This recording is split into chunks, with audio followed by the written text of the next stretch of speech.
after that, you'll tender Mr. Kendrick's plea?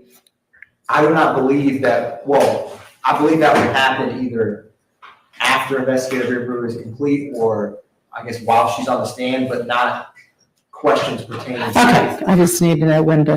It will not be this morning. I do not foresee. Okay. I mean, I've got the instruction ready. And Your Honor, when the court, I believe there's one matter regarding filming that the parties could approach. Okay.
Your Honor, and I'm sorry, this has been a long trial, so I don't know the date.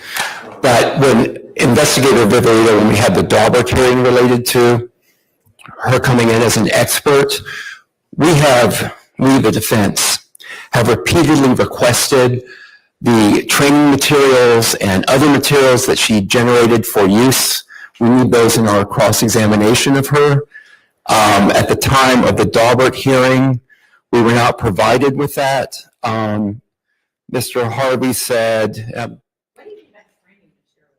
she testified that she develops a training course, and that in that course she trains other law enforcement on gang investigation.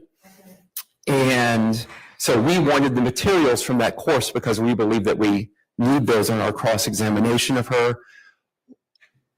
You know, and of course, I come from a civil background where I'm used to getting all kinds of information with regard to experts testifying, and we haven't received a report, an expert report from her. Which Because one doesn't exist. That's And if true, one doesn't exist, one does not but have to be created. True, and I'm not disagreeing with the court, but certainly training materials that she uses does exist. We've asked for it. We've not been provided with it. When's the last time y'all brought that up to the state that, hey, we still need those things? I cannot tell you, but we've repeatedly asked for them over the course of the last year, Your Honor. And we were told by the previous court that at some point that may become, actually, what did the court say? It might be something that may need to be tendered at that point or brought up if does come in as an expert. We're at the point now where she's being presumably brought in to testify as some combination of fact witness and expert witness. So we still don't have those materials, Your Honor. I don't have an issue with her testifying as a fact witness. I understand. I'm just saying, like, we've had Investigator Viverito has been on the state's List for weeks and weeks, and the time to have brought up, oh, hey, we don't have the training materials yet, would have been sometime before when she's probably already here. And if she doesn't have them in her bag, because nobody's reminded her, she's not probably going to be able to access them unless she can maybe do it electronically. I don't mind asking Mr. Adkins to either himself or have one of his investigators step out to wherever she is and see if she could access anything electronically and provide it. But if she can't, you know, it's kind of understandable right now since we didn't give her a heads up anytime recently, even though we knew she was going to be testifying, to search your files and find them. I understand, Your Honor. So if maybe they could do an additional request and maybe it will come up, maybe it won't. If she is allowed to testify as an expert, though, I would ask the court to follow the previous court's order that there's a bifurcation of her factual testimony from her expert testimony in order to prevent confusion to the jury. There was also an instruction that the previous court had come up with. I will endeavor to find it. That was to be read to the jury prior to her testifying at, this is, by the way, not specific to her. It was all the witnesses that were in the dual, Okay, well, I'm not sure that it's 100% feasible to say, okay, for, you know, this set of questions, it's one thing, and for the next set, it's another. But I will instruct the state to instruct her, or in the way you ask your questions, make it clear to the jury, all right, at this point, I'm asking you your expert opinion about whatever it is you may ask. Yes, Your Honor. All right. And I mean, to the extent that you can separate them, do, but I mean, there may be times when she's saying, you know, here's some social media post. And then, for instance, she might need to testify because I've got this background in gangs. I know that this particular emoji means something or another.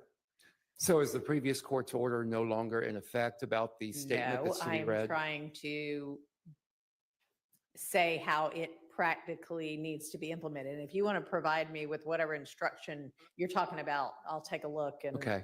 And then again, I'm going to, because of what the court just said, that I 1,000% agree with the court that it's very difficult to handle this dual witness. And it is why I objected to witnesses in this dual role.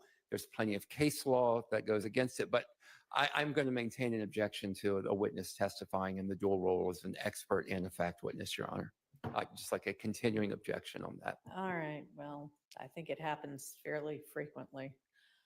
And she was qualified as an expert, right? I mean, then y'all got a ruling after the Daubert hearing, right? I believe that's correct. Correct, Your Honor. That's what I thought. All right, anything else?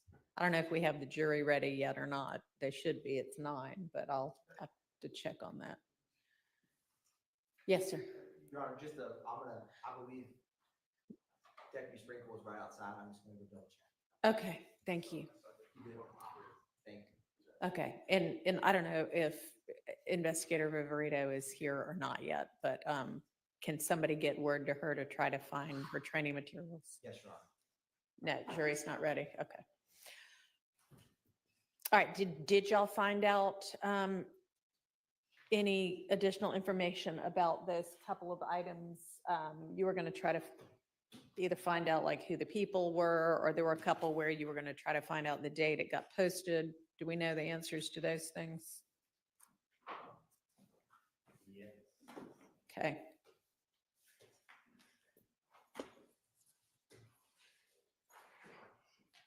And Mr. Abate, did you get a chance to check the sound so that we at least believe it's going to be working right when Mr. Sprinkle?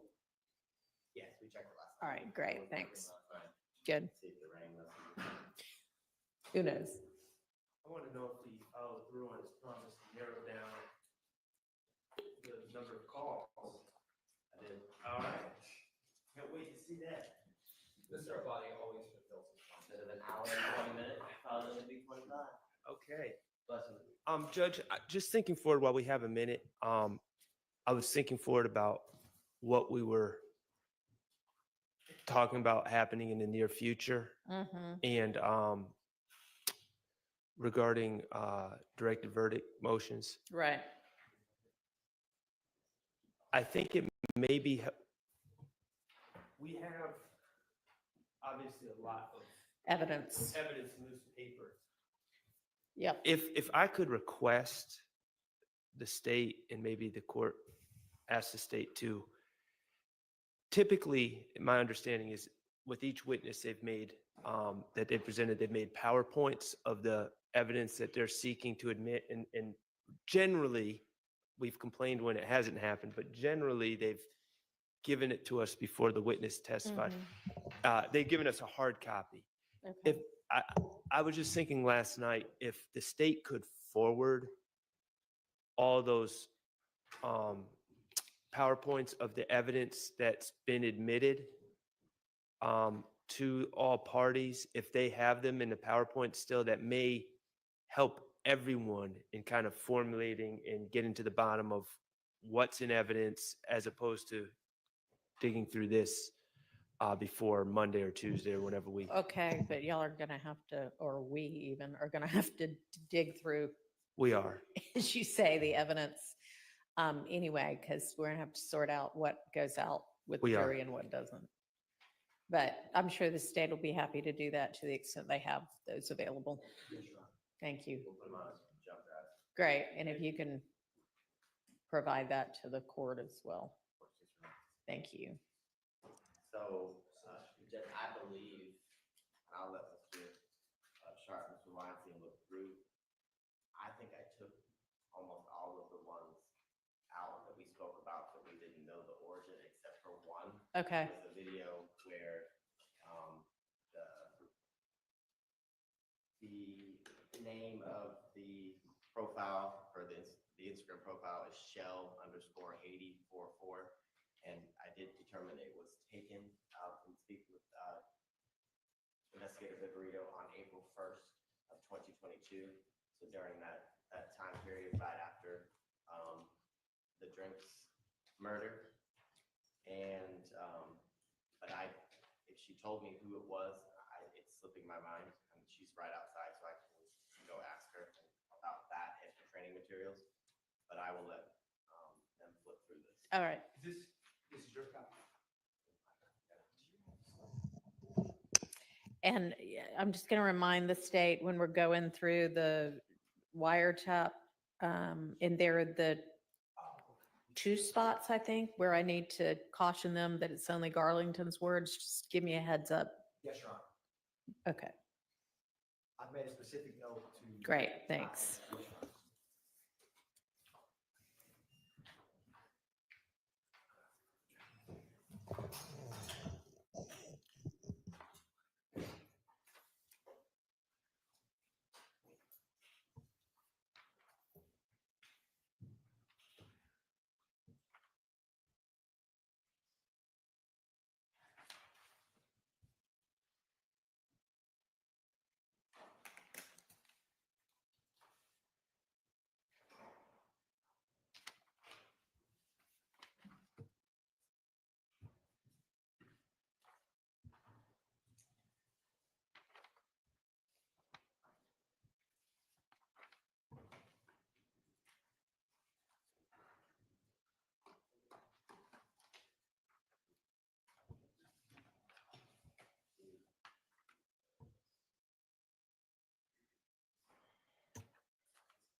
Okay.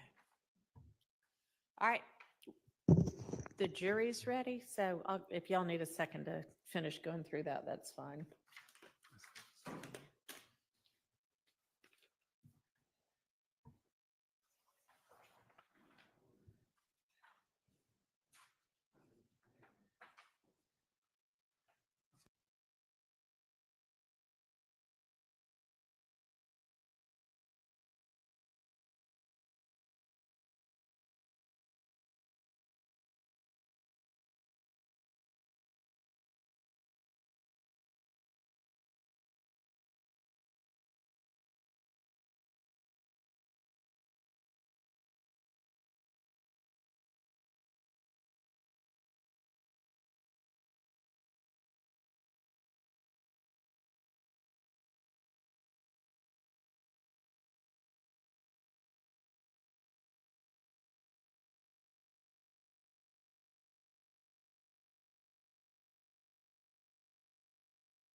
Smaller set of evidence. Any issues? I wouldn't call it an issue. There's one that I don't think we've litigated. It's marked by Mr. Abate, so I'm assuming. Beginning of that. It's not really, that's like, what video? The one that we talked about tonight.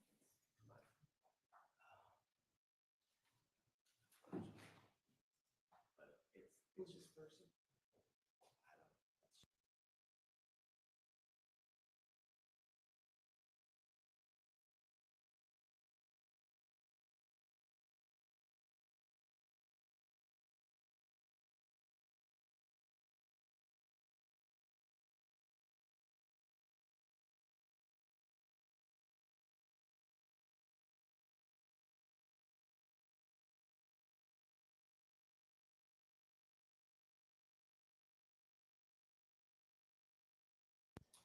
Don't know. I don't think so.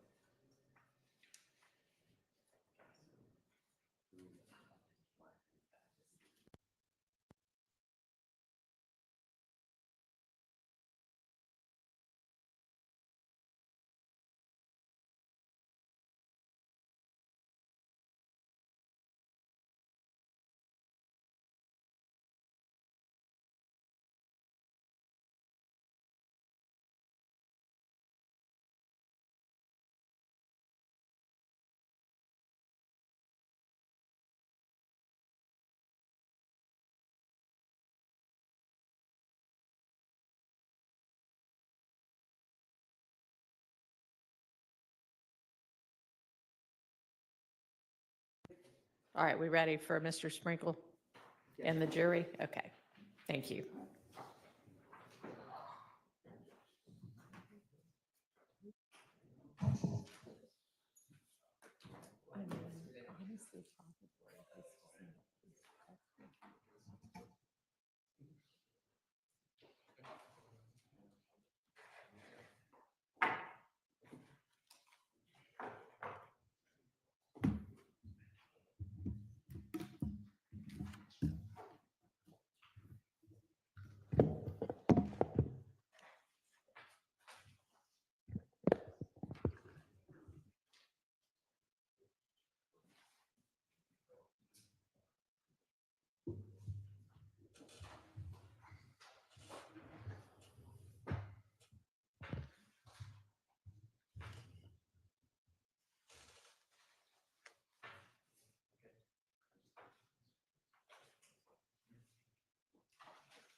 Your Honor, while the calls are playing, I'm asking the court's permission ahead of time to remain seated so I can navigate. Thank you, Your Honor.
Good morning, ladies and gentlemen.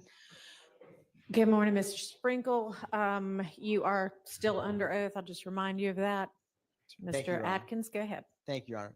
Welcome back, Deputy Sprinkle. Thank you. When you were here last, there was some jail calls that was State Exhibit 590 Yankee that you had reviewed and admitted. Do you recall that? I do. I wanted to play some of those calls that you pulled with you now. Was one of those calls an October 31st, 2015 call from defendant Shannon Stillwell? Yes. Your Honor, I'm going to play from 590 Yankee on that October 31st, 2015 call from 1 minute and 10 seconds to 2 minutes and 5 seconds for the record. All right.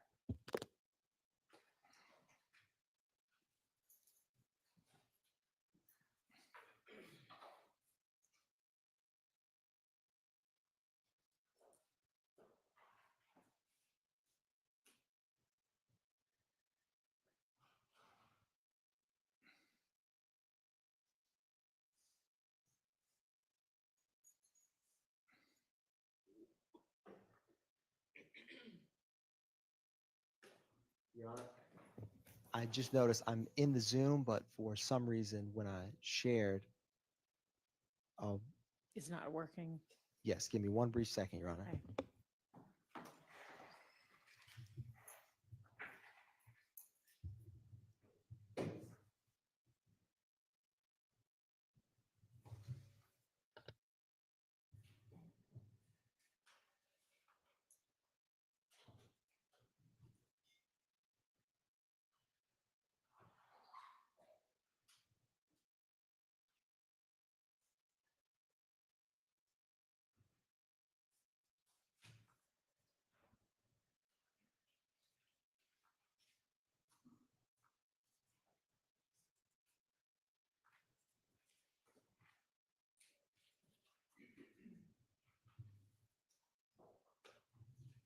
Thank you, Ms. Percival.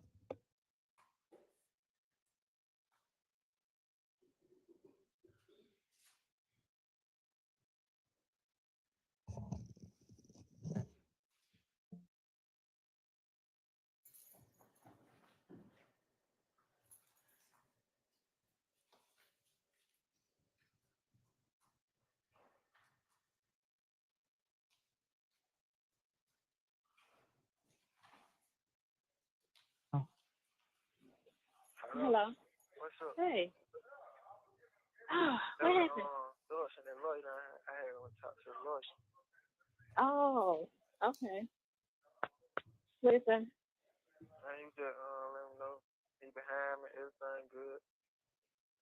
He said Lord sent him down there to so I can interview him to see if I wanted him. I'm like, feel like he handled the case, then I want him.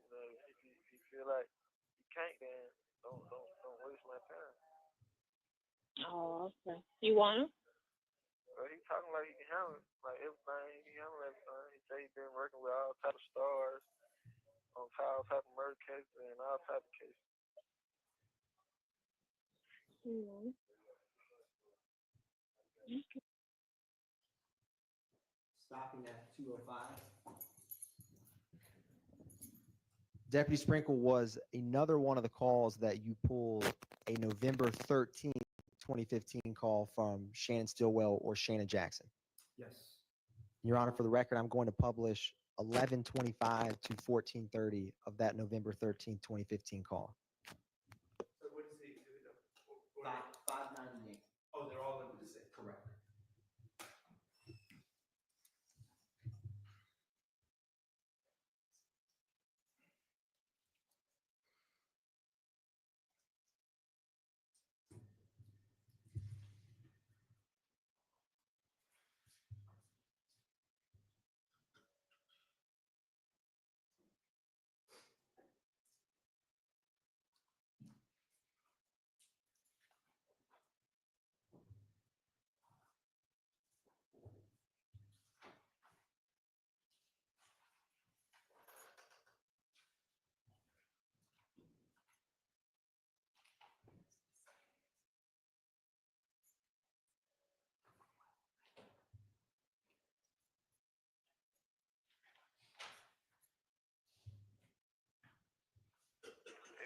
You remember when I told you,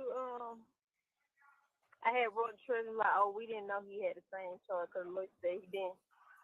Yeah. They saying on fifth day. Lil Wood on the phone. He said, what did he say? I don't know. He said you told the Treasure they dropped the charges on him. He want to know, what was said. I said, I never said they dropped the charges on him. I said, I didn't know they had the same charges. I guess that what Trish was talking about. Okay, thank you. But she, They trying to sit up, push that out for a nigga slap. Fuck yeah. I don't think she gets much. I would tell her. Stupid ass bitch. You and your pussy ass baby daddy got in there, fuck that. Y'all both y'all on that lane, suck ass, little boy ass shit. Pussy ass hoe. Good ass hoe. What the hell? You don't know. Wait till you get your package.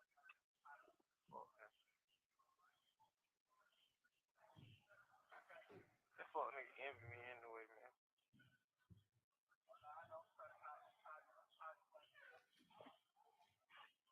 Y'all got one crazy relationship. Fuck nigga envy me. He hates everything I had. Y'all be back rocking with dog over. Crazy fuck. I don't know that bitch. I really gotta shoot myself in the face. When y'all go back right, I don't want to fuck that nigga, man.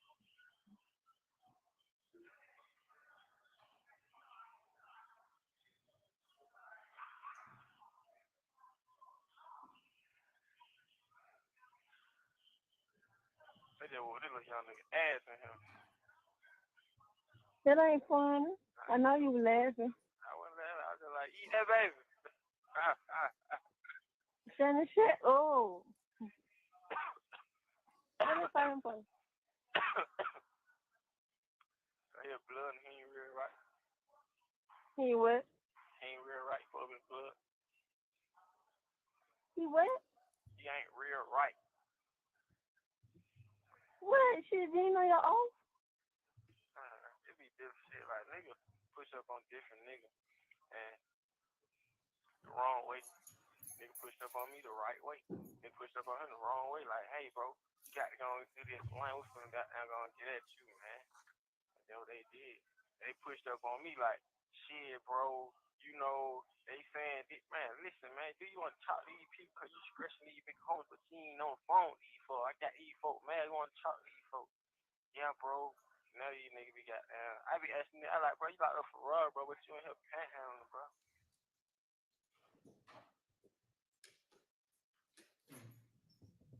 Deputy Sprinkle, in your investigation into the Donovan Thomas murder, did you ever have a name of Rontrez Brock come up? Yes, And was that Kenneth Copeland's brother? it was. Was there another call that you pulled and when you had introduced from November 23rd, 2015 at 16:08 or 4:08 p.m.? Yes, And was that a call from Shannon Stillwell or Shannon Jackson? it was. Your Honor, I'm publishing from 590 Yankee, November 23rd, 2015 at 16:08. And the time, we're going to start at 4:19 to play to 6 minutes and 2 seconds. And then we'll play 8 minutes and 56 seconds to 14:40 for the record.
got going on? Yeah, what the hell the fuck come out, man?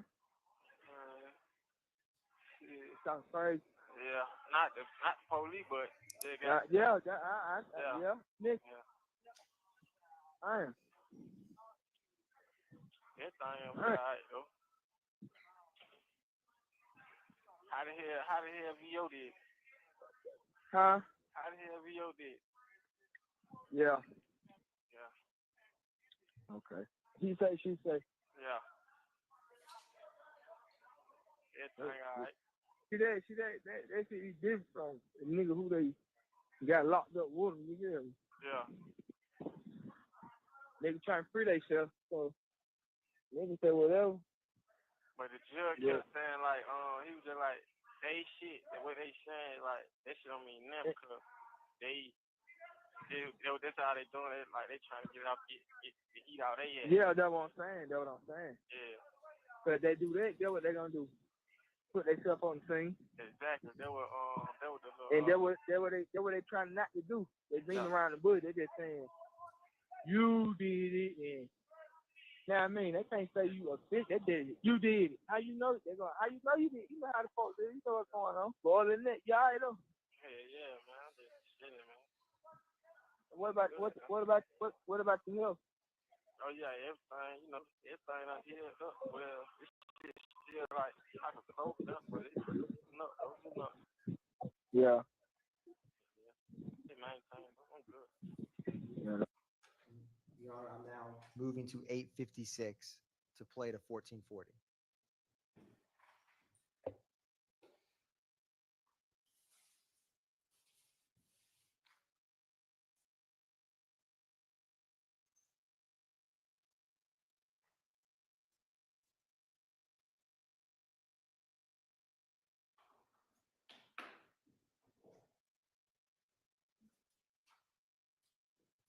You look like you straight. Shit, I'm gonna have $6 on there.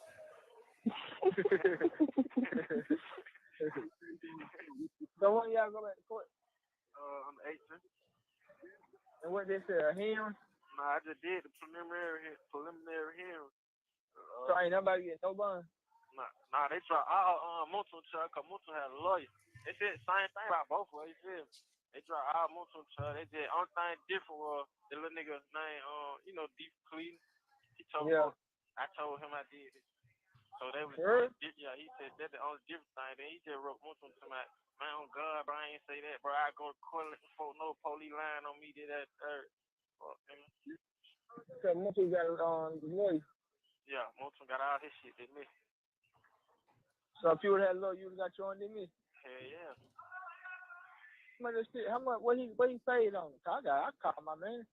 Huh? I call my man and see what's going on. You ain't got nobody else who you think give you nothing on the lawyer? Shit, I ain't called. Well, Kim just telling me that now to call him my knees on and shit. Who? Kim. I ain't calling it though. Who? Kente. Kente? Yeah.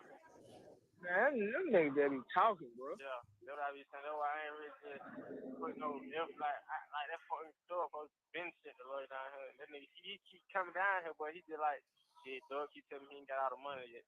The fuck you ain't got all the money yet. Who's saying that? Oh, that was the lawyer. Like, the lawyer keep coming down here though, but he just like, shit, I won't go and represent you, but he keep saying, dog, saying he ain't got all the money together yet. How much they charge? And this nigga, he ain't telling me the price. He just like, I told young Thug he gotta give me everything or nothing. It's everything or nothing. That's all he kept saying. So he want all his money at one time. He don't want I believe down. he doing that. He doing that because of Thug. You feel me? Cause he know home got money, so hey man, I want all my money. You ready? Yeah, that's what I'm saying. Cause most lawyers, they used to do a payment plan, bro. Yeah, exactly. New Wave talked to some lady and she was like 4,000 some shit. She was 4,000 for it. start. Man, that nigga I had, he want them money, bro. Now nigga who beat my brother murder case, I'm cool with him. He don't even want that much. 4,000 to start, that's too much. Yeah. I probably give him about 2,500. He probably put me on payment plan like every 2 weeks. Probably pay like 350. Right. Well. That's cool. Mhm. Hold on, cuz. Yo, man. All right, shit. Well, so what you got out here? What you got now? What you got now? Most of they got now, they got all them aggravated assault shit that they had. Aggravated assault, aggravated battery, all that shit, them gun charges. You know, they had so what part of that truck? That murder charge? Yeah, they just dropped the murder charge out of them. That ain't shit. That's aggravated assault, just like that. Yeah. That's how he got like, you know, they got like 9 charges. Brought that murder and stuck some on the aggravated assault. Cause they're like 20 years. Yeah, what? That's what I'm saying. Them aggravated assault charges and all that shit still the same thing. Yeah. But murder, they just make niggas say, woof, at least I ain't got this. They got to fight the aggravated assault. You know, that shit, they be better though, like the murder, you face the murder charge and them out of aggravated, that shit better because them folks, aggravated assault, them folks telling on them, like, the nigga mama, she was like telling them folks, like, yeah, they did it. And then Lil D telling them folks, like, yeah, Paul was with me that night. And they said Lil D already told them folks he did it. And Lil D told him he did it when he left the club. Lil D? Yeah, he told him he did it. And he told them that Monson was with him when he left the club. So they like, shit, he with you, then he had to do that too. I don't even want to talk about that. Yeah.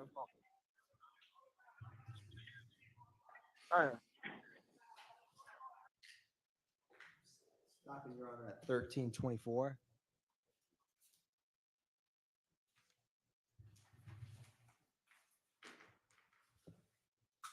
And Deputy Sprinkle, did you also pull a December 4th, 2015 call from Shannon Stillwell or Shannon Jackson that was made at 5:31 or 17:31? Yes. Your Honor, I'm going to publish from 590 Yankee that December 4th, 2015 call from 8:10 to 8:30.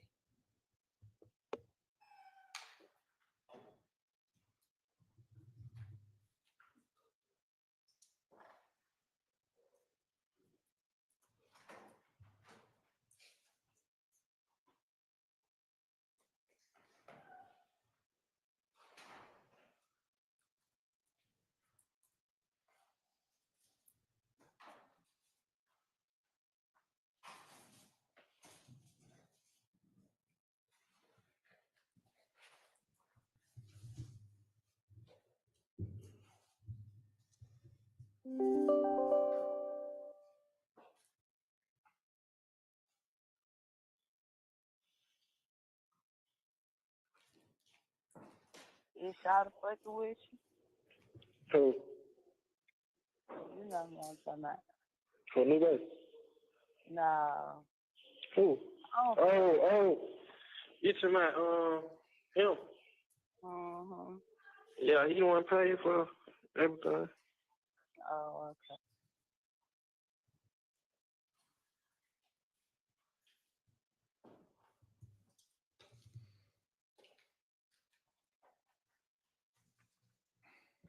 Now,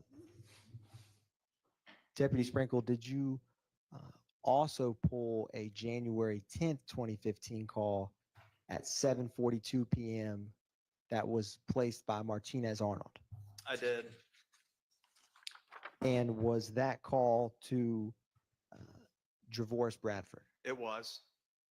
Does he have a nickname of Tuda? He does. I'm going to play that January 10th, 2015 call at this time, Your Honor.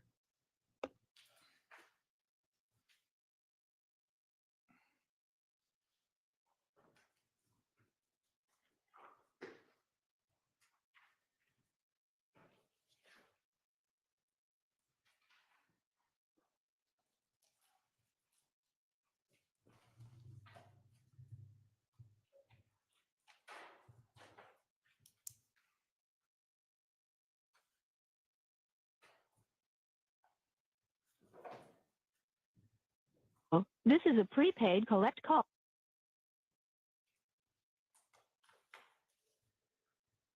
call from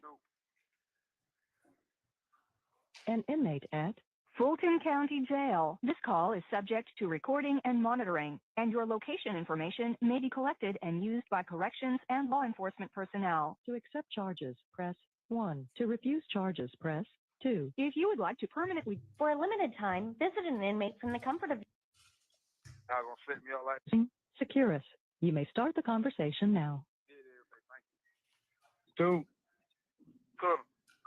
What's now? Call right back. Y'all gonna set me up like that? Nah, hell no, nigga. Which time you got there? Some shit there. Nah, hell no. Y'all good? Yeah, yeah. Hey, Goldie Mott. Who that is? Boosh. What's up, short stuff? What are you doing? Yeah, brother. We going on.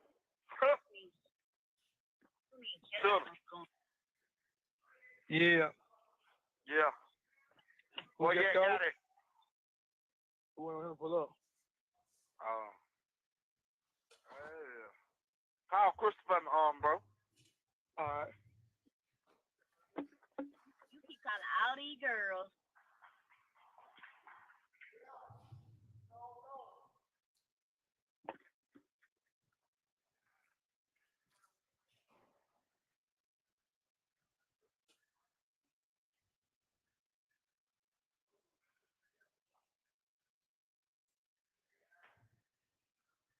M.A. Yeah. Crystal, Yes. I'm on your nerve. No. Why you acting know, bro. today? No. Oh. You feel like you're getting on my nerves? No, a little bit. No, but I ain't talked to you earlier, so you had them threw me out. You said call you later on. No, because I was at work. Earlier you said they don't want to talk. Call you later. Because I was at a client, so. You with a client now? Crystal is my friend. Well, yeah. And she's pretty, so. I don't want nobody in my business. Crystal's my friend. She know you, so.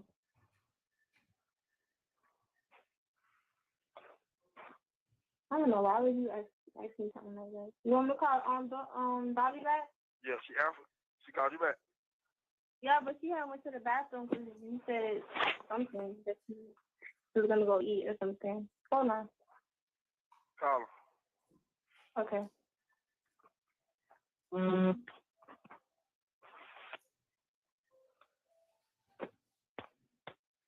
Think Dora at her house too, huh?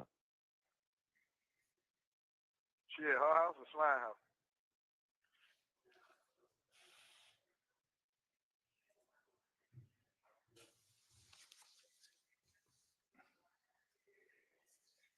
Dude. Yeah. Dude. Yeah.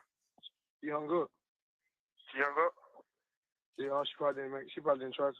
I'm slow ass. Damn, Yo, bro. slow ass. Huh? Yo, slow ass. Who that, Boosh? Duh. You got your man out there, man. Yeah, you talking about. Who said it? Who said that? When you coming home? Court Tuesday. They'll give me a bond Tuesday. I had to wait till I go to the judge. Your bun gonna be high? I don't know. Shit, what's your bond was, too? Mine was 25. They might do 25,000. You did. No, Right, what makes you think it's gonna be? What make you think it's gonna be the same as Twitter? I'm saying elevator something at 20, 30. I ain't gonna go no higher than 40, 50. It ain't gonna be that high though, cause they only do that when you got them, when you dead ass wrong and you don't got them chips. Shit will be 300. There go right there. Don't be. Call Chris. What they do? Crystal don't want to talk to you, man. I ain't gonna talk to you last 2 days. The girl don't want to talk to you. She hung up for a reason. Nah, she happy. Every time I call her, she get even happy. You dig what I'm saying?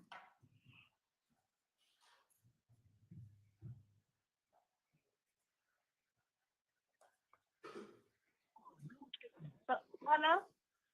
You hung up on me? No, the phone. I hung up by accident when I was trying to call Dottie because her phone went straight to voicemail. It is. Yeah.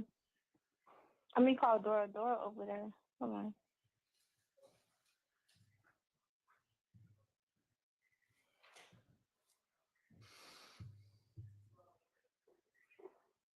Hey, you slide that tray over here, bitch out. Kick it over here. Yeah. What you say?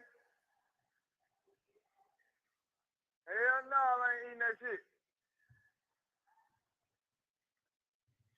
I gave it to nephew. It's on you next. Hello? Yeah. Dora, What up, man? what's up with it, homie?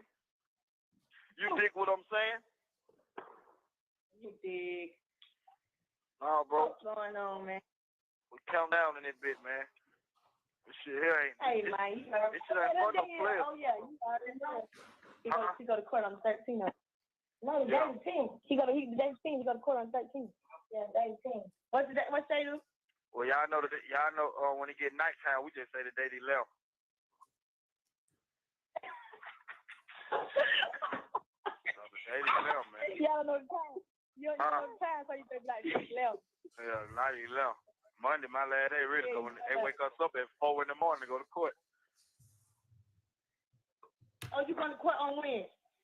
On Tuesday. On Tuesday. Yeah, Tuesday. This shit ain't fun no player, man. What? Damn, this shit. You see a long way out? You see a long way of people leaving? Triple back ass nigga.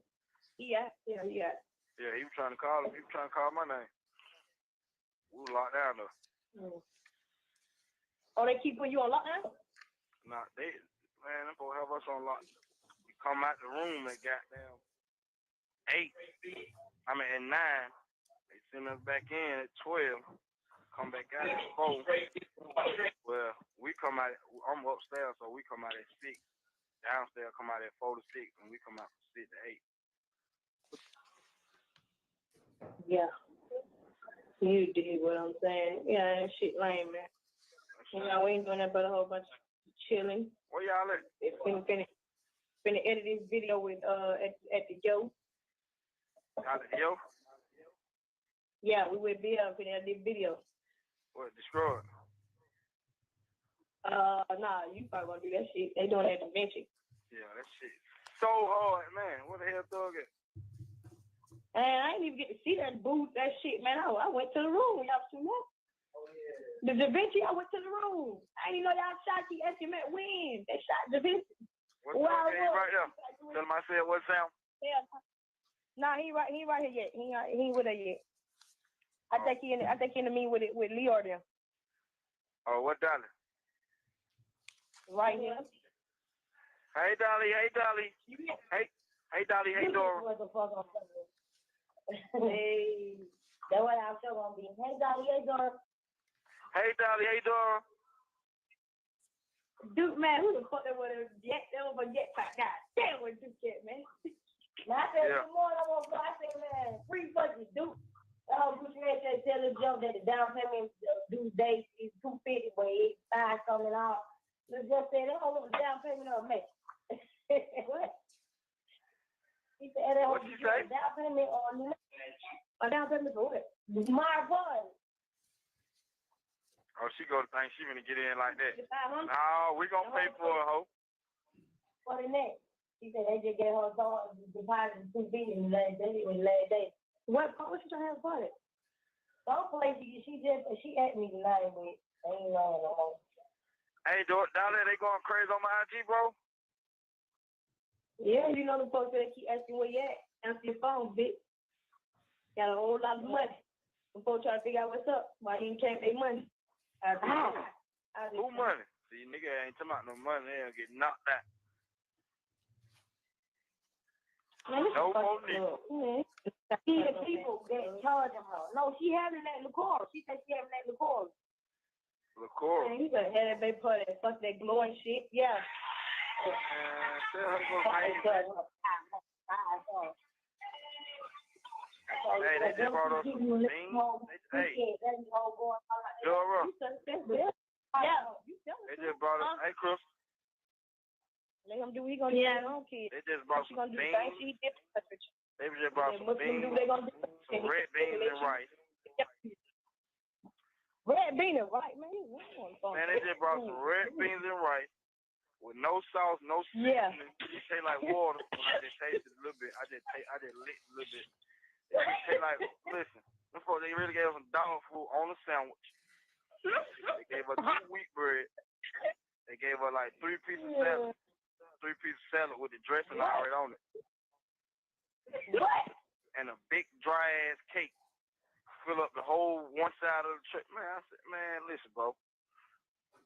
This ain't that and that ain't it, bro. then Crystal just tearing her mouth out. No, Ain't that girl? dog food. I'm trying the red beans and rice look like dog food. The red beans and rice. Yeah. Kidney It's beans. like dog shit, don't it? Yeah, with the kidney beans. Dog don't shit out. Man, this shit ain't right, bro. I don't supposed to be getting fed like It's that. like some shit the dog don't shit out. Yeah, he look like shit. I ain't even, I'm saying, he look like shit. I ain't want to say that because before eating all that shit. Yeah. I'm saying, shit like dog shit. So they been in there. They got a hammer. They been in there. How you know it's not no seasoning? You taste it. I said I licked it. I tasted it on the spoon. So I did like water and a big ass cake.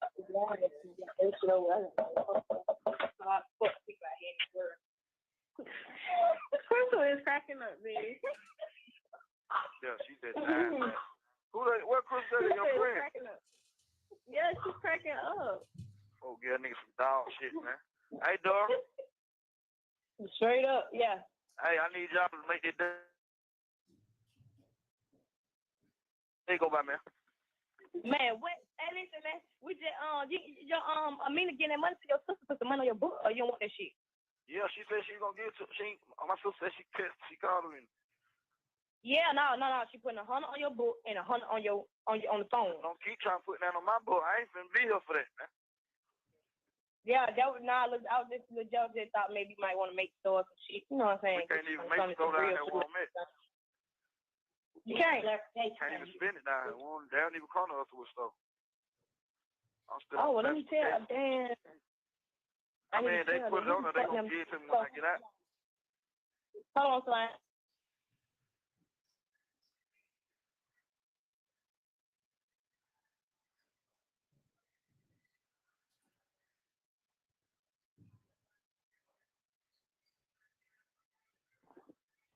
Hello?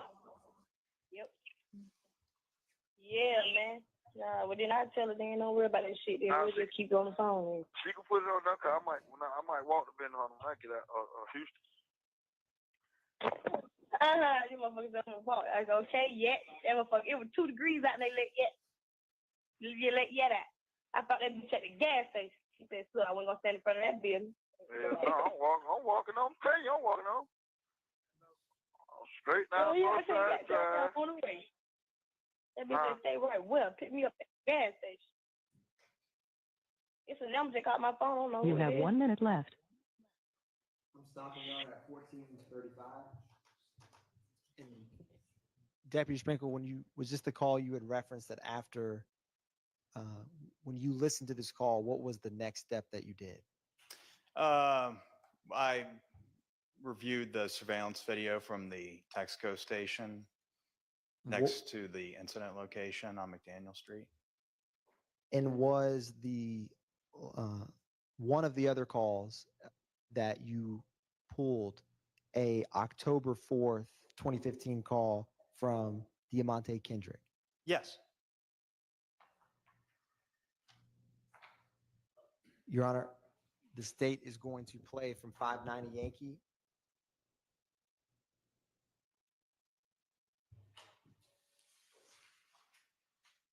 From 1 minute and 12 seconds to 3 minutes and 16 seconds.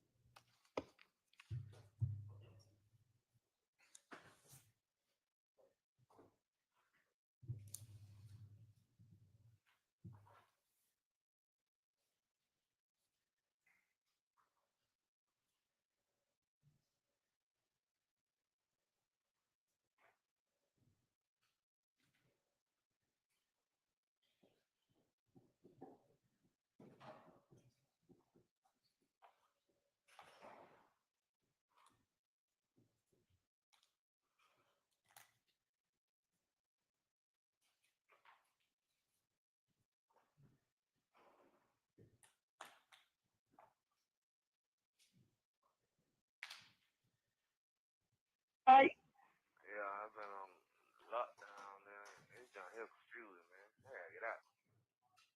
Okay, just first of all, keep your head up, and I just want you to know I love you. I put minutes on my phone yesterday, and I was hoping you call. Keep your head up. Keep your head up. Did Duke get out? Yeah. Okay, well, he got a whole lot of folks he got to answer to. Oh, Duke. Yeah. Yeah, bro, cause it nigga fault, bro. Monte, I love you, but you should have told that nigga fuck that shit. Take that ass whooping. Yeah. You should have told. You took I yours. ain't calm down. I'm gonna calm down. Okay. I'm gonna talk on the phone like that. Look, so what is last time out, man? Cause I go to court on the 15th. No, you go to court on the 16th, 1-6. That's what I said. Yeah, but they trying to still push the mixtape out. Cool. Them. Just tell them forget 10 or 13 good songs and drop it. And Okay. tell them to find like, don't use that red bandana shit. Even though the bandana burgundy, just tell them to find like a picture like on slime cheese. And what I was finna say, man, these days going like so slow. Yeah, the day is only the 4th. But I'll be there. Your judge is Judge Atkins. Put his name in the universe. His name Judge Atkins. I done looked him up.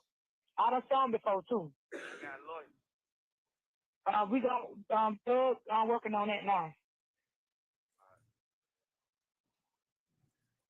Just say You broke. know, You gotta say the name. huh? Just say broke. Don't say the name. Broke. Yeah, broke. Hey, Stop it at 3 minutes and 14 seconds.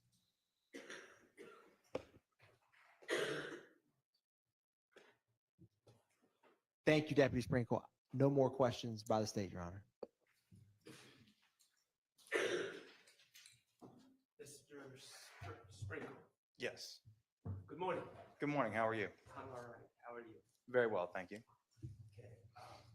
Mr. Sprinkle, I want to talk to you about the phone calls from the jail with my client, Shannon Stillwell, on them, okay?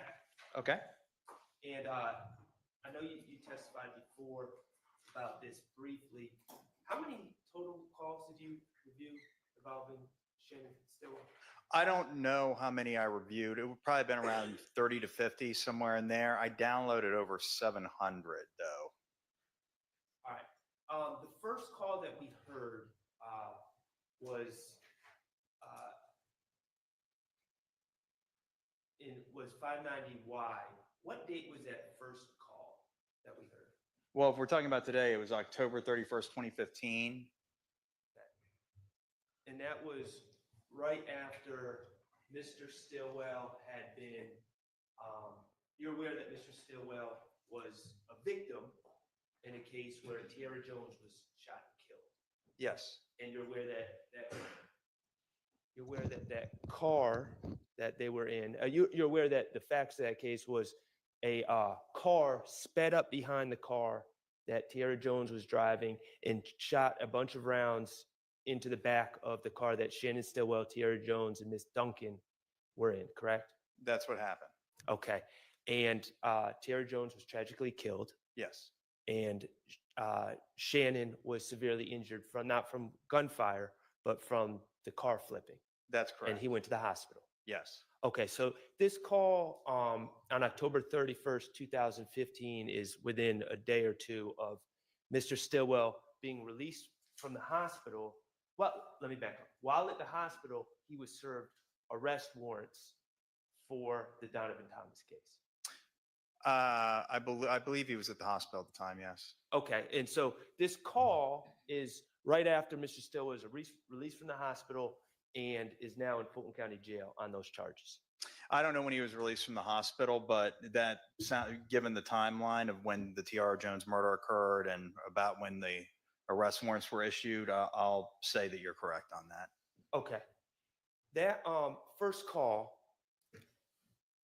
you hear Shannon speaking to a young lady. Yes. All right. Do you know who that is? Betty Jean Jackson is what my notes state. Okay. Well, Betty Jean Jackson is Mr. Stillwell's grandmother. That Correct. didn't sound like his grandmother, did it? No, but that's the number that he called. That doesn't necessarily mean that's who he was speaking Okay. with, Could he have though. been speaking to Yvette Barron? Yes, that's very possible. He spoke with her very often. All right. And that was a female friend of his. Yes. Okay. Now, in that first call you heard Mr. Stillwell, they were discussing representation, who was going to represent him on this very serious case in 2015. Yes. And Mr. Stillwell said something to the effect of, Thug sent a lawyer to visit me. Yes. Okay. And then Mr. Stillwell talks about that lawyer said he's worked with all sorts of stars and media cases before. Yes. And Mr. Stillwell is trying to figure out if he wants to entrust his life in his lawyer's hands. Yes. Okay. Who was the lawyer that met with Mr. Stillwell just before October 31st, 2015? I don't recall. Well, you have. If I ever knew, that is to say, if I ever knew to begin with, I may have, but I don't know now. You have the ability to look in the Odyssey system to see what lawyers visit clients on a daily basis, correct? Yes, but that's logged in the jail manager area, and in my experience, sometimes visits don't get logged.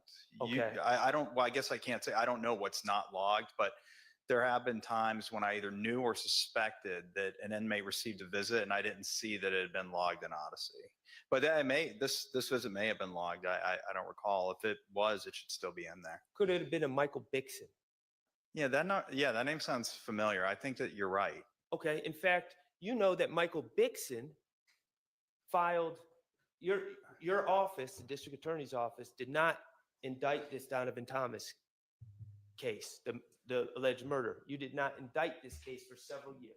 That's right.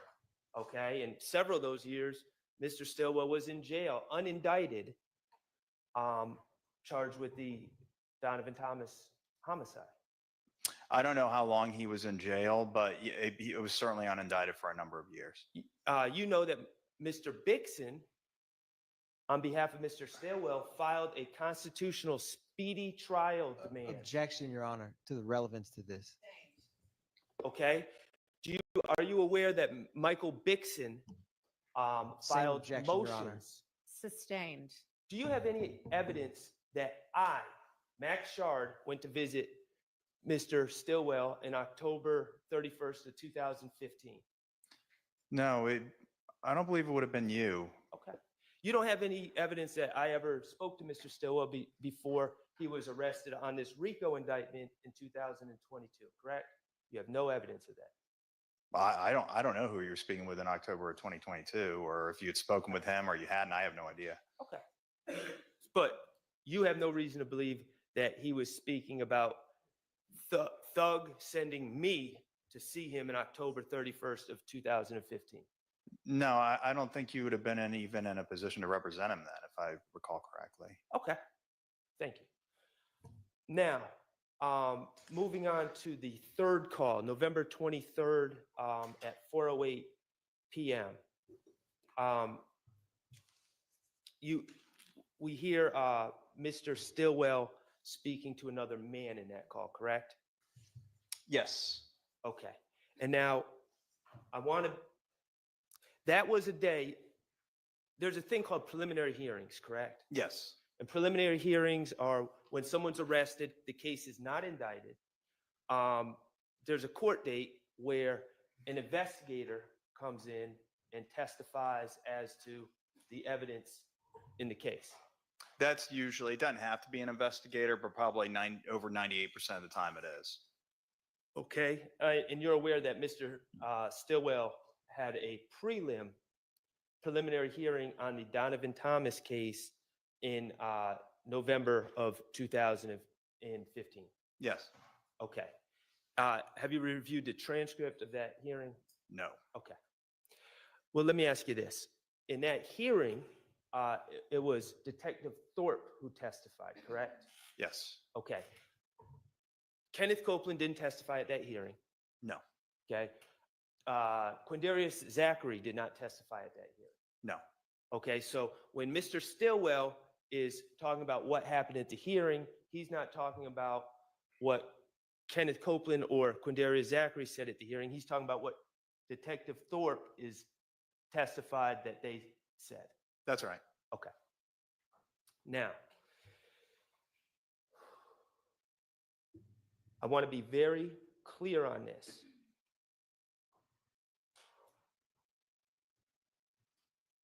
On that tape, Mr. Stillwell, and this was after his prelim was held, correct? Yes. This November 23rd phone call? Yes. In fact, it was right after his prelim was held. I don't recall the exact date of the prelim. I remember it was in November, and given some of the contextual details of that call, it sounds like it was very close in time to this phone call that we listened to. Okay. And that phone call we just listened to, the volume was a little low and the audio goes in and out a little bit. You would agree? Yes. Okay. I want to be very clear. Shannon, on that phone call to that other gentleman, says, little D, and this is right after the prelim, little D is saying that I said I did it, correct? Yeah, that's right. He did not say, let's just clear this up because the tape's not the best. He did not say, I told little D I did it. That's right. He did not say that. He merely said, little D is saying that I said I did it. That's right. Okay.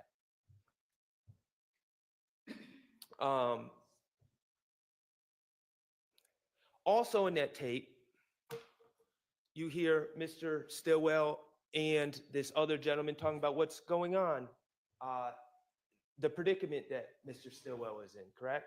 Yes. Okay. The other gentleman says N-words trying to free themselves, correct? That sounds right, yes.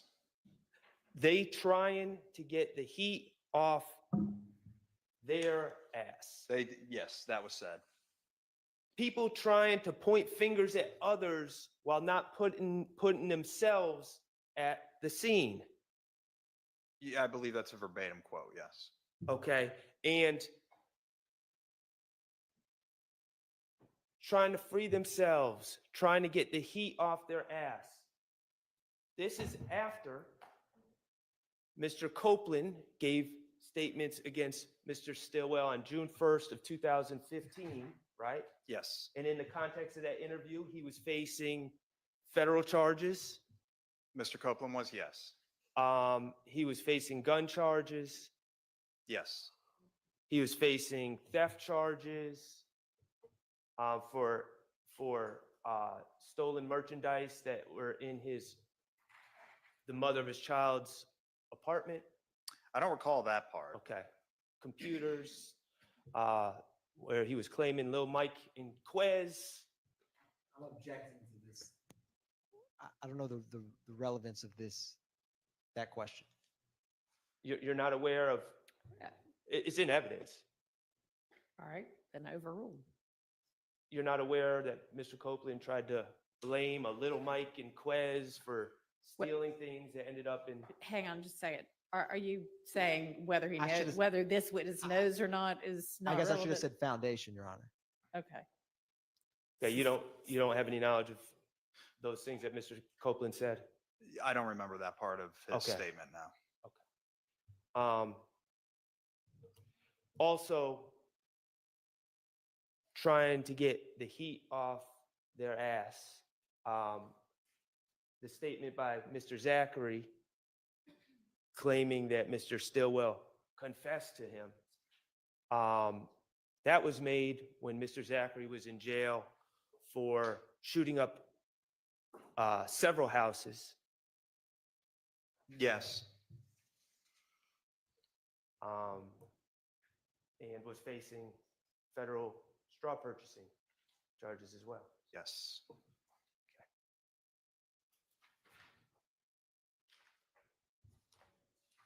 No further questions. Thank you. Ms. Weinstein?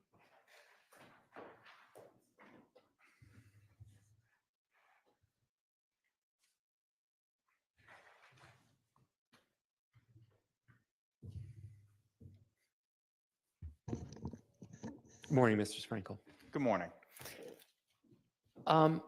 Regarding the call that that was played between Mr. Kendrick's mom, Tasha, and himself. You recall listening to that just now, right? Yes. And Mr. Kendrick says, do you hear the language about the mixtape about to drop in that call? Yes. Did you investigate that mixtape about to drop? If I did, I don't recall now. Okay. And associated with that, do you recall if associated with that mixtape is an image of my client wearing a bandana? I do not. Okay. But there is a reference in that call where my client informs his mother to change that bandana away from a certain color. I think he says a red color, correct? That's right. That's what was said. And given that the state seems fixated on seeing burgundy as red and orange as red, Sustained. do you think it's reasonable for my client to want a bandana viewed as red to be changed to another color? Objection, Your Honor. Sustained. Did you know that in your investigation, did you find my client being signed to Young Stoner Life Records in 2015? I believe so. Yeah, that sounds right. Okay. And then again, that mixtape being associated with that. Yes, I believe. I don't recall exactly, but that sounds right. Okay. There's also a reference in there of my client's mom, Miss Tasha, speaking to, I think she said speaking to Thug about a lawyer, correct? Yes. Do you have, and I believe it was Mr. Bixson that represented my client at the time. Do you have any evidence that anyone other than my client retained? It's not missing. Anyway, let's forget whoever the lawyer was. Okay. That's okay. Thank you for your help. The lawyer that was retained for my client at the time, do you have any evidence that anyone other than my client retained that lawyer? I don't know who paid for the attorney or no, I don't have any evidence. Okay. Would you find it unusual that somebody would ask a friend to recommend an attorney? No. Okay. Thank you.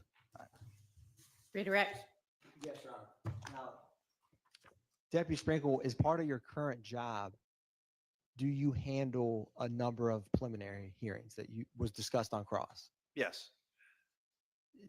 And were you at that hearing that was referenced on cross-examination? I believe so. If it was the same hearing in which Antonio Sledge his hearing was held, then yes, I was absolutely there. And I believe that Mr. Stillwell, Mr. Sledge, this was not over 9 years ago, or 9 years ago, most probably to the day. So I'm pretty sure I was there. Now, on cross-examination, there was reference about the information at the preliminary hearing comes from, in this case, Detective Thorpe. Do you recall that? Yes. Now, if you remember, and there was reference about, on cross-examination, what little D or someone said at that hearing.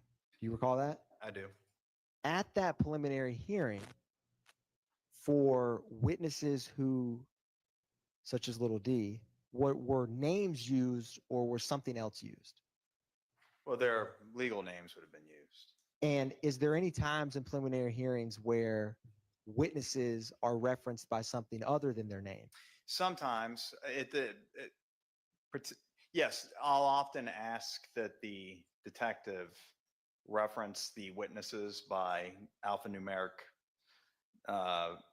characters like A or 1, because there's a variety of reasons for it, but the basic reason is the case isn't indicted, and so we don't have to turn over the witness list yet, and we're still investigating, et cetera, and so the witness is not compelled or isn't required to recite the legal names or any name of the witness on the stand. Yes. And if it's the hearing that you are thinking of, you said Antonio Sledge would have also been present? Yes.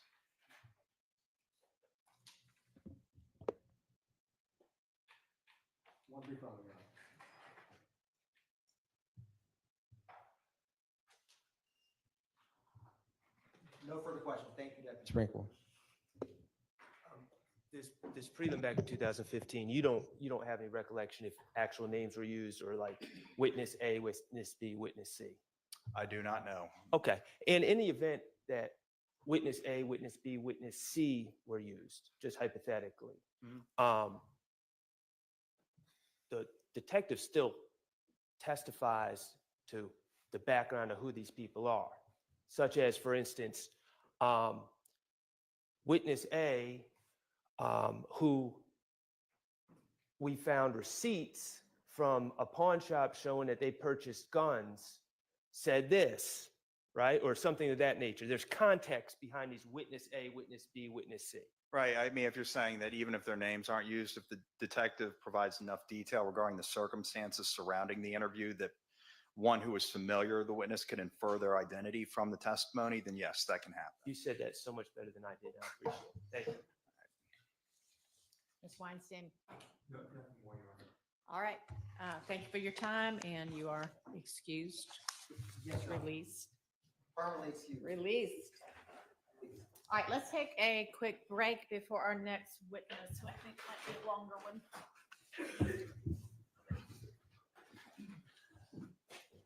All right, so good.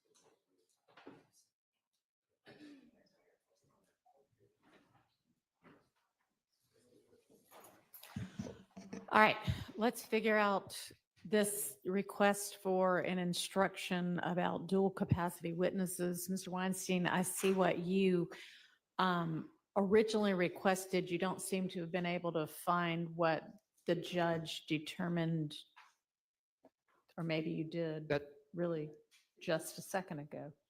Give me a second.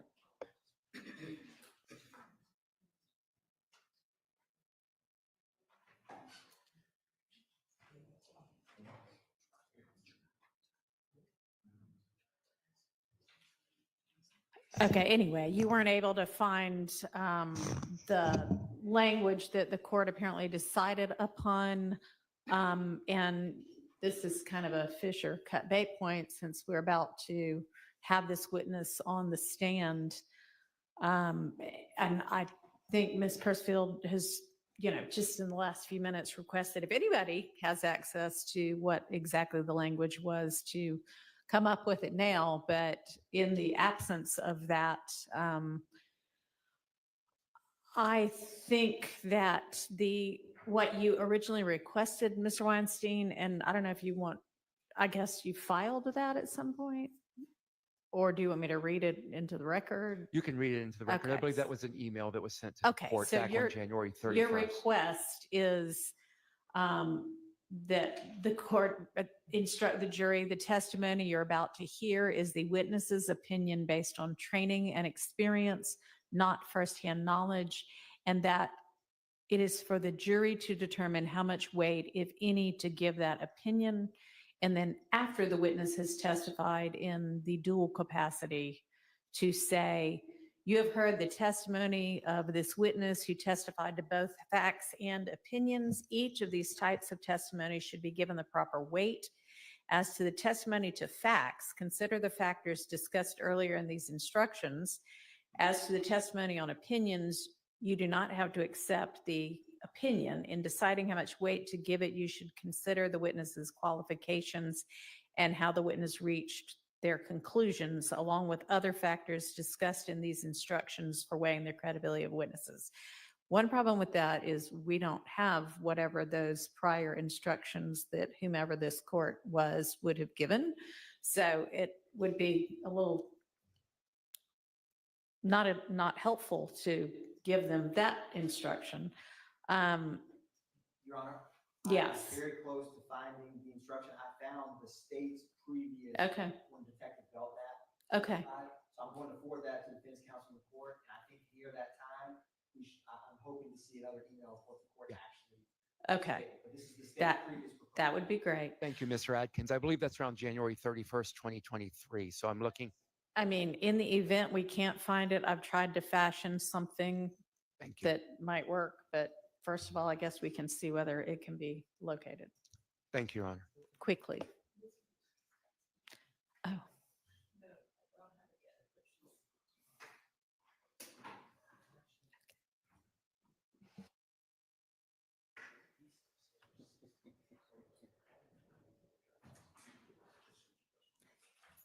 All right, and if either defendant needs to be excused to the restrooms while the attorneys are looking, y'all can go ahead and do that. I'm going to do the same, and I'll be right back.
is some of the testimony you're about to hear will be this witness's opinion as an expert based on training and experience, not her firsthand knowledge as a fact witness. Other testimony will be so-called fact information gleaned during the witness's investigation. I've instructed the state to the extent possible to try to make clear when they're asking for or when the witness is giving expert opinion versus fact testimony. I'll just recall to you the instructions previously given about how to evaluate fact testimony, lay opinion testimony, if there is any from this witness, and expert opinion testimony. Y'all want anything beyond that? Okay, great.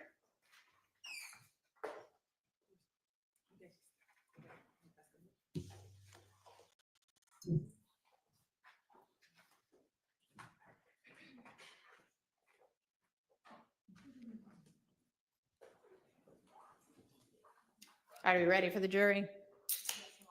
Okay.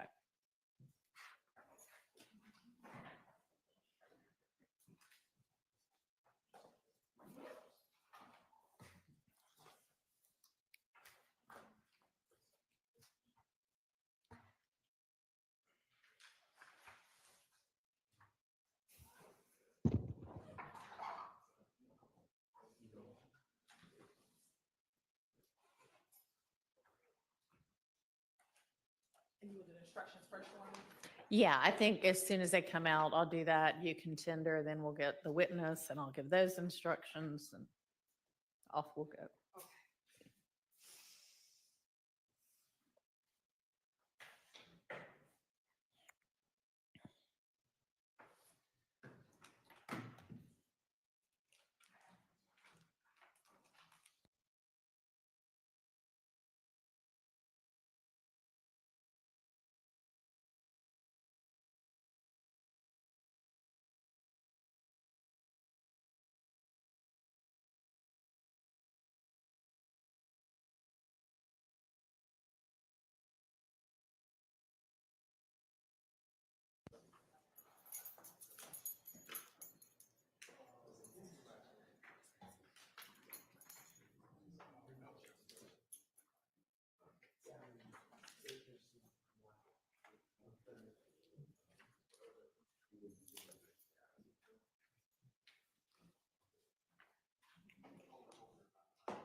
Thank you. All right, ladies and gentlemen, a guilty plea conviction is about to be admitted in this case. A guilty plea conviction of Mr. Kendrick will be admitted for your consideration, and it may be considered by you only against Mr. Kendrick and only as to counts 1 and 63. And let me also take this opportunity to instruct you about the guilty plea convictions of Mr. Stillwell, which had already previously been admitted for your consideration. Those convictions may be considered by you only against Mr. Stillwell and only as to counts 1, 52, and 64.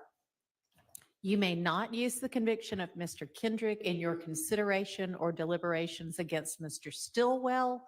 They are not evidence of anything against Mr. Stillwell. And likewise, you may not use the convictions of Mr. Stillwell in your consideration or deliberations against Mr. Kendrick. They are not evidence of anything against Mr. Kendrick. Each defendant has a right to have his guilt or innocence determined solely on the basis of the evidence presented against him, not by what may have happened with regard to a criminal prosecution of someone else. And there were also guilty plea convictions of Mr. Nichols admitted previously. For the reasons that I just explained, those convictions would have been admissible only against against Mr. Nichols and not any other defendant. And because Mr. Nichols is no longer a part of this prosecution and his convictions would have only been admissible against him, there is no longer a reason for them to be in evidence, and you are not to consider them for any reason in your deliberations and in reaching your verdict. And you also heard testimony about a guilty plea by Mr. Winfrey. Whether Mr. Winfrey pled guilty to something is also not to be considered against any of these defendants. This proposition is true about the guilty plea convictions of any co-defendant. And again, that's because each defendant has the right to have his guilt or innocence determined solely on the basis of the evidence presented against him and not by what may have happened with regard to a criminal prosecution of someone else. Thank you, Your Honor. And Your Honor, this time the state would like to tender State's Exhibit 438 VV pursuant to 24-9-902, which is a self-authenticating certified copy of conviction of Mr. Deamonte Kendrick in Indictment 15 SC 140116, where Mr. Kendrick pled guilty to participation in criminal street gang activity, conspiracy to commit a crime, possession of a firearm or knife during the commission of or attempt to commit certain felonies, theft by receiving stolen property, BGCSA for the purchase, possession of a controlled substance in Schedule 1 or Schedule 2, driving, fleeing, and attempting to elude, and possession of marijuana less than an ounce. All right, that is admitted. And you can call your next witness. Your Honor, the state calls Investigator M. Viverito. All right. And while that investigator is making her way to the stand, I'm going to give you another instruction. And this is kind of just a reminder instruction. So some of the testimony you're about to hear from this witness will be the witness's opinion as an expert based on training and experience, not her knowledge as a fact witness. But other testimony she's going to give will be so-called fact information gleaned during the witness's investigation. I've instructed this, go ahead. I've instructed the state to the extent possible to try to make it clear when they're asking for or when the witness is giving expert opinion versus fact testimony. And I'll just recall to you the instructions that were previously given before another expert's testimony that was going to testify in a dual capacity about how to evaluate fact testimony, lay opinion testimony, if there is going to be any from this witness, and then expert opinion testimony. All right, thank you. And if you can swear the witness. Raise your right hand. You swear firm testimony to give the truth, the whole truth, nothing but the truth? I do. State, spell your first and last name for the courts. I'm sorry, who? First initial, last name for the courts, okay? Sure. It would be M. Viverito, Viverito. And good morning, Investigator Viverito. How are you? Good morning. I'm well. Where do you work? The City of Atlanta Police Department. And how long have you worked for the City of Atlanta Police Department? Since February of 2023. And what are your current job duties and responsibilities with the City of Atlanta Police Department? Currently, I hold the rank of investigator, and my position is unique. It's the first of its kind for the Atlanta Police Department. It's a move towards intelligence-led investigations. So my official title is an investigative gang analyst. That is where it's basically a hybrid between a detective and a criminal intelligence analyst. So you're fusing the best parts of both worlds to move investigations forward, especially in the gang world. And when you said intelligence-led investigation, just tell the jury briefly, what do you mean? Intelligence-led investigations where you think outside the box. So it's not just, okay, maybe some camera footage, talking to some people. You're using everything at your disposal, whether it be social media accounts, jail calls, phone extractions, wiretaps, everything. You're going to try and get everything you can from the intelligence world and do your research and bring that all in together than just traditional investigative techniques. Prior to working at Atlanta Police Department, where did you work? Start from the beginning? No, just okay. Immediately prior.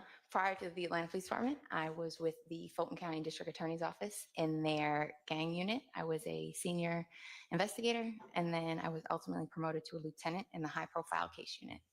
And let's first talk about your time as a senior investigator. Tell the jury about your job duties and responsibilities as a senior investigator in the gang unit.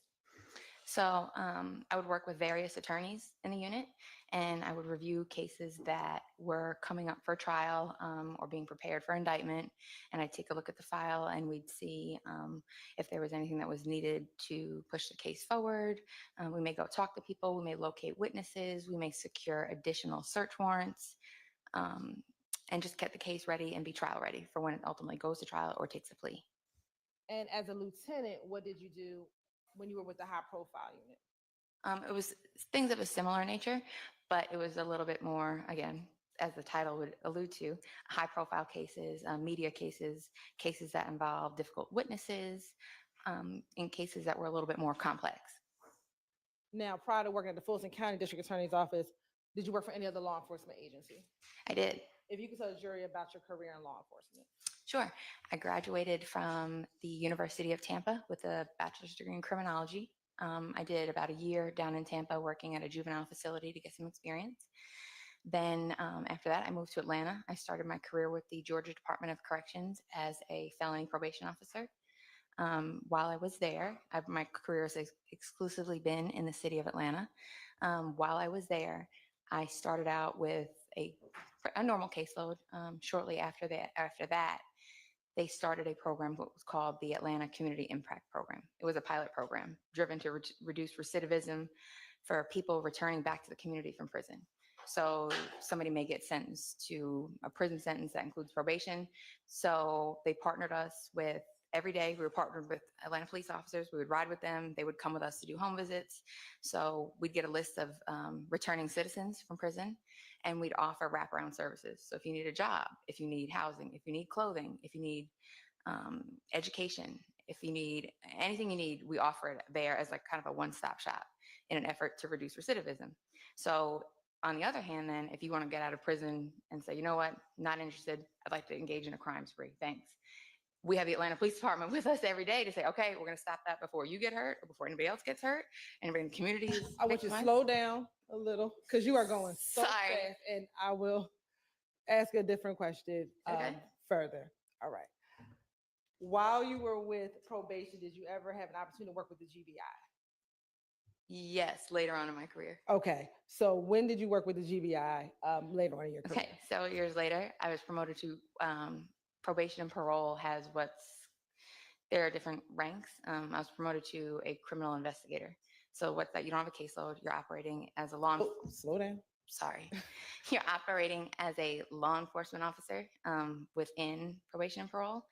Typically, you're assigned to the Special Operations Division, and then you're assigned to either a federal task force. In my case, I was assigned to the GBI Gang Task Force. That's the Georgia Bureau of Investigation.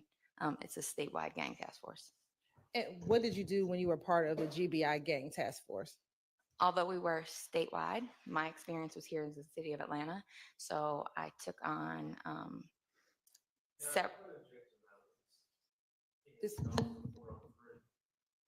Yvonne, this is her training to qualify her as an expert in gang. Do you want to stipulate to it?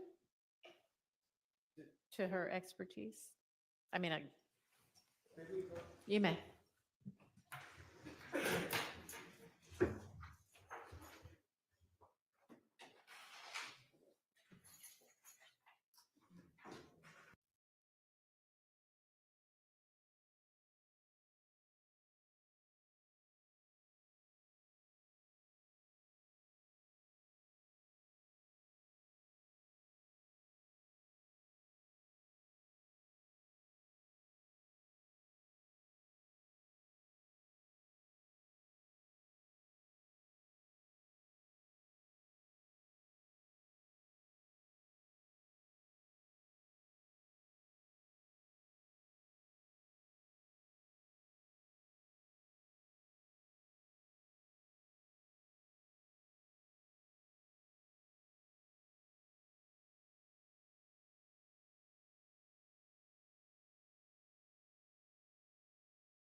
May I resume, Your Honor? Okay, so specifically going into what you were doing with the GBI Gang Task Force.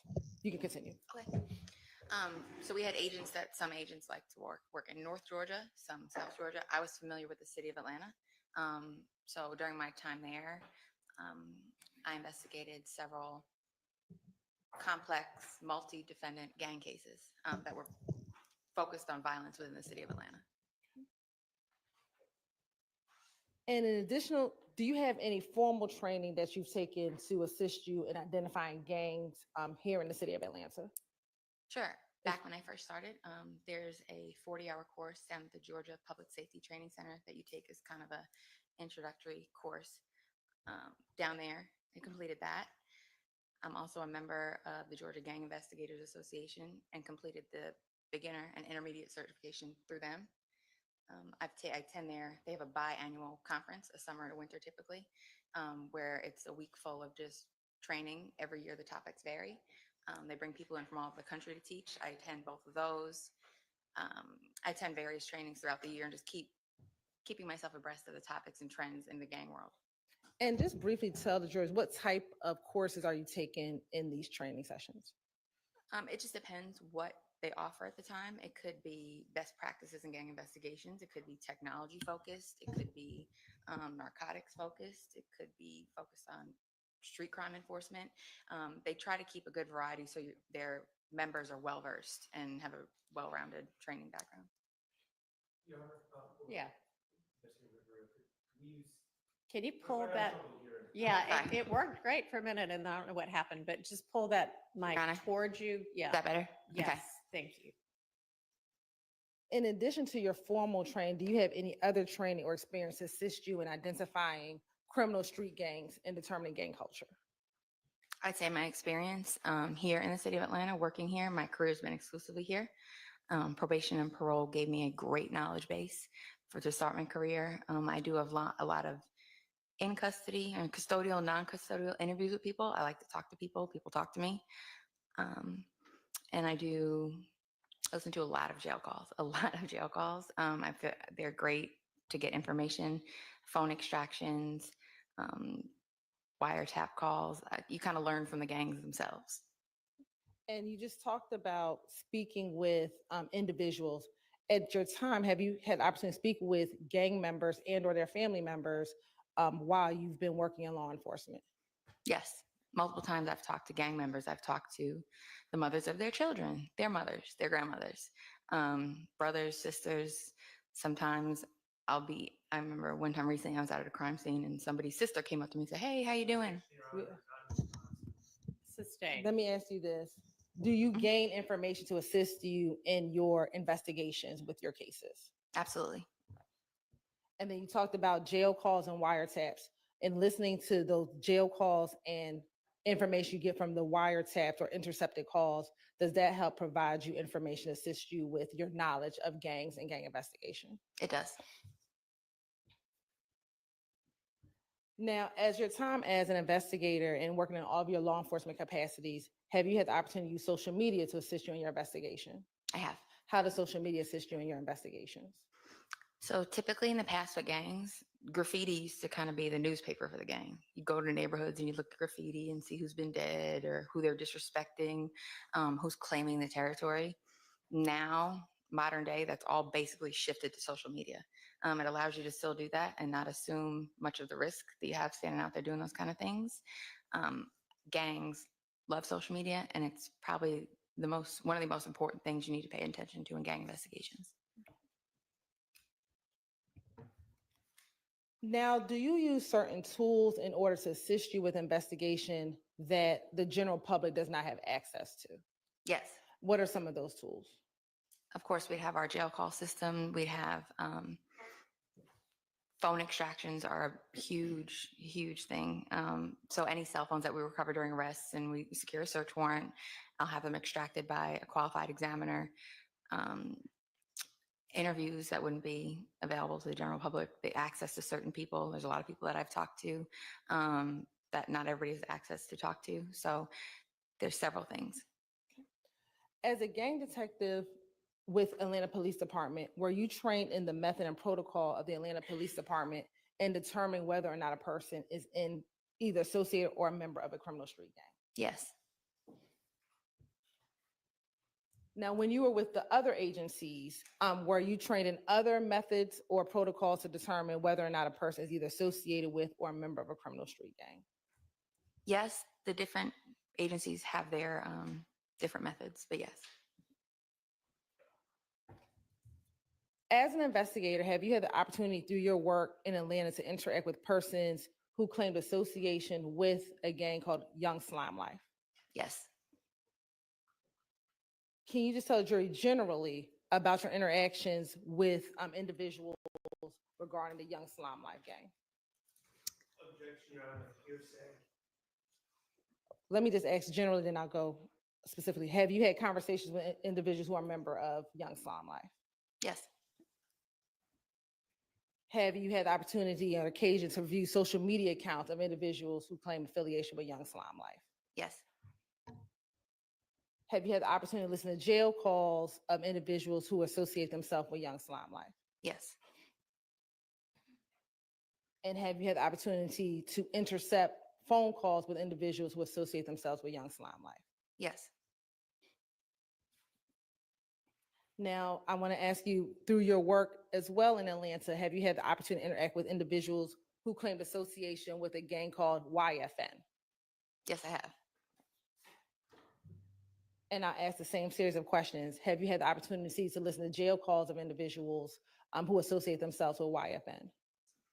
Yes, I helped investigate and was part of the team for the YFN RICO indictment, and jail calls were an integral part of our investigation. And we're going to talk about that indictment in a moment. Have you had the opportunity to look at social media of individuals who claim affiliation with YFN? Yes. And what about interception of cellular phone calls? Have you had that opportunity with individuals associated with YFN? Not as YFN as the target, but it's happened with other cases. And when you say not with YFN as a target, what do you mean? When you intercept phone calls, you have a target phone number that you're intercepting the calls from. I haven't had a wiretap case. I've done a few of them. I haven't had one where a YFN person was a target.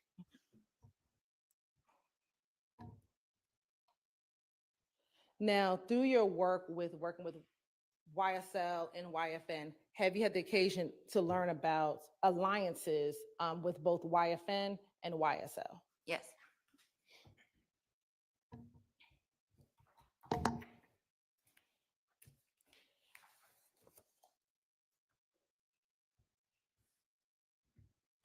Now, I think you mentioned briefly GGIA, but if you can explain to the jury, what is GGIA? That's the Georgia Gang Investigators Association.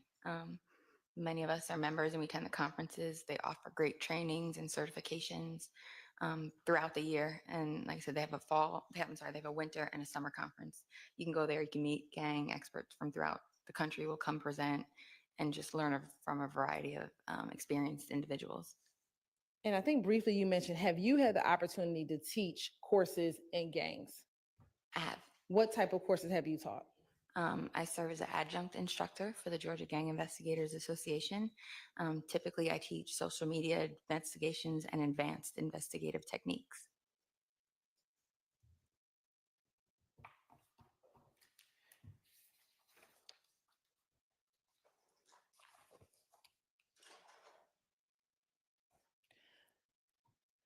Now, you talked about the fact that you listened to a lot of jail calls, you've intercepted cellular calls on wiretaps. I mean, you've had the ability to review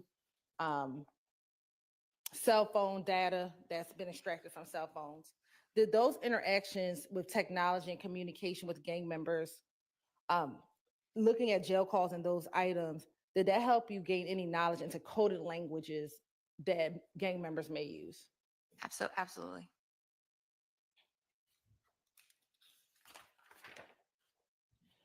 Have you had any training on gangs and music?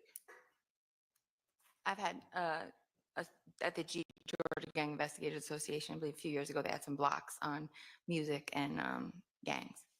And have you had the occasion in your experience to investigate gangs with people who have ties to the music industry? I have. In Atlanta, it is very common. And is YSL and YFN both of those gangs that you've been able to investigate? Yes, And have you listened to music of individuals associated with both those gangs, both YSL and YFN? I have. And are you familiar with gang references in music? I am. Your Honor, this time the state would like to tender Investigator Viverito as a witness, as an expert in criminal street gangs and criminal street gang activity, Your Honor. All right. She's so qualified and may testify as an expert in those areas. Now, while you've either been at Atlanta Police Department or the Fulton County District Attorney's Office, have you had the opportunity to lead any gang investigations? I have.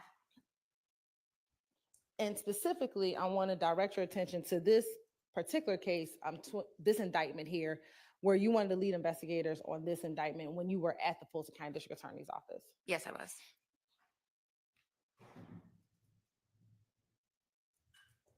Now, as an investigator on this case, did you have the occasion to investigate any crimes involving an individual by the name of Marquavius Huey?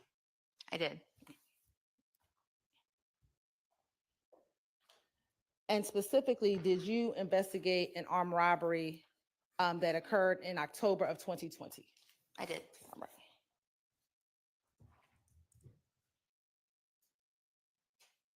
How did you get involved in that investigation?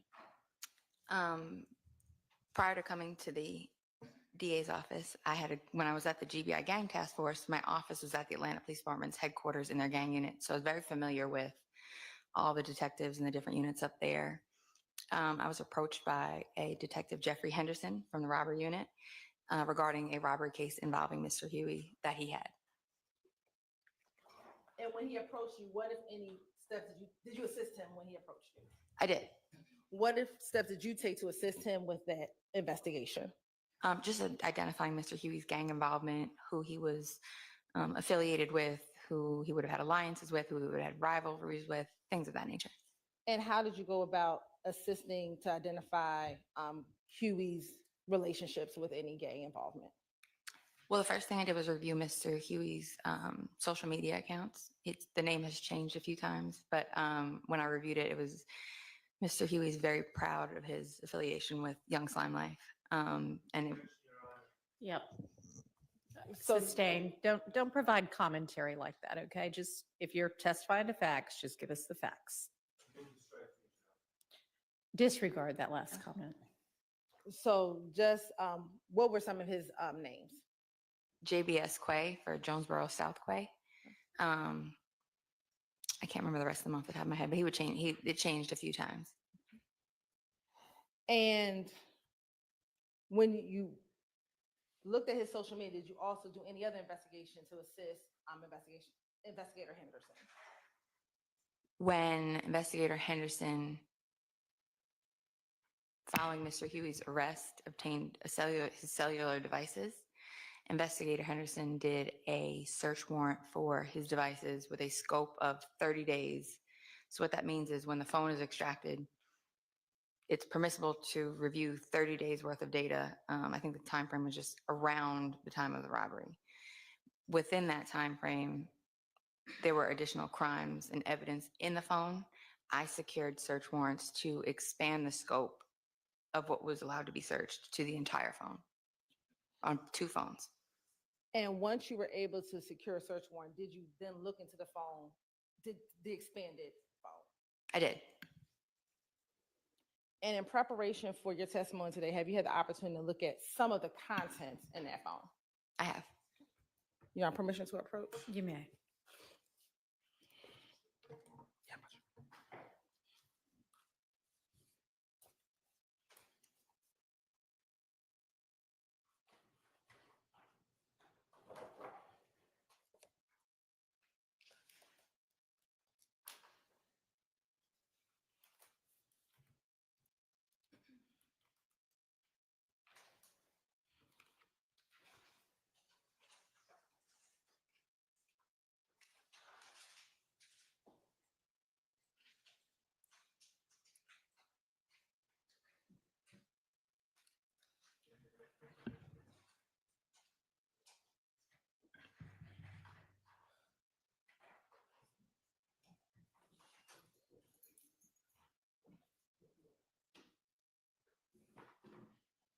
Commissioner, You may.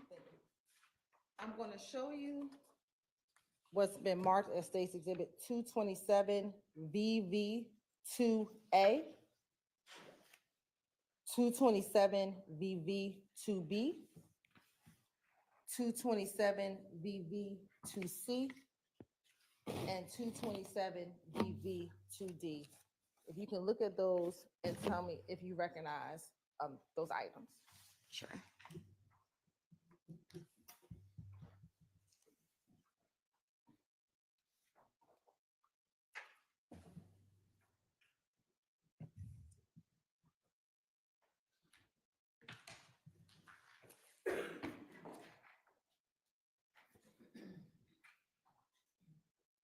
Yes, I recognize them. And how do you recognize them?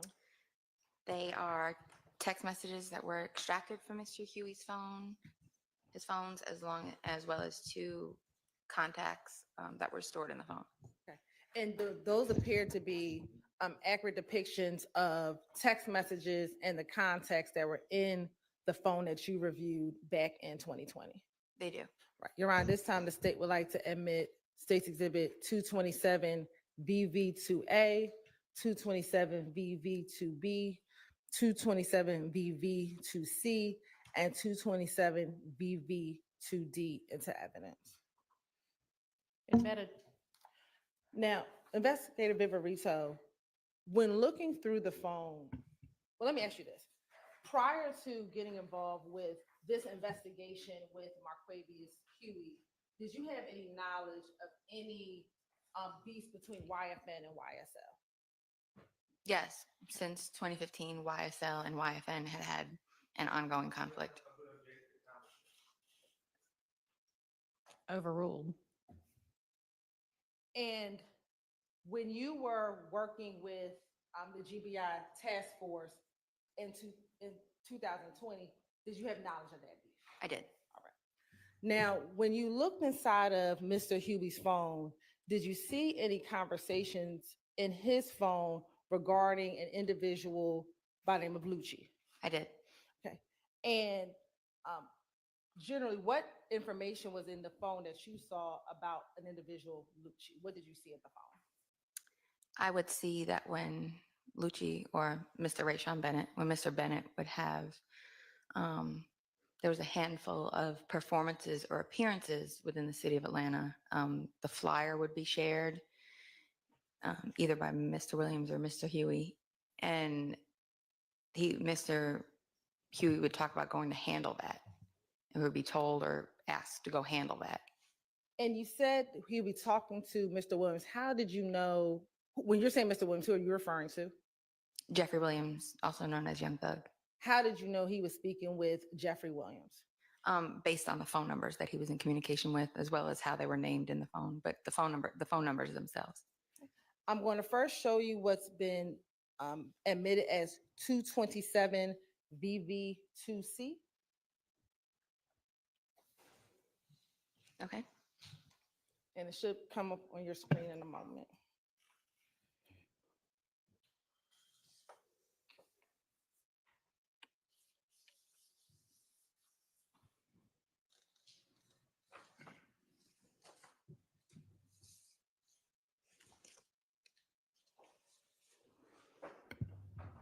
Now, first, looking at 227 VV2C, what is the jury looking at?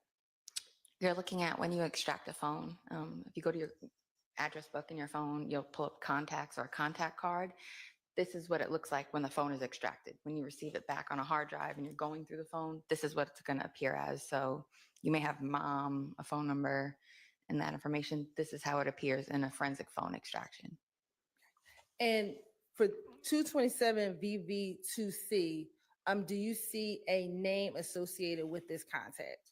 Yes. And what is the name? It's named Slime, and it has some emojis with the name. Okay. And are you able to tell what the emojis are? It looks like a snake emoji, and I don't know if you guys can see. It should be like the iPhone emoji. And then in this phone, when it says deleted, do you know what that means? I would assume that they kind of don't see it on my copy where it says deleted.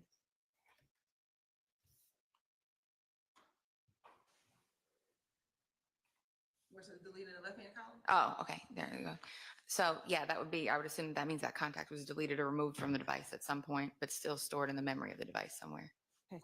And where it has other, what is in the other category? That would be the number associated with that contact. All right. And then for the created category, what's the created category? That's going to be the date that the contact was added to the phone. So say you meet somebody, you add their contact to your phone, you put them in your address book, that's going to be that date. And then if it was modified, what does that mean?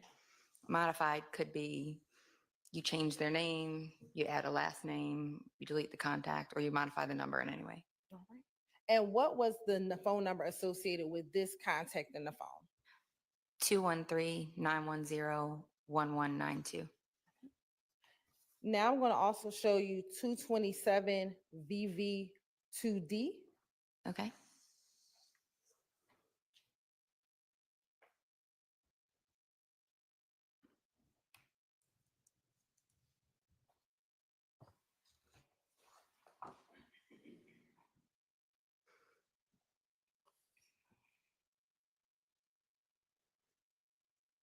First, I want to start with the other. What is the phone number associated with this contact? 213-910-1192. And is that the same phone number from 227 VV2C? It is. Right. And when you look at the name, what is in the name section? So here, it's going to appear as almost like a bug type emoji, but I had a chance to review the physical device. It is a spider emoji. That's just how it translates to, I don't know if you have friends, if you have an iPhone, your friend is the Android, sometimes the emojis don't translate correctly. When you extract the phone, that's what happens here. So when you look at the physical device, it's going to be a spider. And then what was the created and modified date on 227 VV2D? March 1st of 2019 is created and modified November 22nd of 2020. And through your investigation, did you associate this contact with an individual? I did. And who was that? Jeffery Williams. All right. Now I'm going to publish 227 VV2A.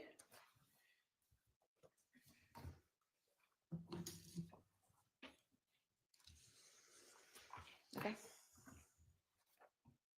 And I want to go to slide 2.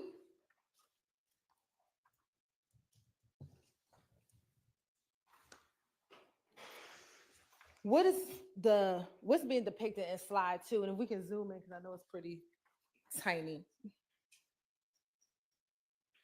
So just like in your phone, when you send a message, typically the message you're sending is going to be in green for iPhones, blue if they have the sent recipient has an iPhone. It's going to be on the right-hand side of the conversation. What that is going to be is it's a flyer for a YFN Lucci performance or appearance. Okay. And who sent the flyer, and to whom did the flyer get sent to? Mr. Huey sent that flyer to Mr. Williams. Right. And looking at slide 3, in the middle, what is in the middle? Is that this attachment of what the flyer is? Yes.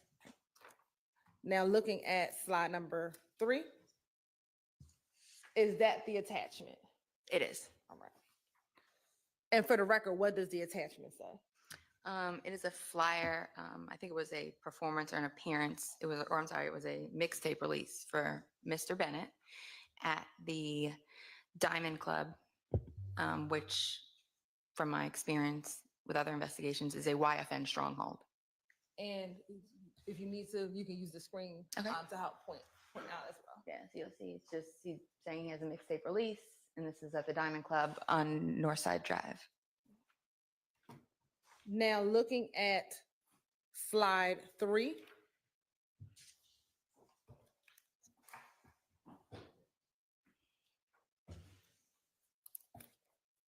Okay. Slide 4, excuse me. starting at slide 4. And if you can either read from the screen behind you or from your paper, or read from the screen behind you, and so we can show the jury. Tell the jurors about the conversation that is happening as a result of this flyer. So it's a little confusing, but at the time, if you look at the time and dates these messages are sent, the flyer and the initial conversation is started on Mr. Williams' phone that has a 213 area code or a Los Angeles area code. Once the flyer is sent by Mr. Huey, Mr. Williams switches to his Atlanta phone number and they engage in conversation to where Mr. Williams tells him, handle that tonight, and follows it up with slat. And then Mr. Huey responds, slat. And you said that this was Mr. Williams' Atlanta number. On the left-hand side, it says slime. Would that be the contact, how the contact is saved in Mr. Huey's phone? Yes, that's how it would appear in the phone. And what is the Atlanta phone number? It is 404-789-1371. And what is the date, roughly the date and times of these text messages? January 19th, 2020.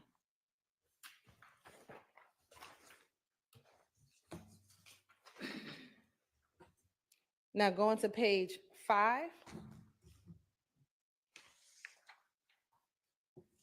What is being depicted on slide 5 of this PowerPoint? That is Mr. Williams using his Atlanta number to tell Mr. Huey on August 15th of 2020, go handle that, and he responds, slat.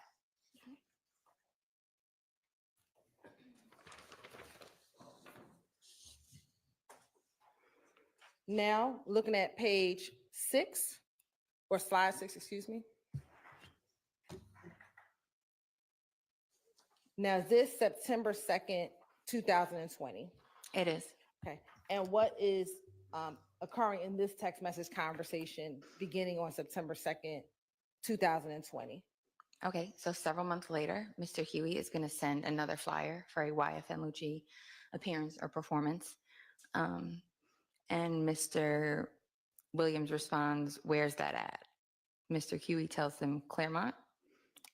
Mr. Williams responds and says, slatty handle, stay very low. And Mr. Huey says, slat, for sure, I've been out the way. And looking at the next slide, is this a copy of that flyer? Yes, it is. And when is the date of the appearance that Mr.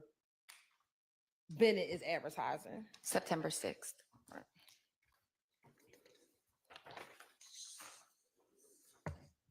Now going to the next slide. Does that conversation continue? It does. Okay. And if you could say for the record what the conversation is as it continues.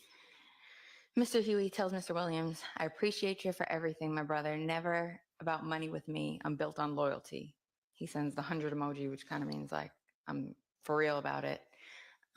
Mr. Williams says, slat, handle that, I got you. Mr. Huey responds, slat.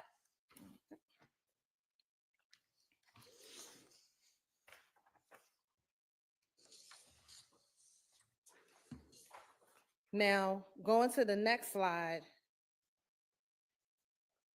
is there some additional conversation now with the 213 number that's identified as Spider or Mr. Williams? There is. Okay. And when is this conversation? July 20th of 2020. Okay. So this is after the first Lucci conversation, but before the second Lucci conversation. Yes. All right. And what is occurring in this conversation?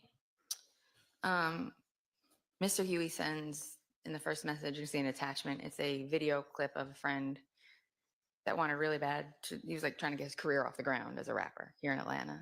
He says, post this for me, my brother. And then he uses a derogatory term for somebody and says, that person's out here in LA, twin. Not referring to his friend, he's referring to somebody else, somebody of the opposition, it appears. Sustained. Yes. And is that just generally the context of this conversation? Correct. All right. I want to move to the next slide. I'm sorry, the next slide. Specifically, on this slide, do you see a message with an individual by the name of Javon Fleetwood? I do. And are you familiar with that individual? I am. And how are you familiar with that individual? He's a member of YSL. Okay. And as a part of your investigation, have you had the occasion to investigate a shooting involving Mr. Fleetwood, where he is been charged with aggravated assault? Yeah, I wasn't the lead investigator, but I had a chance to review the investigation. Okay. And did you have an opportunity to prep that case for trial at any point? I did. What were the charges that he was preparing for to go to trial on? I believe it was aggravated assault. Okay. And do you know the approximate date of the incident in which he was being charged with? I believe it was May 10th of 2019.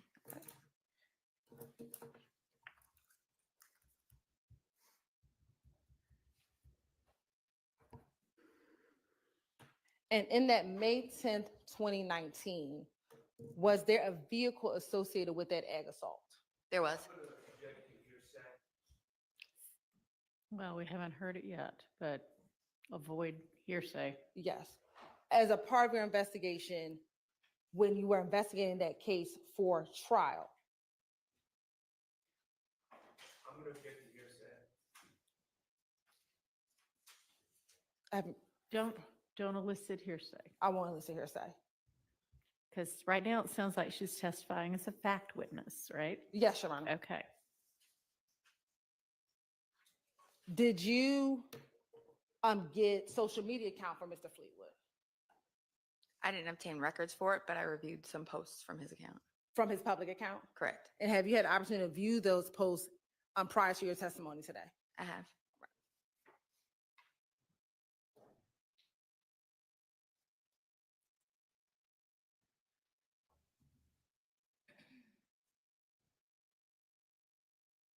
Permission to approach, Your Honor?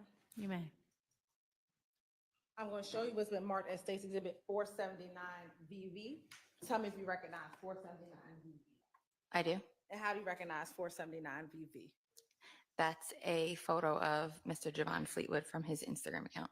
And is that from his public Instagram account? It is. Right. And was that pulled in preparation for this indictment here that we are referencing, 22 SC 183572? It was. Right. Your Honor, this time the state would like to tender and admit 478 VV into evidence. Admitted. Oh, excuse me, 479 VV. All right. Admitted.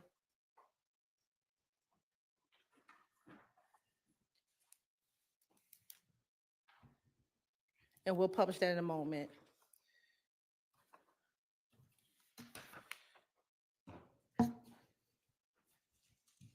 Based on your investigation, do you know if Mr.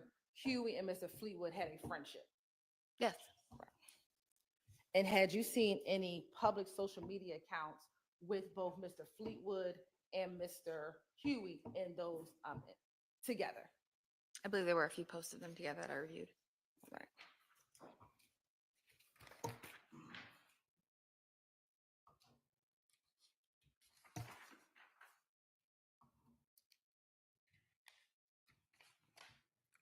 Now, I want to go to, I think, slide 10.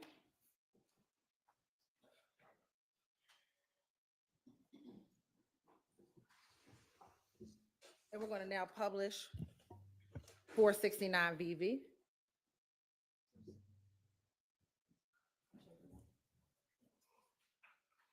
Four 471, 479 VV.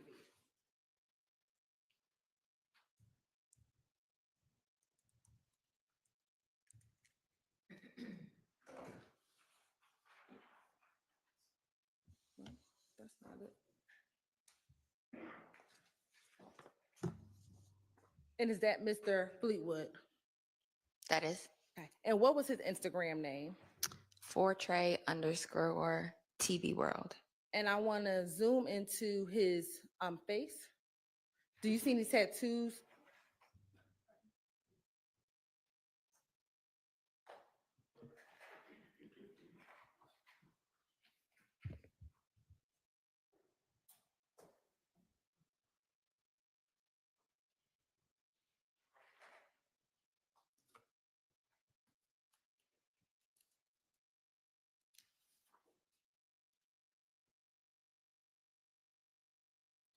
Do you see any tattoos on Mr. Fleetwood's face? I do. And specifically, do you see the tattoo with the star? I do. What is the tattoo next to the tattoo with the star? So down the right side of his face by his temple, you'll see he has YSL tattooed on the right side of his face. And now I'll go back to the next set of the former.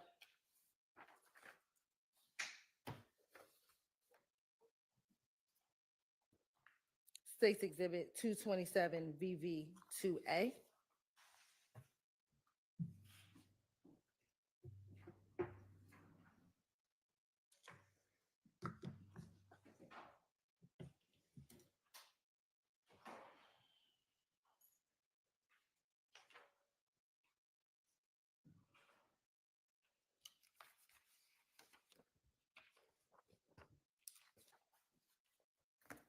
Now I want to go to this conversation that starts on February 25th, 2020.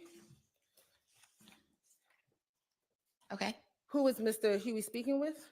Mr. Williams using his Los Angeles area code phone number. And looking at this post, generally, what is the context of this text message conversation?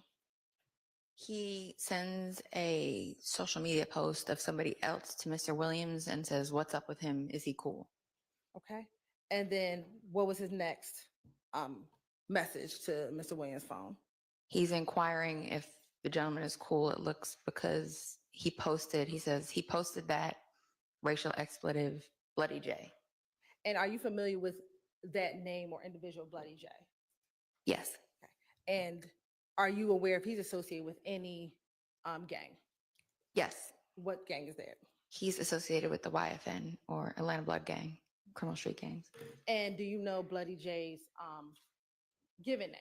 Yes, it's Justin Ushery. And have you had any investigation involving Mr. Ushery? I have.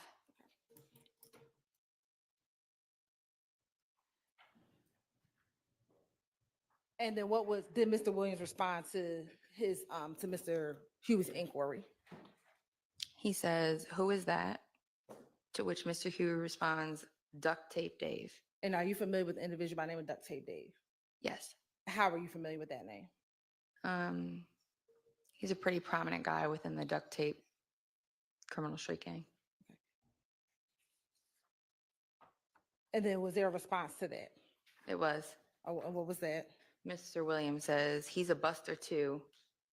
To which Mr. Huey responds, "Slat." And he tells Mr. Williams, "I told him, fuck them, racial expletive. He hit me back laughing and shit."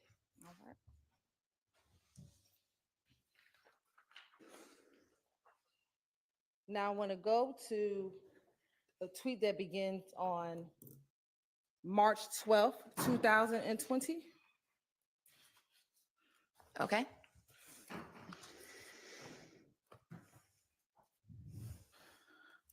Now, what is going on within this group of text messages on March 12th, 2020? Mr. Williams initiates a conversation with Mr. Huey. Okay. And what does Mr. Williams say in his initiation? What y'all got going on? Okay. And then is there a response? He says, "Them, racial expletive. No, I ain't play no part in that slime." And then is there a response from Mr. Williams back to Mr. Huey? He says, "Take that shit back." And is there a response from Mr. Huey back to Mr. Williams? Mr. Huey says, "I ain't get nothing out of that. I ain't even pull no gun on nobody. I'm finna tell them though." All right. And does Does he make another response? He said, I told him I ain't finna do that shit. He went on and did it. I couldn't stop him. And then does Mr. Williams respond to that? Mr. Williams says, if he don't take it back, he's gonna die. And looking at this text message, without going into detail, were you aware of any police reports around this event of March 12, 2020? Overruled. Were you aware of any police reports regarding any incidents around this date? I was. Okay.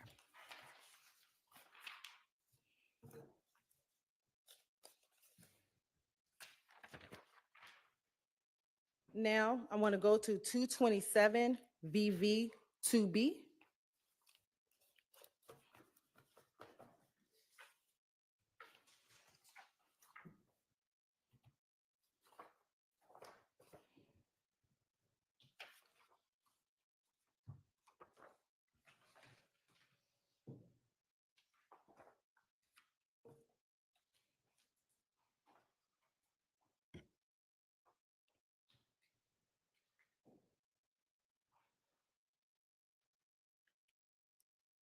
And in looking at 227 VV 2B, was there a text message on November 14, 2021?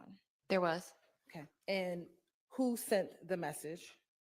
Mr. Huey sends the message to Mr. Williams' LA area code phone number. Okay. And what does the message say? It says, you know, I'm ready to handle the business and go sit down if I got to about any one of y'all on my mama.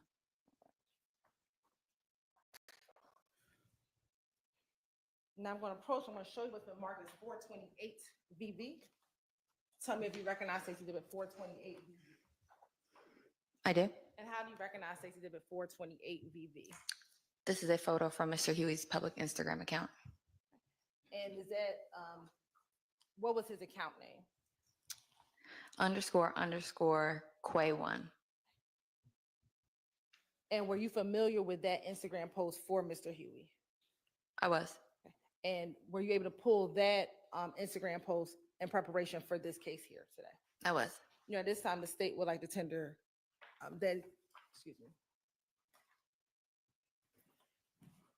tender 428 VV into evidence. I'm sorry, 28, 428 Okay. VV Admitted. and permission to publish. You may.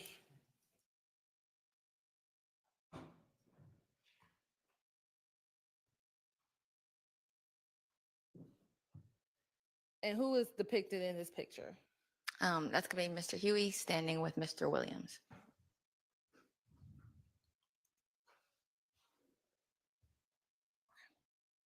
And is there a caption?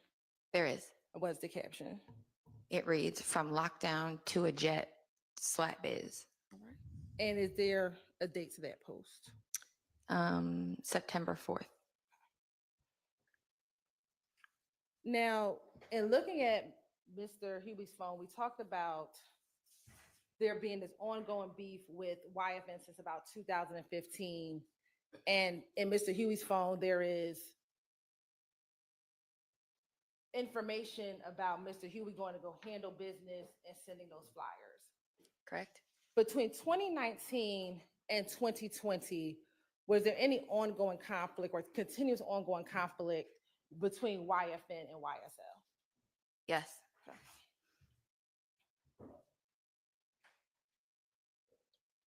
And through your investigation, were you made aware of incidents that occurred between 2019 and 2020 between those two groups? Yes, several. How did you learn about those incidents? In 2019, when I was working, at that time, I wasn't yet promoted to the gang task force. So I was assigned to the Atlanta Police Department's gang unit as a probation officer with a gang caseload. So I worked on their investigations with them. And then in 2020, when I was with the GBI gang task force, I worked some of the actual investigations.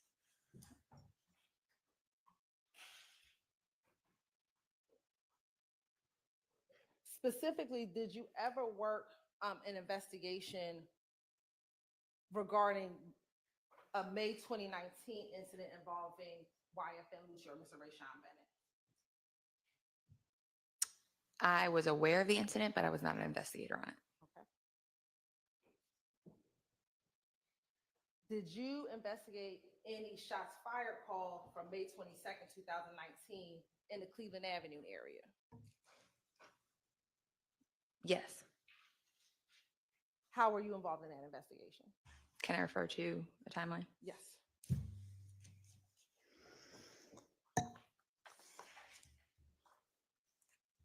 That was an incident where shots fired at the YSL stronghold located at 151 Cleveland Ave.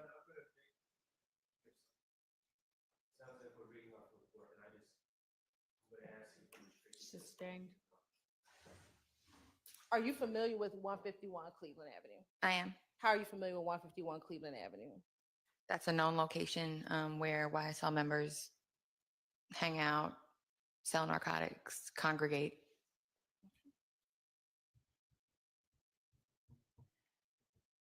And have you had your own opportunity to investigate crimes that occurred in that area of 151 Cleveland?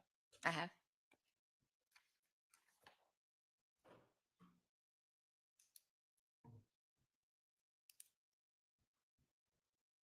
Now, I want to take you to 2020. Did you have the occasion to investigate any specific incidents involving YFN incidents towards YSL members or YSL members towards YFN members? I did.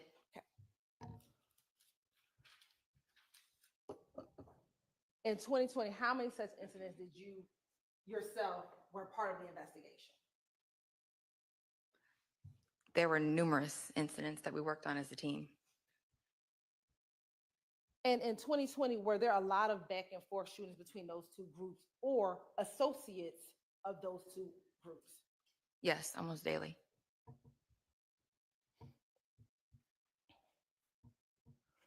In 2020, were there also social media posts of antagonizing between one group, posting on social media, antagonizing the other group? Yes.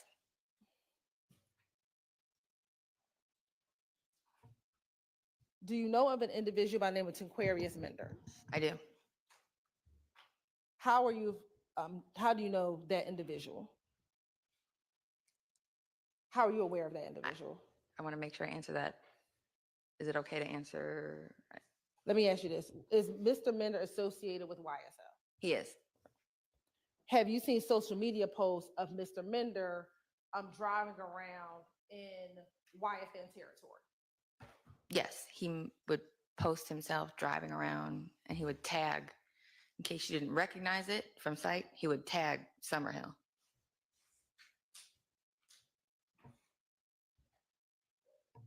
And why would that be considered antagonizing for Mr. Mender to be driving around in Summerhill? Because Mr. Member was also a member of YSL.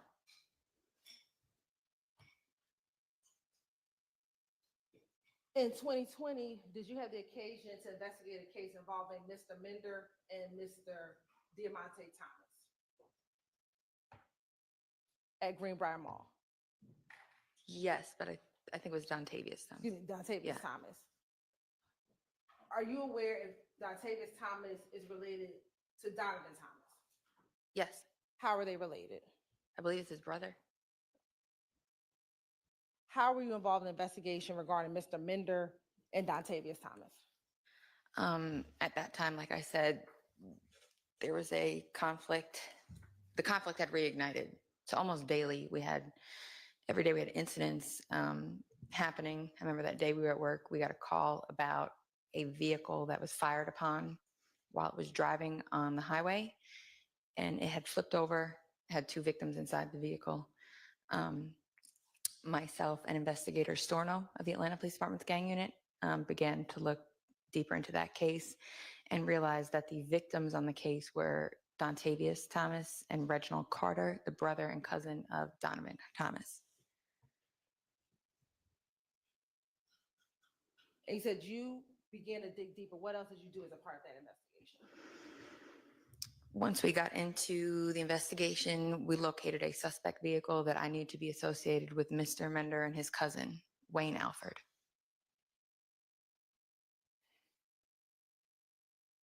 And what else did you do as a part of your investigation? We would pull phone records. We got video. We spoke to witnesses, and ultimately were able to charge that case appropriately.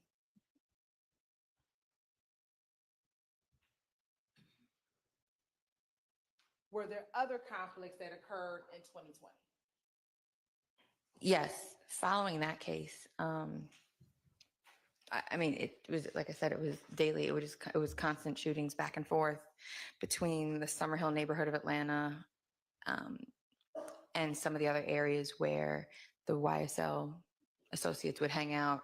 It resulted in murders. It resulted in aggravated assaults. There were numerous incidents.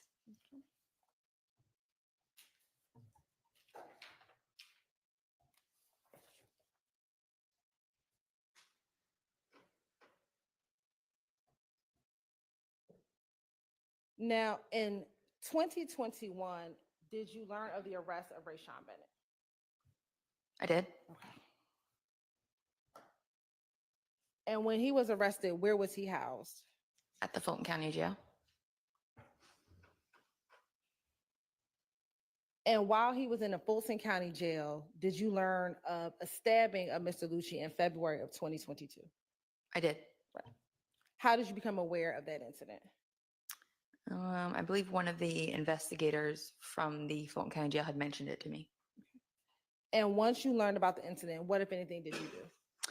Once I learned about the incident, I inquired about who the suspect was, and I found out that it was a Mr. Jaden Myrick.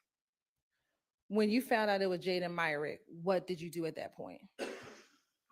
I was familiar with Mr. Myrick, so I began to listen to his jail phone calls and look at his jail.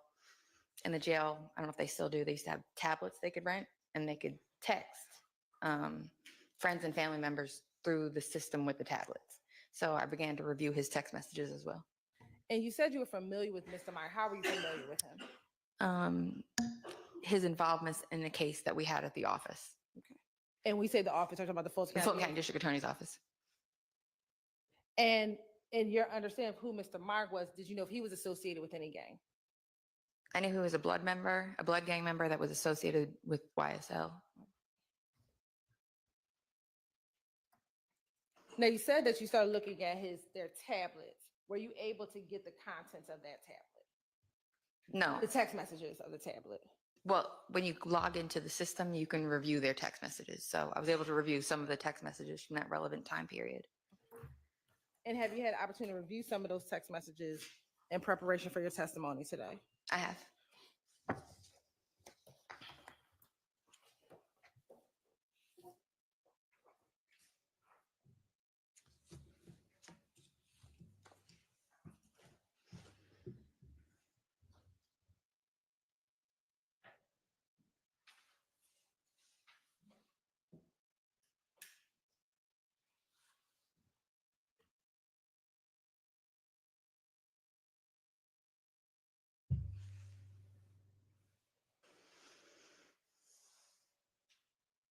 And let me ask you this.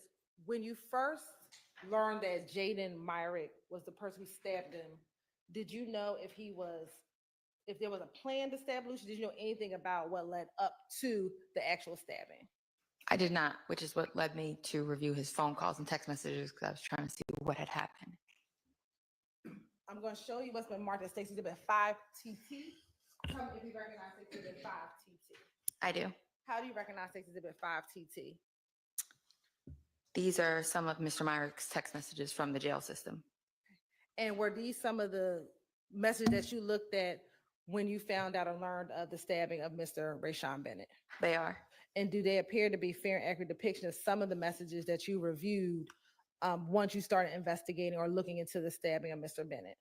Yes, they are. Your Honor, this time the state would like to admit Stacy Exhibit 5TT into evidence.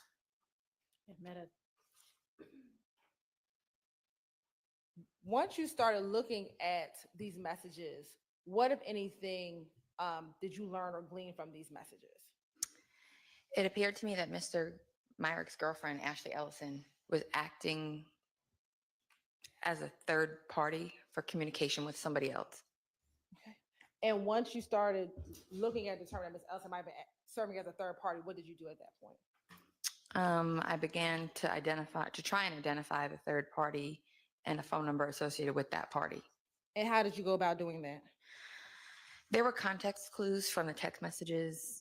On a text message from February 6th, she says, your folks, this message is from your folks, 706, which is an area code that I know. So I think, okay, maybe that's a clue. Maybe that's the person has a 706 area code. Okay. And what did the text say? It does. So Miss Ellison is conveying the message from the 706 area code to Mr. Myrick. And she says, and the person is telling her to tell him, tell lil bro, I talked to the biggest, just now waiting on the news. He thinks we're flexing. I talked to the biggest. He thinks we're playing because the racial expletive in the same house and it ain't handled. I done put the food on the table. Make me proud. My name is on the line on this one, so don't make me look bad. And what was the date and time of that message? February 9th, 2020 at 11:32 p.m. Is it 2020? I'm sorry, 2022. Okay. And in reading that, did you have an understanding of what they were even talking about? A basic understanding, yes. What was your understanding of it? That they were waiting for confirmation that the act had happened, saying that we think we're flexing. He thinks we're trying to get one over on them. And they think that they were kidding because I guess they'd been housed together for a little while and nothing had happened up until that point. He tells them he put the food on the table, like he gave him the opportunity and make me proud. And once you saw that message, how did you go about determining if 706 was a phone number or what 706 was? I reviewed Mr. Myrick's jail calls. You can pull jail calls by the inmate themselves. And I looked at his jail calls to see if there are any phone numbers that he had called with a 706 area code. And were there any phone numbers he had called with a 706 area code? Yes, there was one. Now, once you saw the phone number that he had called, what, if anything, did you do about the phone number? I requested the records for the phone number. I learned that it was a Verizon phone number. When you have Verizon, they retain what is called text message data. As long as it's not an iPhone, if you have an iPhone, as long as it's not iMessage and it's Android to Android or iPhone to Android, for 7 days, they will retain the contents of those text messages. So I secured a search warrant and requested the call records as well as the text message content for that phone number from Verizon. And were you able to get that information? I was. And once you received the information, what, if anything, did you do? I tried to, it just comes in as a big spreadsheet. So I went through and sorted and identified the calls. The texts and read through them. And when you said you sorted, how did you go about sorting and identifying the text messages?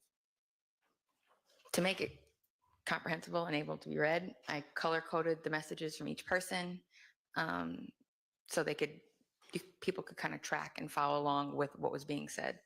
And have you had the opportunity to review a copy of a demonstrative showing how you kind of color coded those text messages to help determine what people were talking? I have.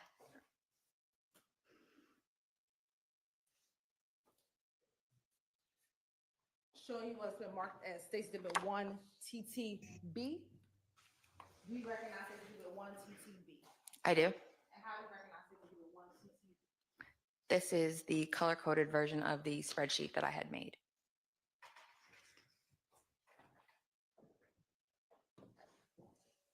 And I'm going to show you here States Exhibit 1 TTC1, 1 TTC2, 1 TTC3, and 1 TTC4.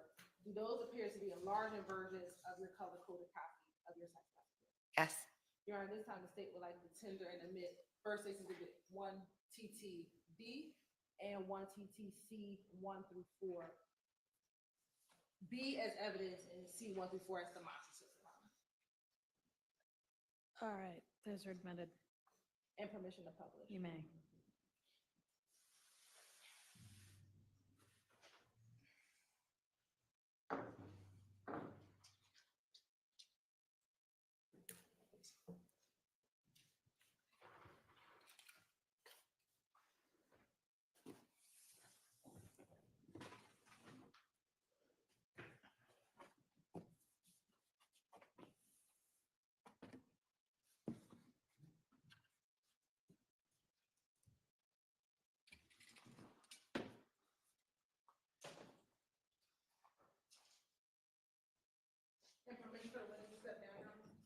Yes, you may.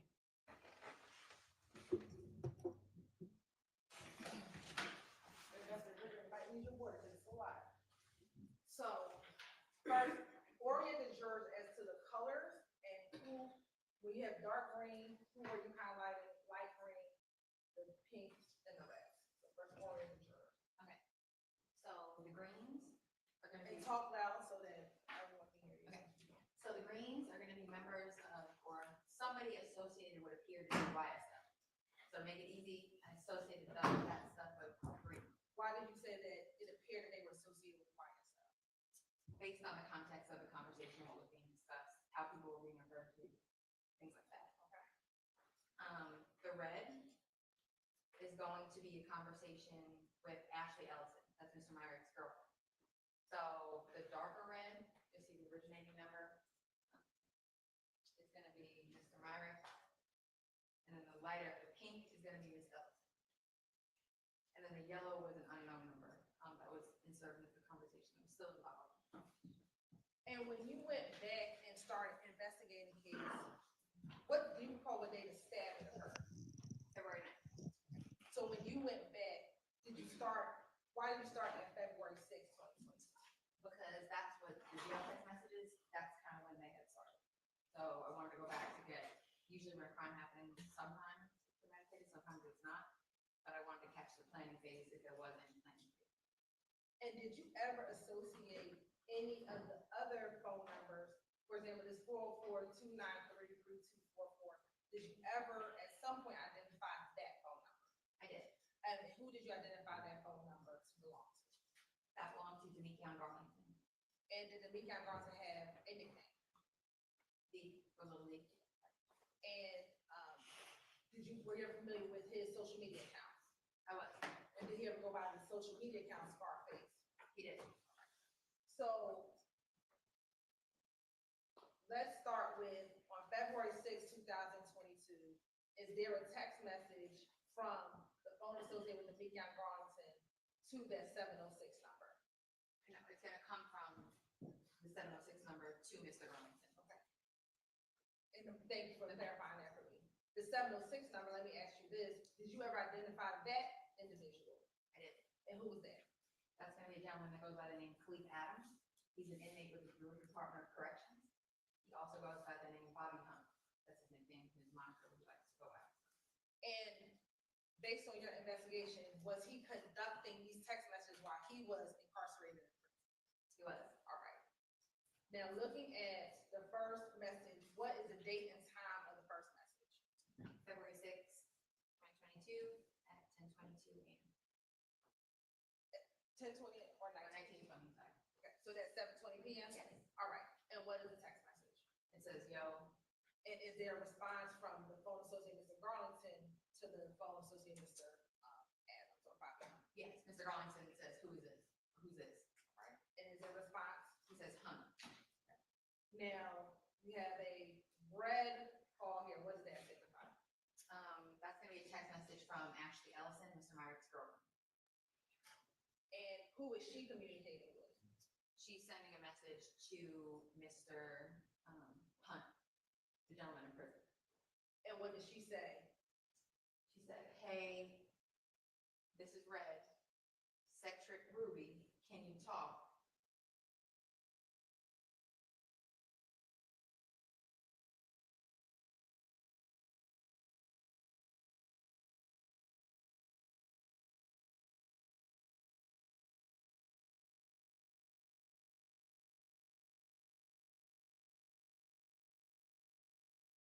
He wanted me to call you.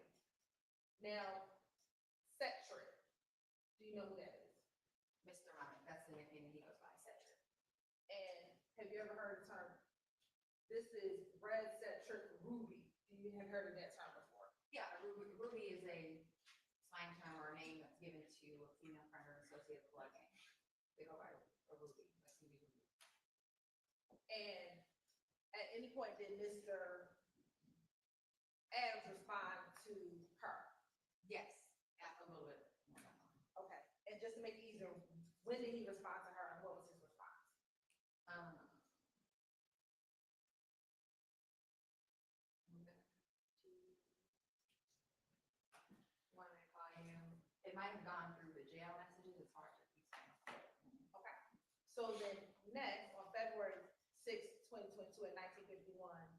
is there a conversation between Mr. Adams' phone and Mr.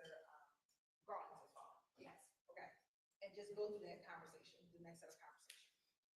So Mr. Garlington says, what it do, twin? Mr. Adams, who's been in communication with Mr. Myrick, says, my little man, right there with the F-U-C-K, racial expletive. And Mr. Garlington says, oh yeah, where about? Mr. Adams says, you know which I'm talking about, right? The singer. And Mr. Garlington says, who's locked up? And Mr. Adams says, 650.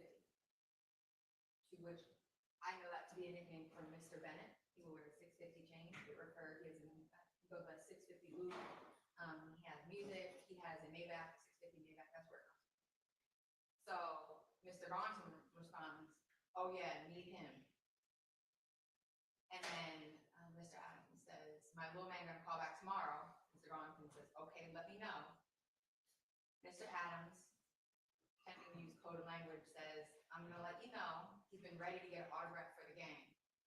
And then Mr. Garlington says, okay, let me know ASAP. To which Mr. Adams responds, ready. And when you said he's using coded language, what do you mean? Instead of saying, my buddy's ready to kill him, my buddy's ready to attack him, I forbid his contraband phone gets. Right. Okay. That's what I'm saying. If the calls were getting intercepted, when phones get taken, it's an attempt to conceal the activity to the person that made it. So they're not really trying to get an actual signature autograph for the guy? No, I'm trying to get all that. Okay. Now, after that conversation, is there some conversation between Ms. Ellison's phone and Mr. Adams' phone? Yes. Okay. When does that conversation begin, and take the jury through that set of conversation? It begins on the 7th, and they're talking about trying to put Mr. Myrick in communication with Mr. Adams down in the prison system. They're talking about emailing him, texting him. They're asking about stamps in the Fulton County jail system. You have to purchase stamps, the Fulton stamps, to be able to send and receive texts. So you get about 30 cents or allow you to send a certain amount. It's not free. So she's asking Mr. Adams for money for stamps from Mr. Myrick because they've used their last, and she's facilitating Cash App or Chime, Apple Pay to get the money to him to be able to facilitate stamps being purchased so they can communicate. And then communicating via phone? It's going to be through the jail system. All right. And then there's a call from a number that you're unaware of. Correct. And that was not a part of your investigation, investigating this kind of thing. Yeah, it was just somebody trying to, like a third party trying to send money. Maybe somebody didn't want to use their Cash App blocked or whatever money happened, so somebody else trying to help out. And then do they pick up that same conversation trying to get stamps for Mr. Myrick? Yeah, the unknown number says I sent 15. I'm trying to get in contact with, or Mr. Connolly in jail. They'll send one inmate may have a Cash App account they're using in the jail, and everybody can send money to, and it might change if somebody's phone gets taken, the Cash App account gets shut down. So Mr. Adams in this text message sends the $15 to somebody for section. And then he tells Ms. Allison, I sent the 15. And she says, I got it. I'm going to get the stamps now and tell them. Now, going to February 8th, 2022, is there more conversation between Mr. Adams' phone and the Garlington phone? There is.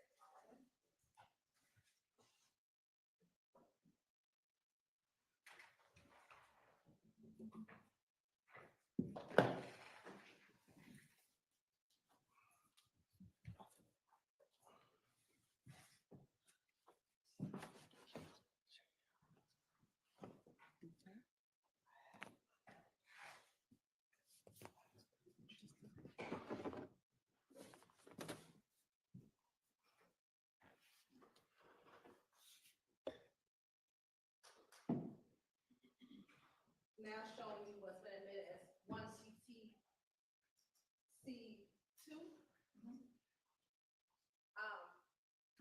Is there a conversation between the phone associated with Mr. Garlington and the phone associated with Adams? There is. Okay. And what is said on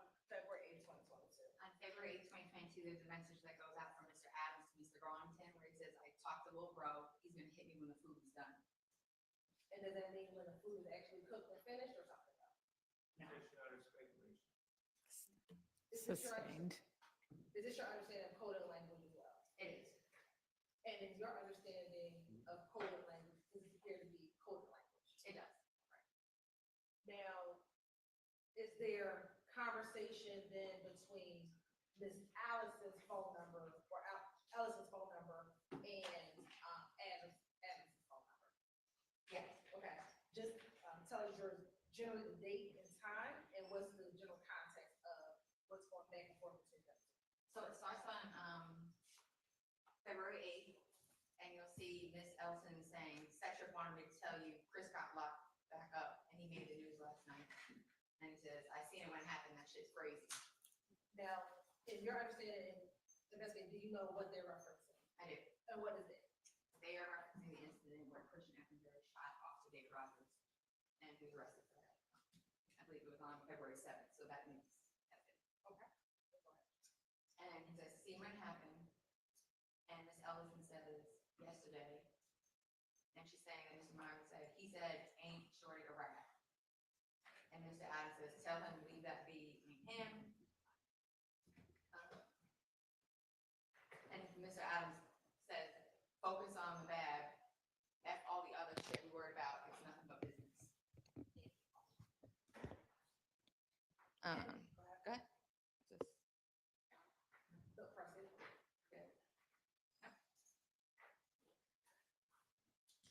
Okay. Nothing but business. And they start talking about, he says, Buddy's up under RICO and them. Tell him to bring home the trophy. I'm going to secure the bag. I've been online. Racial expletive. Got to see it to believe it. And Chris being in there is all the confirmation that's going to be needed. So is that also using some coded language as well? Some. And what is your understanding of what's happening in this text? Basically, tell him focus on the task at hand. And that people are going to get confirmation of it because Eppinger's in there. He's going to be able to vouch for it and say, no, it's happened. I'm here. It actually happened. And then does that generally the context that's happening between Ms. Allison passing messages to Myrick from Adam in this February 8th conversation? It is. All right. Now going to February 9th, is there any messages between Mr. Adams and Mr. Garland? He just reaches out to him. To me, it appears that maybe Mr. Garlington may have attempted to call him and he couldn't answer. And he says, yo, 12 is on the floor. 12 being a slang term for police. When you're in the prison system, the guards should come around, do rounds. If that's happening, he wouldn't have been able to answer his phone if the call came in. And then are there conversations between Allison and Adam beginning on February, also now on February 9th, 2022? Yes. Okay. And tell us the general, what's the conversation happening here on February 9th, 2022? Mr. Adams is engaged in a conversation with Miss Ellison, and he says, yo, and she says, what's up? And he says, tell little bro, I talked to the biggest, just now waiting on the news. They think we're flexing. And she says, okay, I'll text this to him. And then Mr. Adams says, my name's on the line on this one. Don't make me look bad. Oh, it's a follow-up. So yeah, my name's on this line. I'm sorry, the text messages, sometimes they come in a little bit out of order. It says, my name is on the line. So on this one, don't make me look bad. He said, I talked to the biggest. He thinks we're playing because the racial expletive is in the same house and it ain't handled. I done put the food on the table. Make me proud. Now, is this similar to the same text message that you saw in the JPay system when you were first just trying to pull the case? Is that same text message in the JPay system? Yes. And is that the same text message you read a few moments ago? Yes. All right. And is there any further conversation between Ellison and Adams and her passing that? It looks like there was based on the context, there was I think, and there's a phone call that happens where there's a three-way call that's attempting to happen. Isn't great service in most of these prisons. So he wasn't able to hear him. So they're trying to get the message across about what had happened in the payment and things like that. And you'll even see he texted this yellow number. He says, nothing, just trying to get confirmation of this thing. And is that confirmation, is your understanding that's a confirmation of the stabbing? Correct. And what day does the stabbing occur? May 9th. May 9th? I'm sorry, February 9th.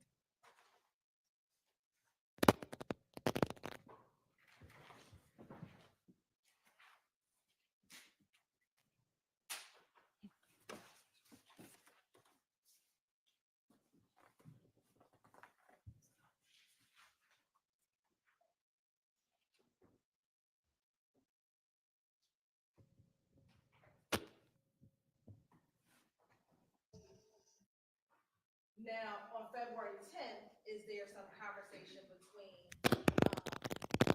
Allison's phone and Adam's phone? There is. Okay. If you can give the general context of what is now occurring on February 10th, and is this the day after the stabbing?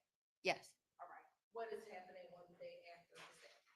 Mr. Myrick, coupled with phone calls, Mr. Myrick is eager to be paid for what he did for stabbing Mr. Bennett.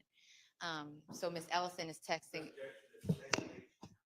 Yeah, I mean, I already instructed you once to not include your commentary and just provide the facts.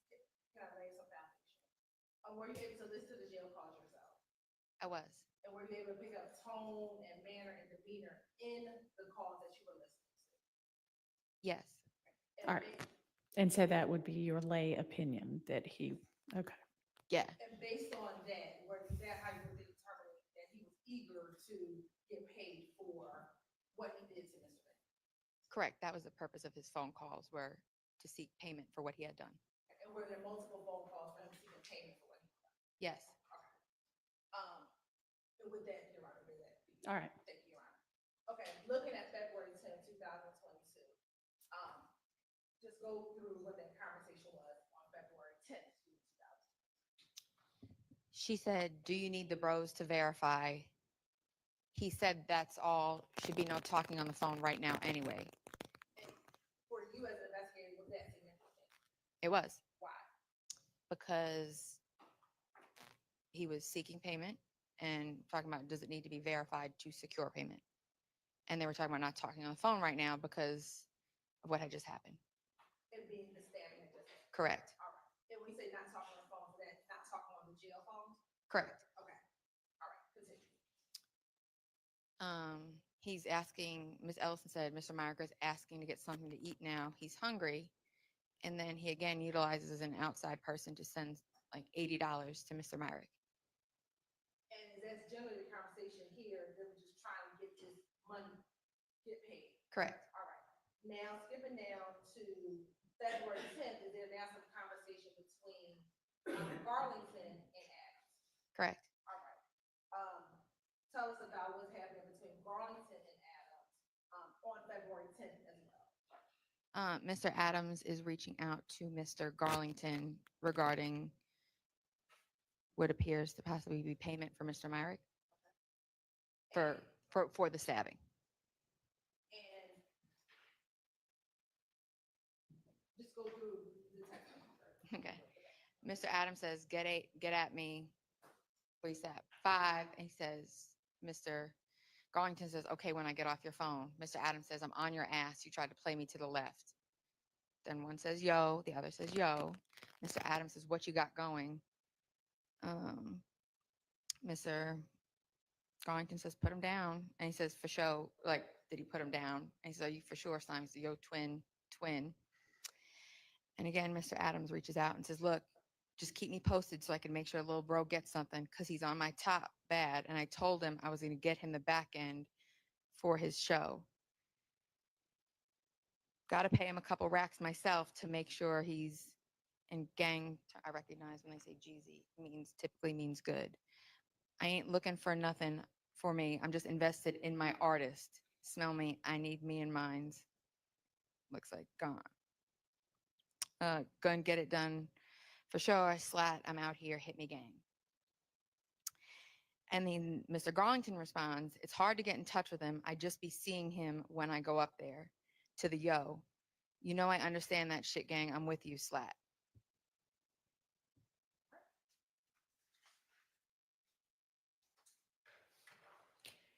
Miss Hilton, you don't have to do it right now, but be kind of thinking about when a good lunch break would be. This is the last one, so I All put it right. right here. Sounds good.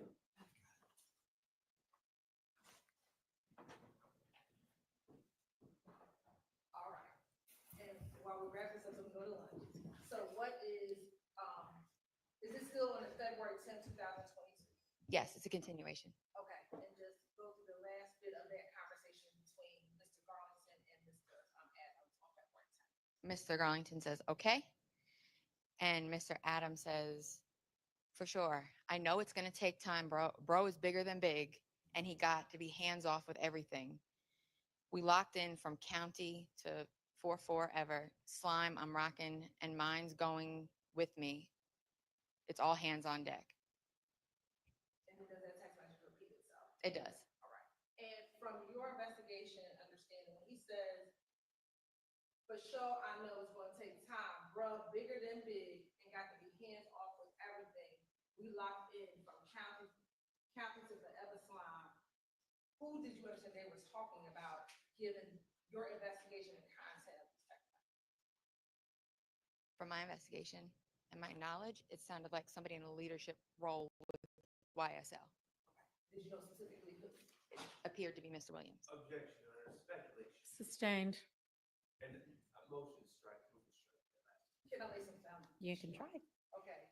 How long have you been working back and forth with the YSL gang? Since 2019 at least, if not 2017. And when you were working with these cases, did you ever have any other evidence in which individuals from YSL, from your own investigation, attempted to conceal Mr. Williams' identity?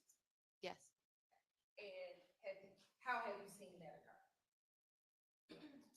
With the use of FaceTime to conceal his identity, so text messages or phone calls go undetected. Okay. Have you ever seen in your investigation or listening to jail calls that individual YSL will try not to use his name? Correct. Okay. Have you ever seen through social media where individuals will try to conceal and say, don't say his name, say a different name? Correct. Right. And in having that knowledge and reading this text message, is that how you determine, it is of your expert opinion, that this could be potentially could be talking about Mr. Williams? Well, objection to leading, and it's also a misstatement of what was said initially. Because in her opinion, it's Mr. Williams, and All right. it could be Mr. Williams. I'm going to let you clear that up on cross. I originally said somebody with a leadership role. I can't definitively say Mr. Williams. I said somebody within a leadership role. So that's who is in the highest leadership role. So. No, I think this would be a good time. Okay. Let's take our lunch break and let's plan to be back at 1:15, please.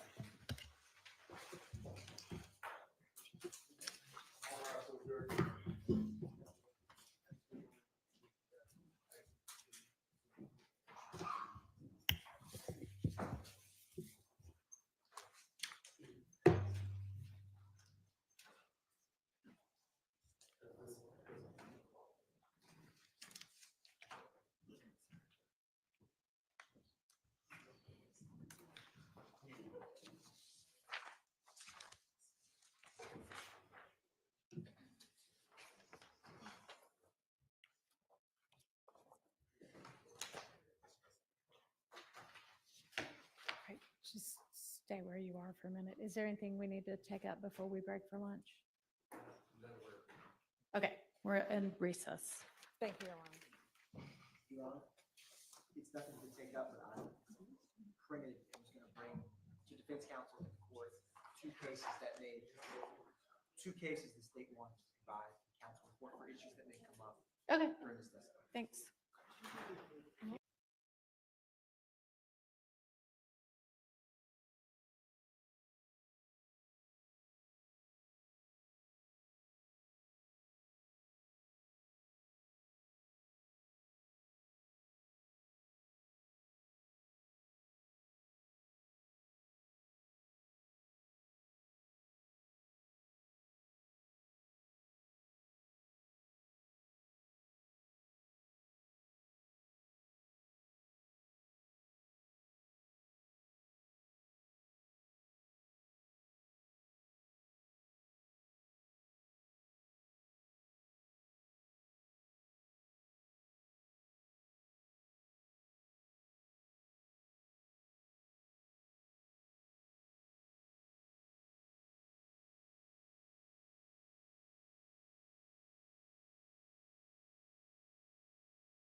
ensuring that medical and mental health care is constitutionally adequate, and ensuring appropriate use of restrictive housing to avoid serious risks associated with isolation. So in short, we can fix these problems, and we are pleased that Fulton County has pledged to cooperate with us in doing so in the road ahead.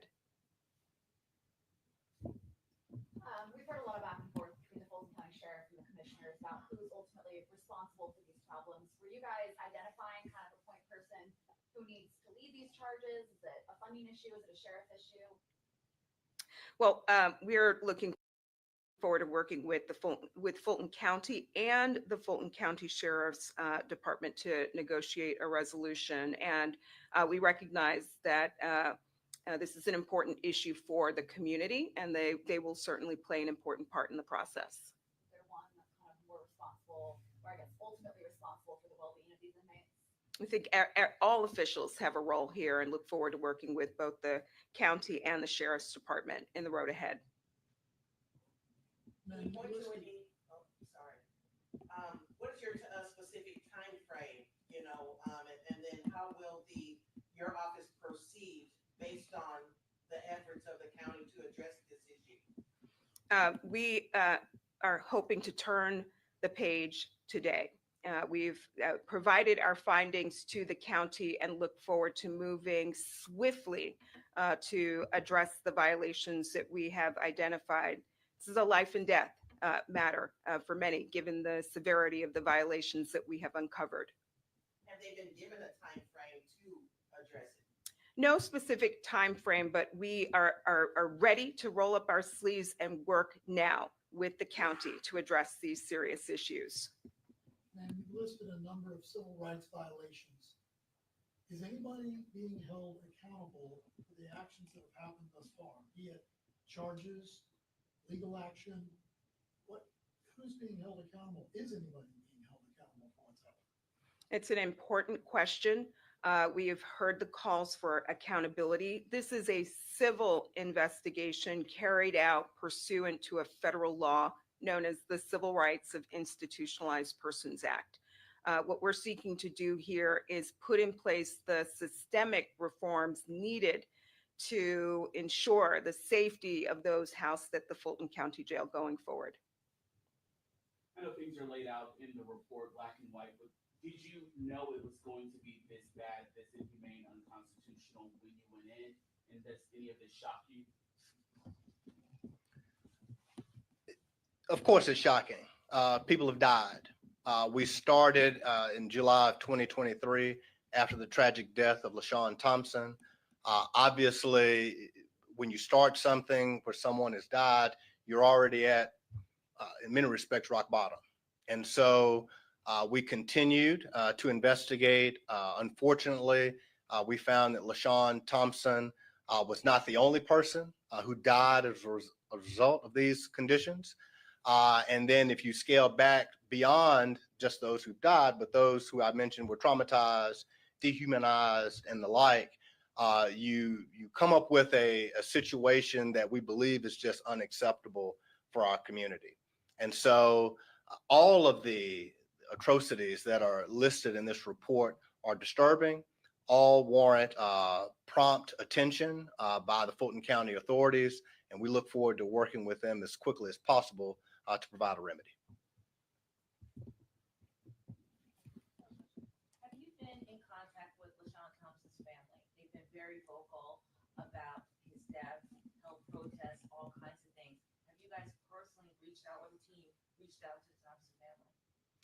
We've been in touch with a number of families, a number of advocates, and people housed at the jail, all who shared their testimony, and those stories and lived experiences of people housed at the Fulton County Jail very much informed the findings that we issued today.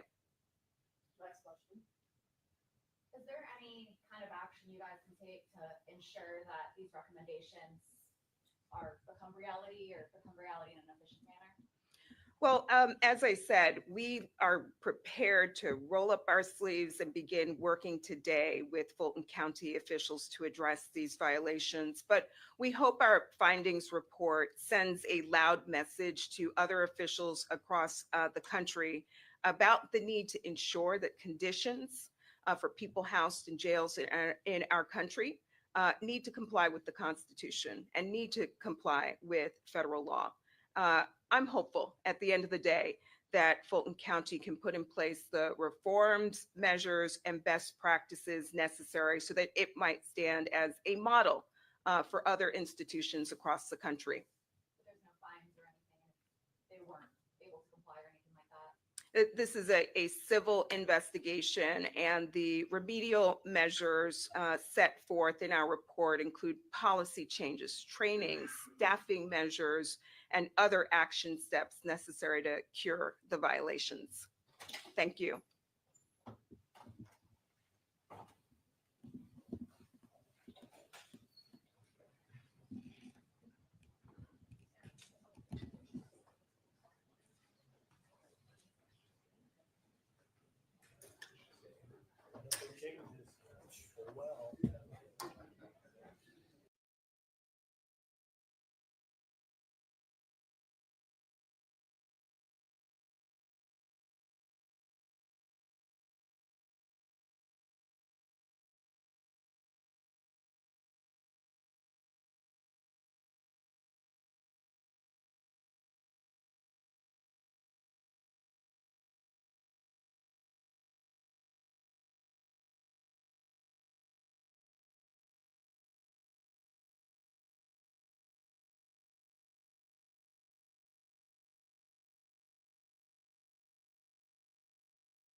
All right, you can go ahead, Ms. Olson. Thank you, Your Honor.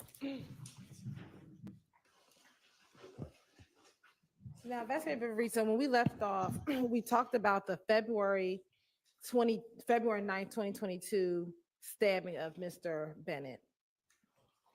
Just going back to 2019, when you were working with the probation department and you were working with Atlanta Police Department, when you were working with them, what exactly was your roles and responsibilities when you were working with the Atlanta Police Department? I was assigned full-time to the Atlanta Police Department. I had a caseload of, I would say, high-risk gang members that were assigned to me. And we would monitor and provide investigative assistance to other units when there were cases involving gang members, cases in gang areas, and we'd help out along the way with those cases as they come up. And when you say you would monitor them, tell us exactly what would you do? We could all just be sitting in the office and we have the radio going and we may hear an address pop up and they say, okay, we have a person shot at this address. One of us might respond out there. We may call that unit and say, hey, what do you guys have? We might pull the reports later on. We could check and see. Not sure if you guys have heard, NIBIN leads the ballistics testing. When shell casings match, we might say, okay, let's see if this matches something. And then we'd go dialogue with the investigator and say, hey, take a look at this. This might be a motive. These are your parties. These are your players, and do things like that.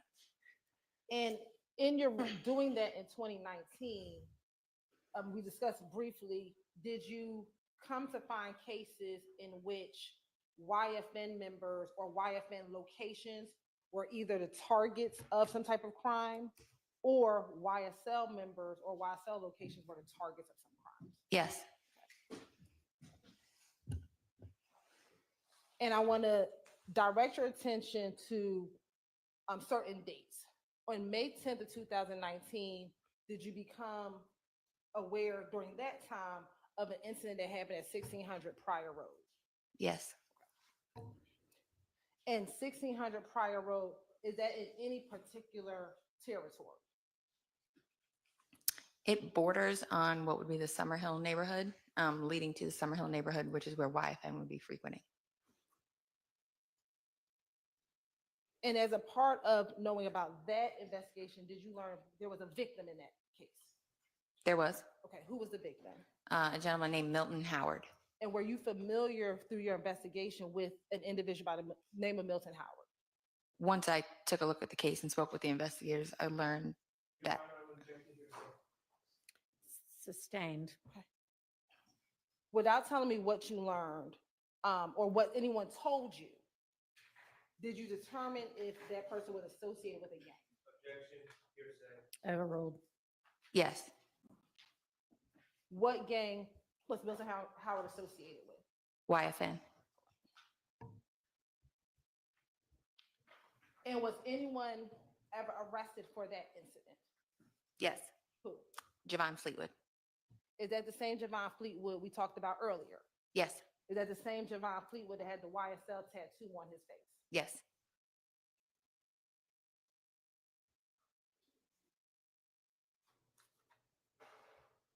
Also in 2019, in that same role that you had, did you become aware or did you receive police reports about an incident that happened on Crew Street? Yes. Is Crew Street in any particular gang territory or neighborhood? It's in the Summerhill neighborhood of Atlanta. Say that one more time. It's in the Summerhill neighborhood of Atlanta. And is that the neighborhood affiliated with YFN? Yes.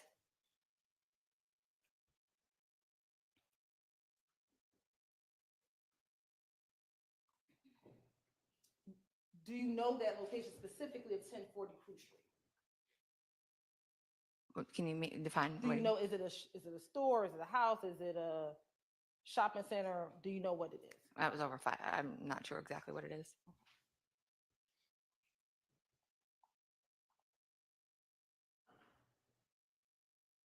And were there any victims at the location? I believe there were. You want to rephrase? Yeah. Sitting here today, are you familiar specifically with that incident? Can I look at my notes to refresh my Do you recollection? have notes regarding a timeline of events that occurred in 2019? I do. Will looking at your notes help refresh your memory as to that particular incident? It would. Yes. Uh-huh.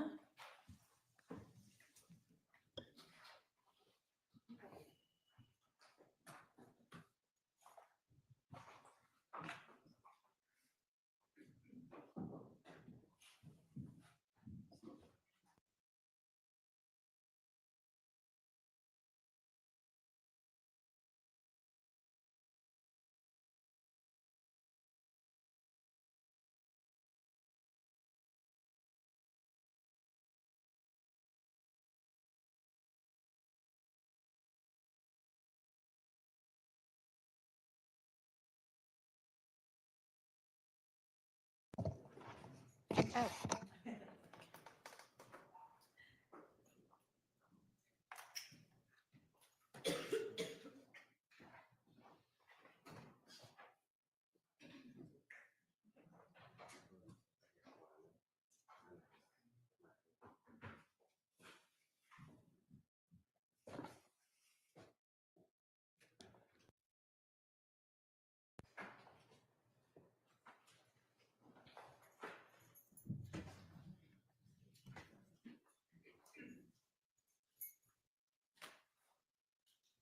And as soon as we get that, we're looking at that, help refresh your memory. It would. All right. Just look at it without saying anything. If it refreshes your memory, look at it and look at it when you're finished.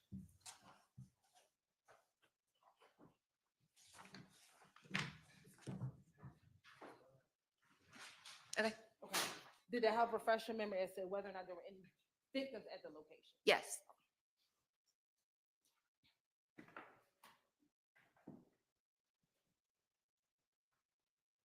Was Wyatt Lucci at that location? I learned through the investigation that he was present. He'd been seen at the location. Yes. And was that incident on May 22nd, 2019? It was. On that same day, did you learn of, or did you have the case to investigate a shooting at 151 Cleveland Avenue? I learned that there was shots fired there. Yes. Okay. And was that also on May 22nd, 2019? Yes. And as we talked about earlier, that's in the Cleveland Avenue area. Correct.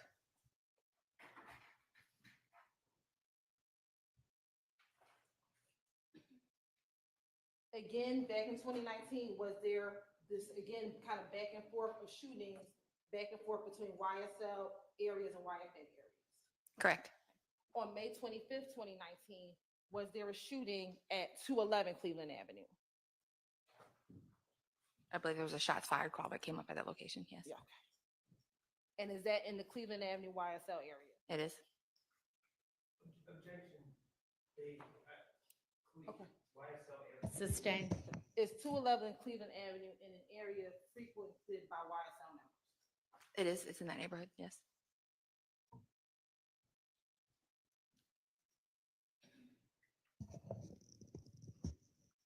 In May 27, 2019, was there another shooting at 355 Bellegarde Place? There was.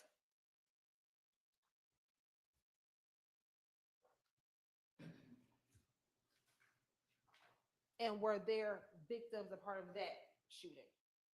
I just need to refresh real quick. refresh your There's several memory? incidents I want to misspeak or confuse them. That's all.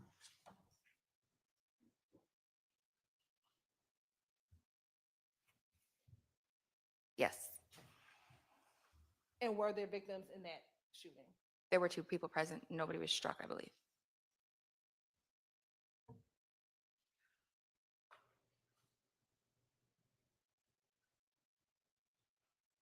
Now, with the instance that we just referred to outside of the one that happened on Pryor Road, for the Crew Street and the two Cleveland Avenues and the Bellegarde Place, was there anyone ever apprehended, to your knowledge? To my knowledge, no.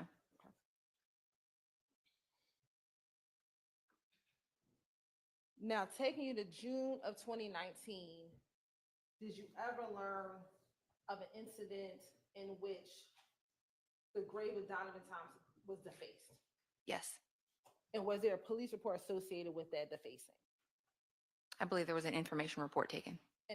What's the difference between an information report and a police report? I mean, it's a type of police report where just information was given, and they wanted the incident documented.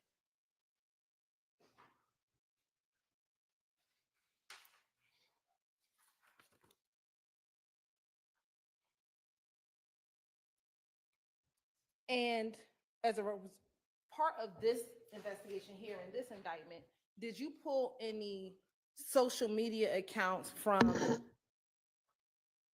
a social media website called the Shade Room? I did. Right. And why did you go into the Shade Room and see any type of social media posting? I think just being on Instagram, I just so happened to see the posts come up, and it was relevant to what we had been working with. And what was the post? I believe it was a post that came from the account associated with Jeffery Williams. And why was it significant to you? it was directed at Mr. Rayshawn Bennett, YFN Lucci, saying that if I didn't like what you did for your mother and your kids, I would have been killed you. And did you grab that? Did you do a screen grab of that posting? I did. Permission to approach Ron? You may. I'm showing you what's been marked as stated in 429 BV. Tell me if you recognize 429 BV. I do. And how do you recognize 429 BV? This is a accurate depiction of what I had screen grabbed. And does it appear to have any additions or deletions from what you screen grabbed as a part of your investigation? Does not appear to, no. Your Honor, this time state would like to admit 429 VV into evidence. All right, that's admitted. Permission to publish. You may.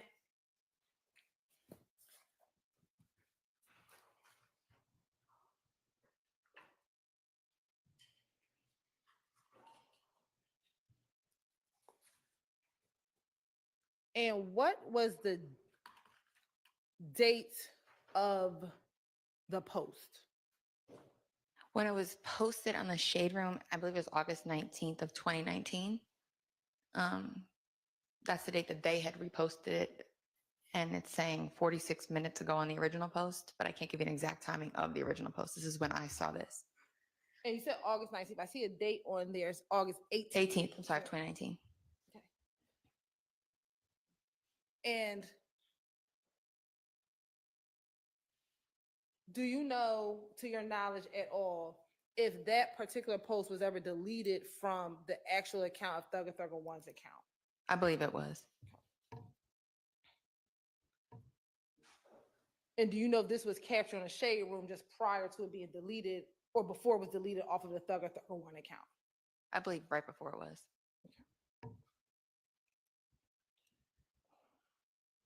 And this is posted or around the time of August 2019. Is that towards the end of this back and forth that we just discussed? Yes.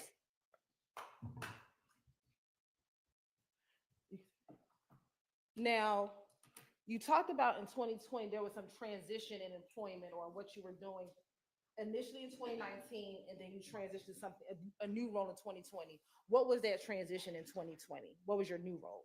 So I had been promoted to criminal investigator, and I was sent to the special operations section, to where typically once you arrive there, you're assigned out to a task force. It could be the ATF, the FBI, the DEA. I went to the GBI gang task force. I then went through a police academy associated with that position.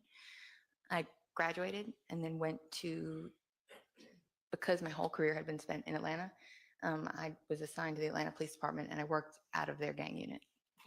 And what were you able to do now that you weren't able to do in 2019 with those 2019 cases? What were you able to do with the 2020 cases? I was freed up from supervising an actual caseload. So I was free to, and now that I've been through the academy with them, charge and work criminal cases. And did you end up then working criminal cases, again, associated with the conflict that was happening between YSL and YFN? I did.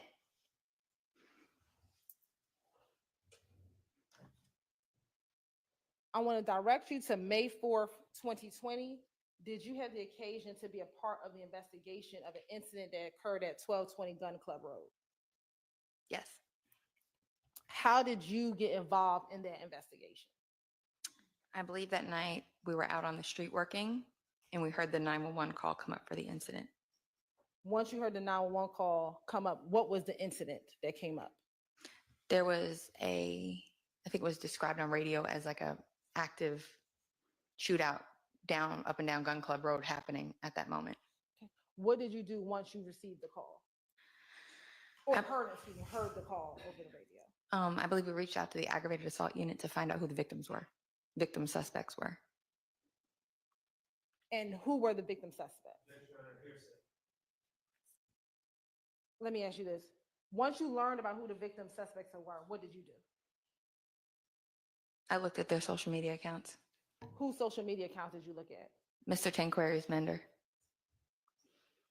And had that name come up before? Were you familiar with that name? I was. How were you familiar with Tanquarius Mender?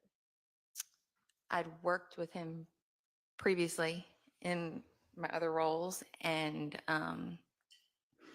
I'd spoken to him before in non-custodial settings, custodial settings. So I had a pretty decent rapport with him at that point. And we spoke of him earlier. Was he associated with a gang? Yes, Ysl. And did he have another association with another gang? He did. What was that? The Rolling 60s Neighborhood Crips.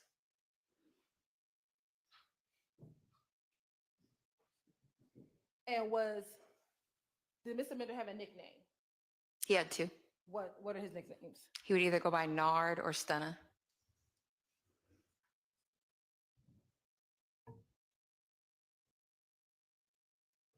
Now, you said you looked at his social media. Did you look at anyone else's social media? No, just his at that point. Okay. Once you looked at Mr. Mender's social media, what, if anything, did you do next? When I spoke with the aggravated assault unit, I let them know about a post I'd seen the day before. What was the post? Mr. Mender had been driving around Summerhill, tagging Summerhill, kind of laughing while he's driving around Summerhill. Is that the post that you talked about earlier this morning? It was. Okay.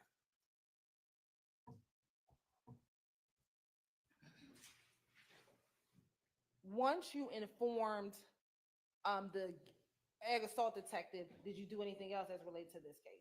No. Right.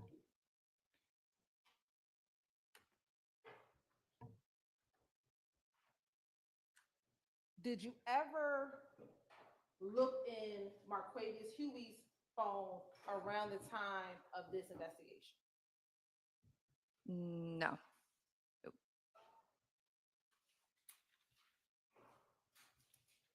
Was Mr. Mender the only person associated with this case on Gun Club Road? At that time, yes. Okay. When you say at that time, what do you mean? Later on, I had reviewed Mr. Huey's cell phone extraction. I had learned about additional parties that were involved. What additional parties? Objection, Your Honor. You're saying. Sustained.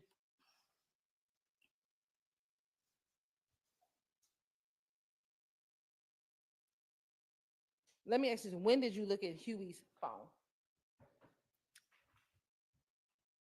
I'd say right when I got them back, but it was pretty, there was a lot of things. So it took a while to take a real deep dive into the phone. So I had to do bits and pieces. Did you look at Huey's phone around the same time when you were assisting Sergeant Henderson with his case in October 2020? Or had you looked at Huey's phone prior to that? No, around October 2020. Okay. So when you were looking through his phone in October 2020, is that when you saw information about some stuff that happened in May of 2020? Correct. All right.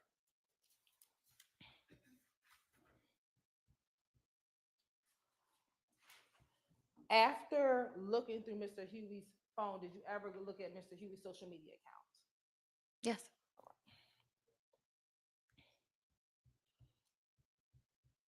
Do you know an individual by the name of Kenneth Copeland? I do. How do you know Kenneth Copeland? I was familiar with Mr. Copeland from when I first started working in Atlanta, when he was part of the 30 Deep Criminal Street Gang. And I'd supervised him throughout the years. When you were you familiar with his social media account? I was. In looking at Mr. Mender's, Huey, and Mr. Copeland's social media account, did you see any pictures of any of them on each other's social media accounts? Yes. When looking at their social media, when did you see them starting to post or have interaction with each other? April or May, probably of 2020.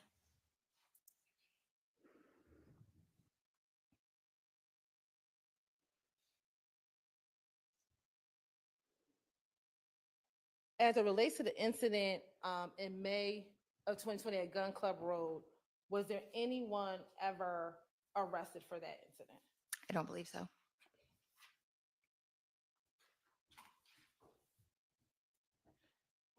And was Mender the victim in that incident? He was.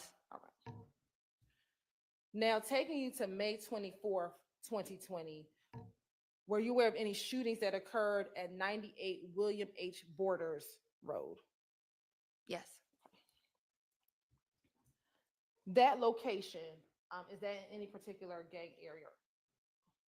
That's an area that would be frequented by members of YFN.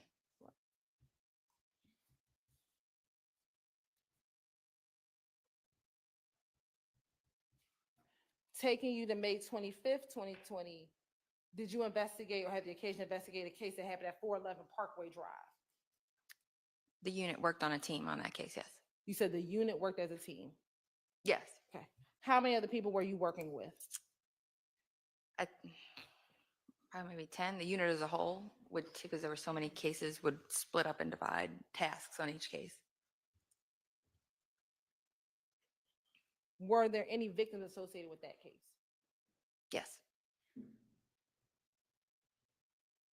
Who were the victims?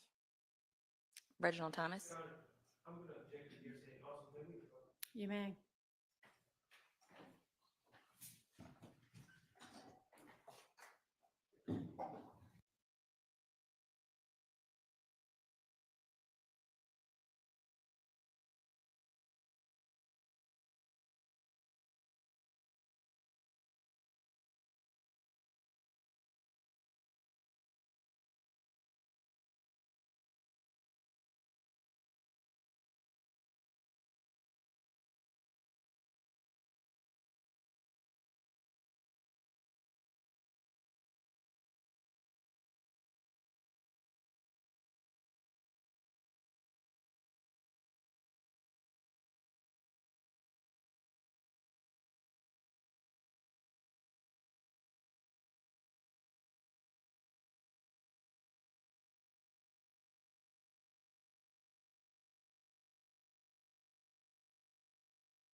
May I continue, Your Honor?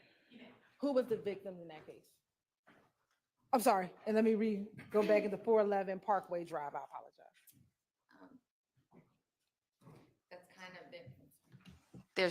Can I explain it a little bit? It's kind of complicated. Well, first tell me who the victims were, and then, okay, because of the other shooting that happened? Yeah, it's like a Okay. twofold. All right, let me ask you this. 411 Parkway Drive, are you familiar with that location? I am. How are you familiar with 411 Parkway Drive? That is traditionally Rolling 60 Crip from my experience in Atlanta, Rolling 60 Crip territory in Atlanta. That's somewhere where you'd find them, especially on a nice day, hanging out in the parks, the areas throughout the Fourth Ward.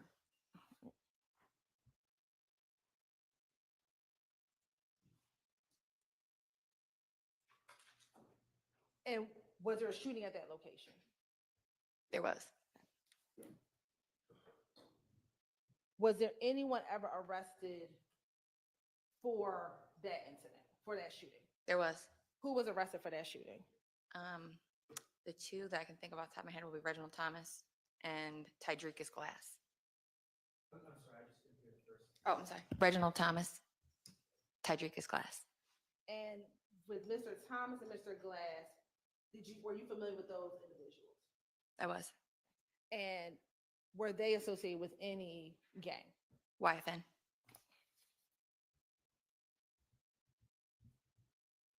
And I think I asked earlier about Mender being a part of Rolling 60s Crips. Correct. Did Rolling 60s Crips have any association with any gang? They had an alliance with YSL. And I said association, you said alliance. Why did you give a distinction? Because association would just say, like, we're cool, we know each other. Alliance would be like, to me, from my investigative experience, means that they'll work together and they'll partner on things.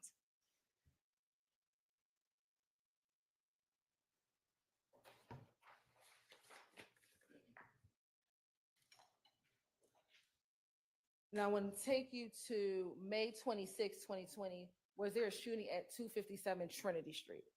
There was. And was there a victim of that incident? There was. And who was that? Marcus Sims. And were you familiar with that individual? I was. How? He was a friend of Tanquarius Mender. And to your knowledge, do you know Mr. Sims was a part of any gang? No, we'd classify him as an associate, but I wouldn't say he's a gang member. And associate of what gang? The Rolling 60 Crips. Is that because of his relationship with Mr. Alford? Both Mr. Mender, Mr. Alford.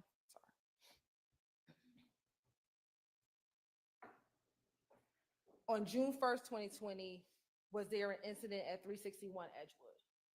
There was. Are you familiar with that location? I am. And how are you familiar with that location? That's an area frequented by members of YFN.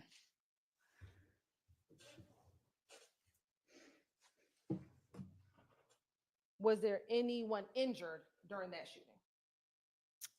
I don't believe anybody was injured, but I think 2 people were shot at. I want to take you to June 3rd, 2020. Was there an incident at 600 Martin Street? There was. And did you have any part of the investigation of that incident at 600 Martin Street? May I just look quick to make sure we're speaking about the right incident? Yes.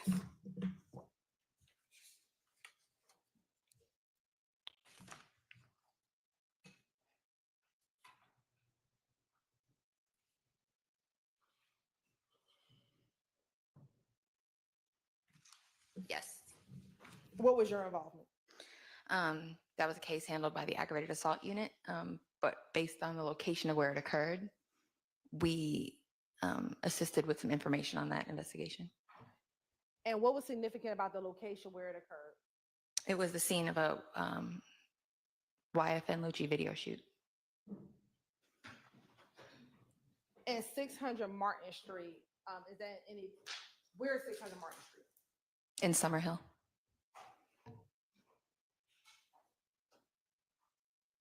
And were there any victims in that case? I'm unsure if there was a victim, but I know that there was a vehicle struck by gunfire. And whose vehicle was struck by gunfire? Mr. Bennett or Lucci.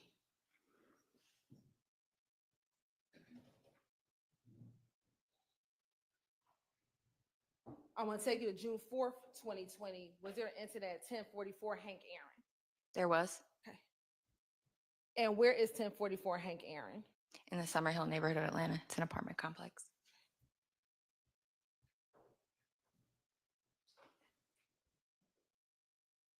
And was there any apartments or homes shot at or shot up?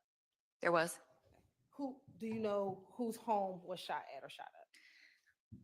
It was the home for a family home of Sabian Cluster, better known as YFN Fat.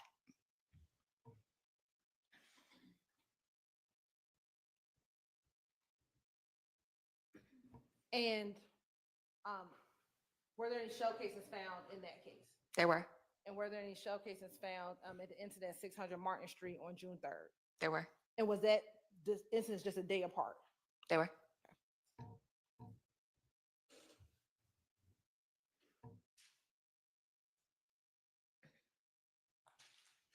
Was anyone ever arrested for those two incidents? They were not. And then I want to take you to June 30th, 2020. Was there an incident at 639 Parkway? There was. Okay. And is that in the same or similar location as the incident that happened on May 25th, 2020, near 411 Parkway Drive? I'd say it's several, like maybe 6 or 7 blocks north of where that happened. And would you still consider that area the area of the Rolling 60s stronghold? That was the area in the 4th Ward neighborhood. That was the 600 block is the area that they liked the most. Okay.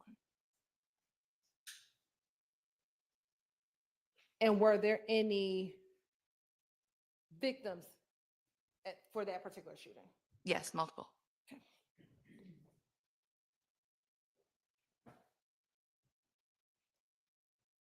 Who were some of the victims? There were multiple members of the Rolling 60s Crips, including Shadari Mitchell, Kenneth Long, Demario Franklin, and Marcus Sims was shot and killed that night.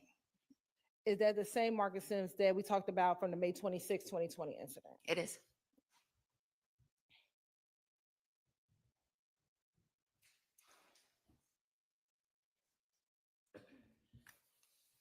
And as a result of that shooting, did you look at any social media? I did. Whose social media did you look at? I believe I was reviewing the account for Tidricus Glass. And was there anything of any significance that you found while reviewing that particular social media account? There was a live video that I found interesting, yes. Why did you find it interesting? They were drinking and dancing around in like a kitchen or something, singing Drop a Op and We Celebrate. And how soon after? Okay.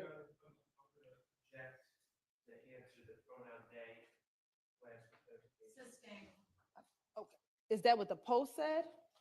I believe that if I remember the video correctly, there should be like maybe 2 people in the scene, and one of the 2 YFN associated individuals, or whoever's in the photo, is singing out of their mouth, Drop Op and We Celebrate, while they're like pouring shots, I think it was. Okay.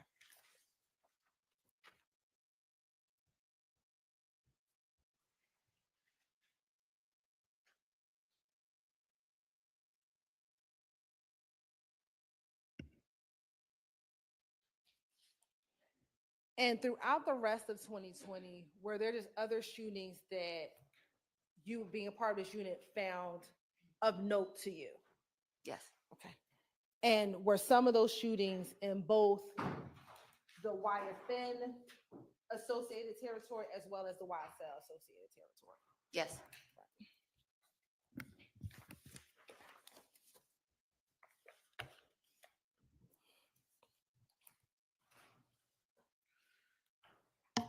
Now, I want to go back to the stabbing of Mr. Bennett in February of 2022. Once you received the text messages and you reviewed them, what, if anything, did you do next as a part of your investigation in determining what was going on with the stabbing of Mr. Rayshawn Bennett? I continued to monitor jail calls for any chatter that was going on within the jail because Mr. Bennett, of course, luckily was not killed, to make sure that nobody else was going to attempt anything or way to harm Mr. Bennett. And as you continue to review jail calls, did you find any additional jail calls of note to you regarding any stabbing of Mr. Rayshawn Bennett? I did. Okay. What was that? What did you find? I found a phone call made by YSL member Christian Eppinger. And what did you do once you learned or heard that call? As far like once you listened to the call, what, if anything, did you do? Again, it was a call where a female was acting as a middleman. So to identify the person that she was reaching out to, I obtained phone records for the female, identified the number that she called at that exact time that the jail call was taking place, and then was able to identify the person being called. And who was the person being called? A gentleman named Antonio Sumlin. And did Antonio Sumlin have a nickname? Obama. Once you heard that jail call or learned of that jail call, what, if anything, what steps did you take after that? I then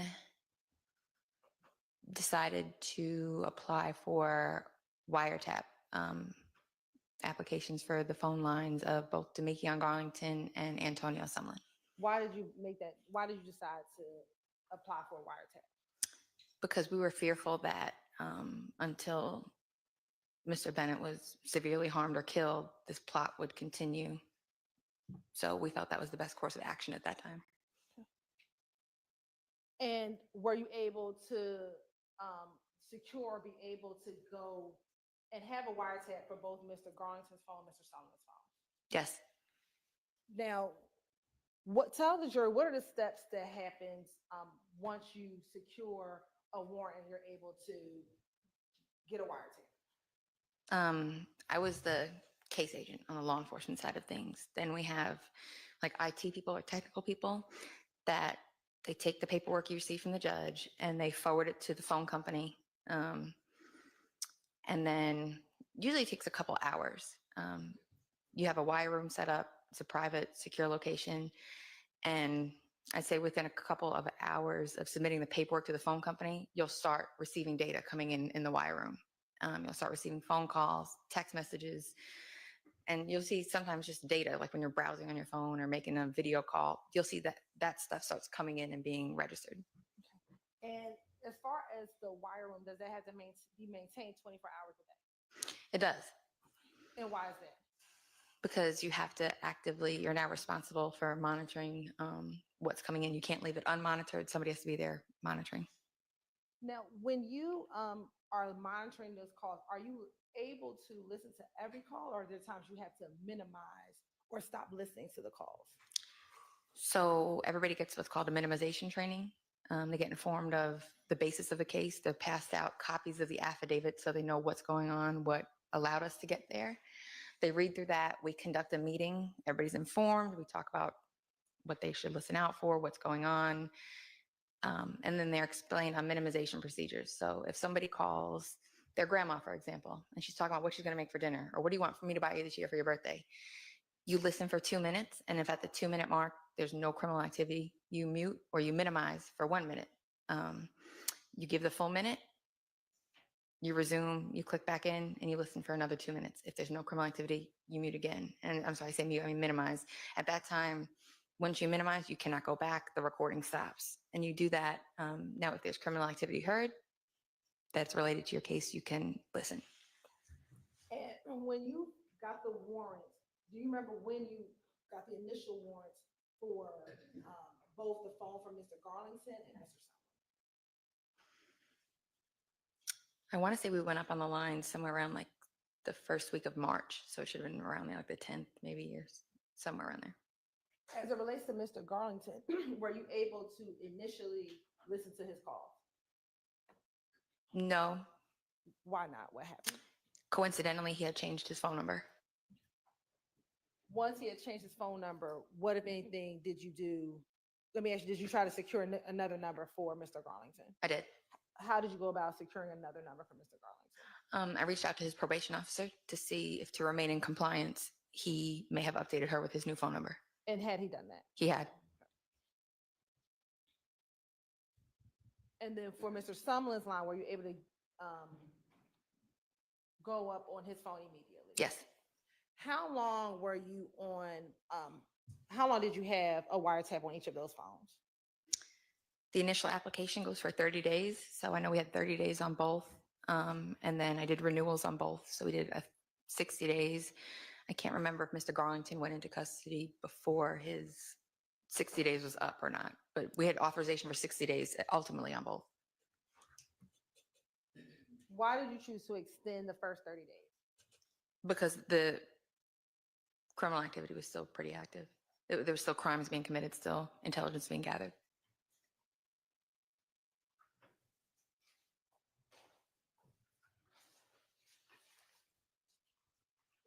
Now, I want to direct you to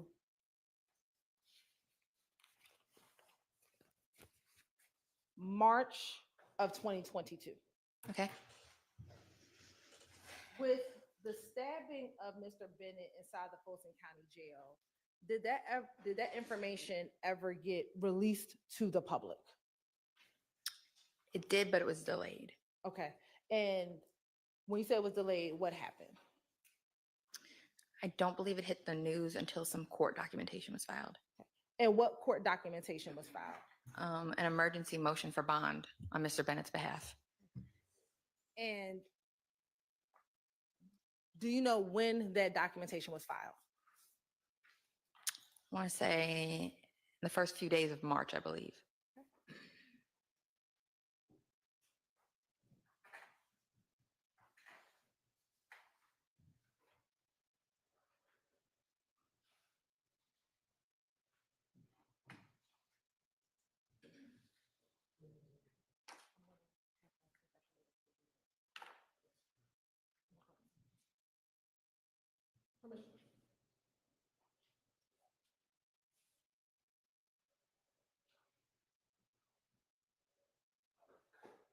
Permission to approach?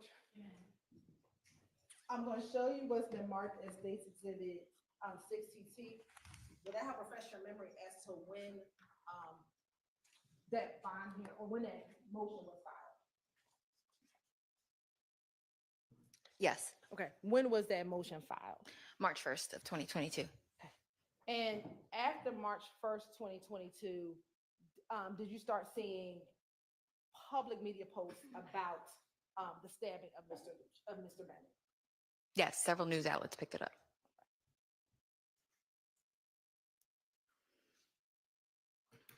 Once several news outlets began to pick it up, did you, as an investigator with the gang unit, have investigated this YFN, YSL conflict?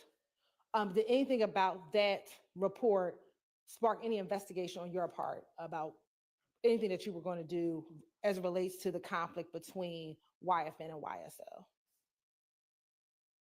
Based on my experience with with these two groups and the conflicts, we were on heightened alert for any events that or shootings or incidents that may occur.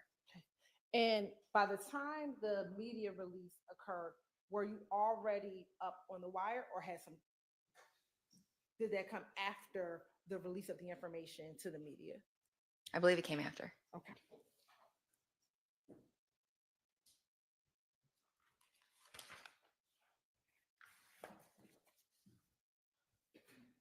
Now I want to direct your attention to March 11th, 2022.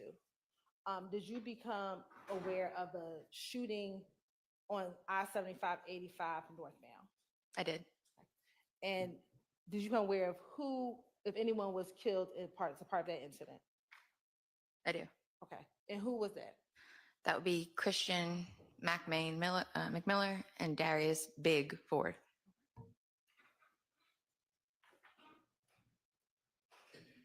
And do you know about what time that incident occurred? I believe it happened around 3:30 a.m. And have you had any involvement with any investigation as it relates to that case? I have. And is that still an open pending case at this juncture? It is.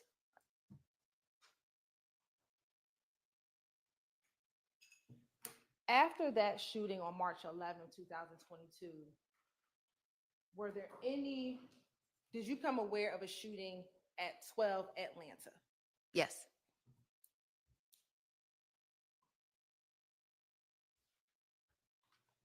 When was that shooting? I believe that the incident on the highway took place at 3 a.m. Fast forward to about almost just before 10 o'clock, the shooting at 12 Atlanta took place. 10 o'clock a.m. or 10 o'clock p.m.? PM.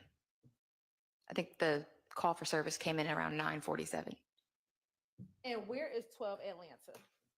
in Summerhill. And are you familiar with that location? I am. How are you familiar with that location? I believe in 2019 and 2020, it was the 12 Atlanta itself. The convenience store was the target of drive-by shootings. And was there anyone injured on March 11, 2022? Yes. And who was that? I believe the gentleman's name is Cortez Houston. He's a YFN associate.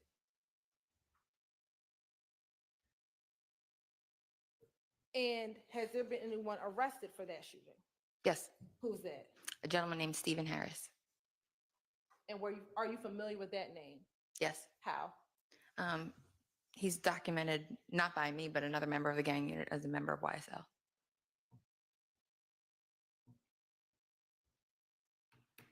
After that incident on March 12, 2022, did you become aware of a shooting, without saying any name, of a shooting on Cleveland Avenue? Yes.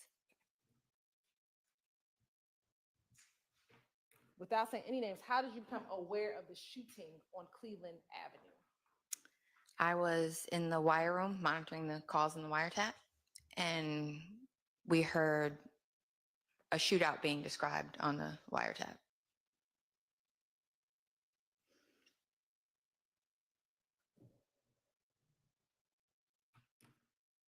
After hearing about that shooting on the wiretap, did you ever come to learn of a shooting on March 14th, 2022 at I-20 in Windsor? Yes. Okay.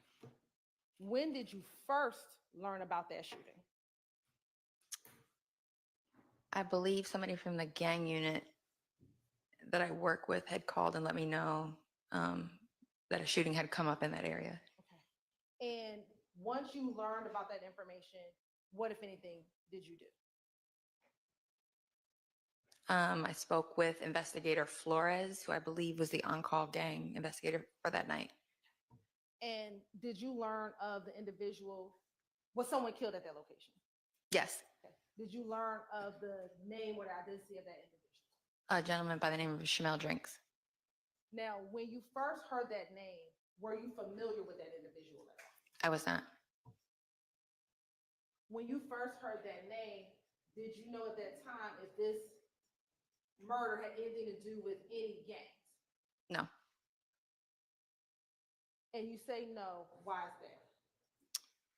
Just because I did not recognize him, I didn't know him, so I had no reason to believe at that time it was. After hearing about the shooting at I-20 and Windsor Road, did you look at any social media accounts? I did the next day. Why were you looking at social media? Just in conjunction with the wire, we were always monitoring what was going on just to be abreast of anything we may hear, just so we were aware of what was going on, so we can understand the context of things we were hearing. And as you were observing social media, did you see anything of note to you as you were perusing social media the next day after the March 14th killing of Mr. Shamel Drinks? I did. What, if anything, did you find? I saw several posts of a gentleman that matched the photo of what I saw of Chamel drinks at the crime scene being made.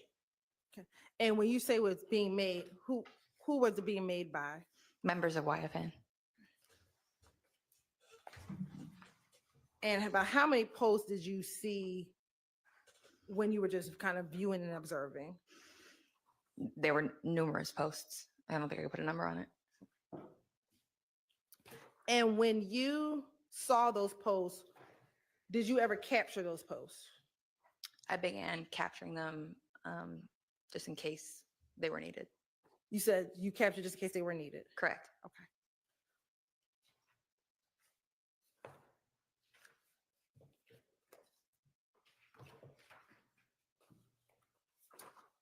I'm going to approach you.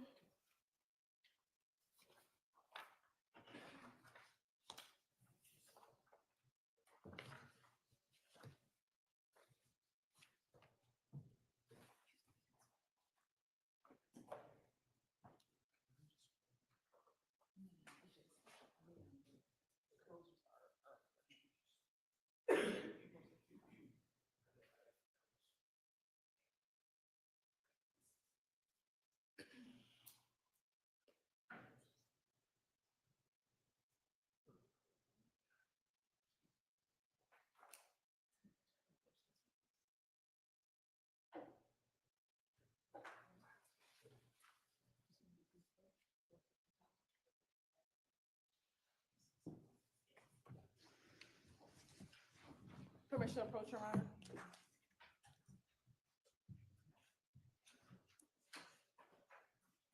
I'm going to show you what's been marked as Stacy did at 465 BV, 467 BV, and 468 BV. Tell me if you recognize 465, 467, and 468. I do.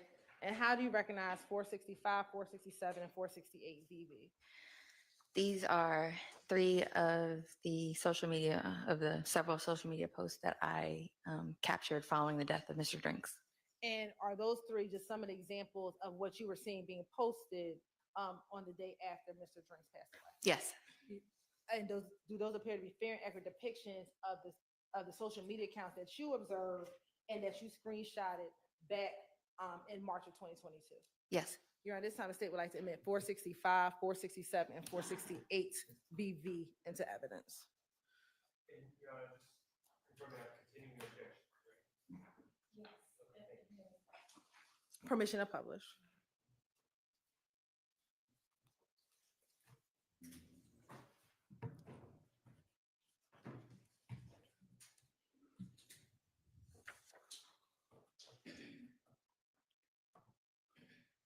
Now showing you what's been admitted at 465 BV, is that Mr. Drinks? It is. And who is the person posting this picture? That is a gentleman that goes by the name Kelvin Watts or Shell Kill. Okay. And were you familiar with Shell Kill? Yes. Okay. And how were you familiar with Shell Kill? From past investigations involving both of these groups. Okay. Now I'm going to show you 467 BV. Who is the person? Is that also Mr. Drinks? It is. And who is posting that? Who made the post? It's made by 44 Stevo, which I know to be Steven Johnson. Okay, and I apologize. Going back to 465, what was Shell Kell's Instagram handle? It's shellkel_nutlife. All right. Now back to 467 BV. 44 Stevo, what's his given name? Steven Johnson. All right. And was he associated with YFN? Yes. All right. And next is 468 BV. Who made the post? The username is going to be YFNFat14. That's going to be Sabian Cluster. And is that the Sabian cluster that we talked about a few moments ago with the back and forth shooting? It is. All right. And what was that? What did that post say? I don't feel right putting that behind your name nut with the broken heart.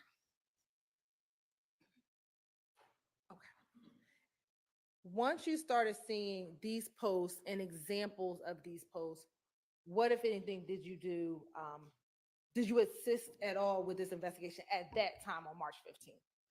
I didn't, because when you're the affiant of a wire, it's a lot of things you have to do. You have to manage schedules and people in the room and review all the calls. So I was kind of sidetracked. So I was capturing these, working in the wire room, and then I went home to get some sleep.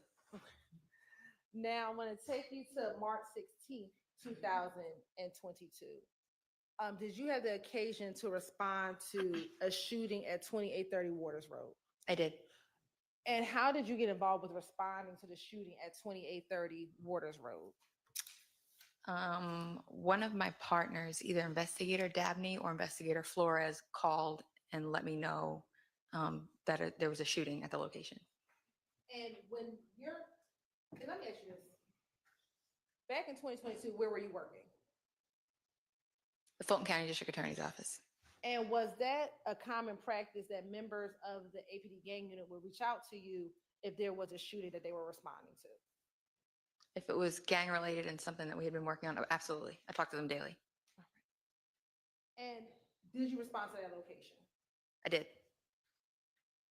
Sitting here today, do you recall what time you responded to that location? I want to say I made it out there probably around 2 a.m., I believe. You said around 2 a.m.? Around 2 a.m., I believe. Court's indulgence for 1 minute.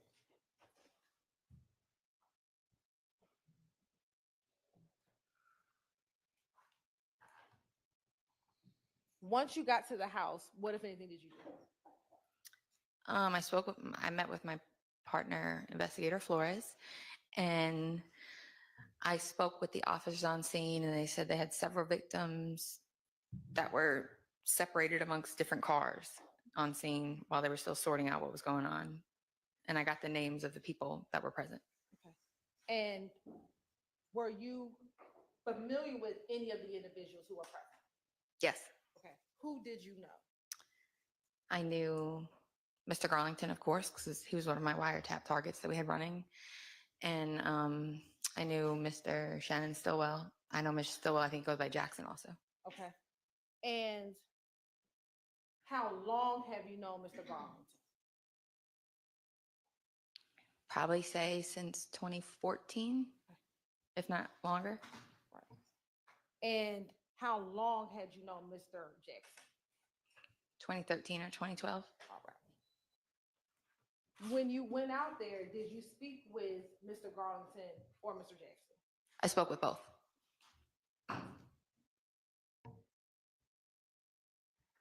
And were either of them able to provide you any information about what had occurred at their home at the home that night? Your Honor, I'm going to object. That motion.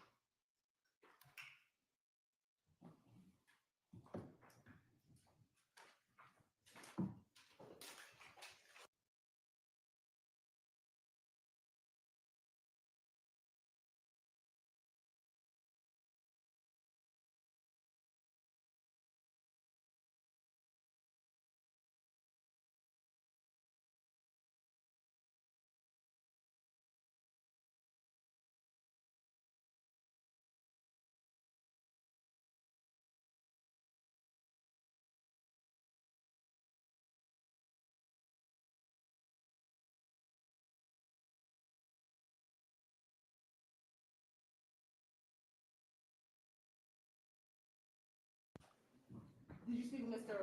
Jackson Stillwell that evening? I did. Okay. And was he able to provide you any information regarding the shooting that had occurred that night? Not anything of substance, really. Was he able to give you any description of what happened that night?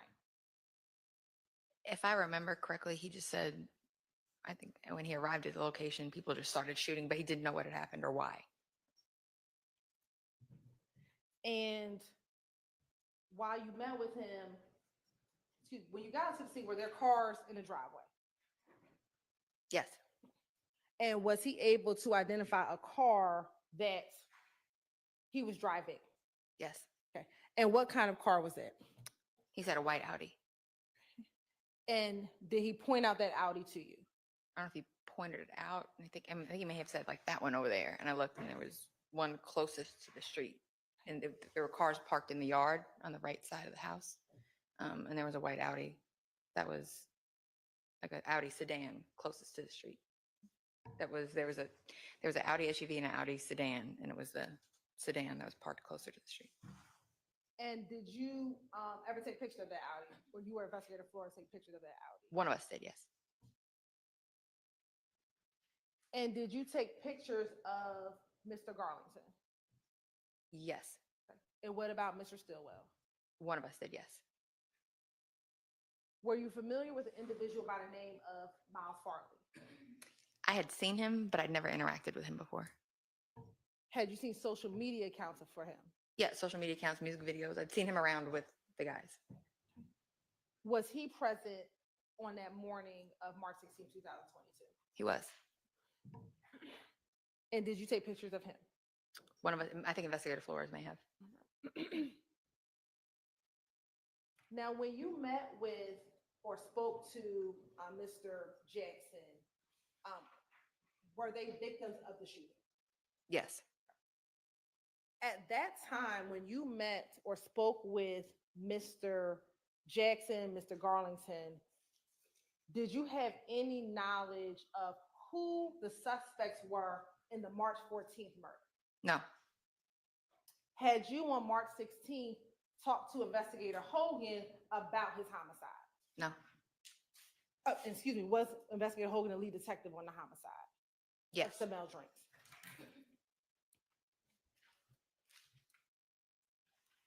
When you spoke with Mr. Garlington and Mr. Jackson on March 16th, had you seen any surveillance video from the homicide on March 14th, 2022? No.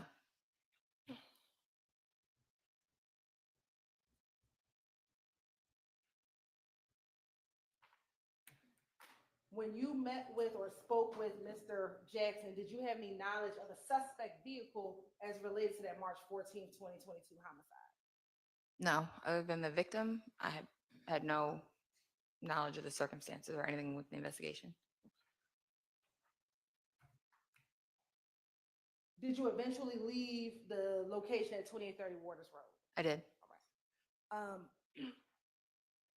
You said this is about 2:00 in the morning. Somewhere around there. Did you at some point in time go to Atlanta Police Department on March 16, 2022? Yes. What was your purpose of going to the Atlanta Police Department? I had to return to check on the wire. I got a few hours of sleep, maybe a couple hours of sleep, but I could. I returned to check on the wire room and also stopped by to see Detective Kevin Leonpacker. Stopped by his office to talk to him for a minute. And would you work with Detective Leonpacker with your investigations? All the time. Okay. And just as a side note, what types of things would you ask Detective Leonpacker to do with your cases that you were working on?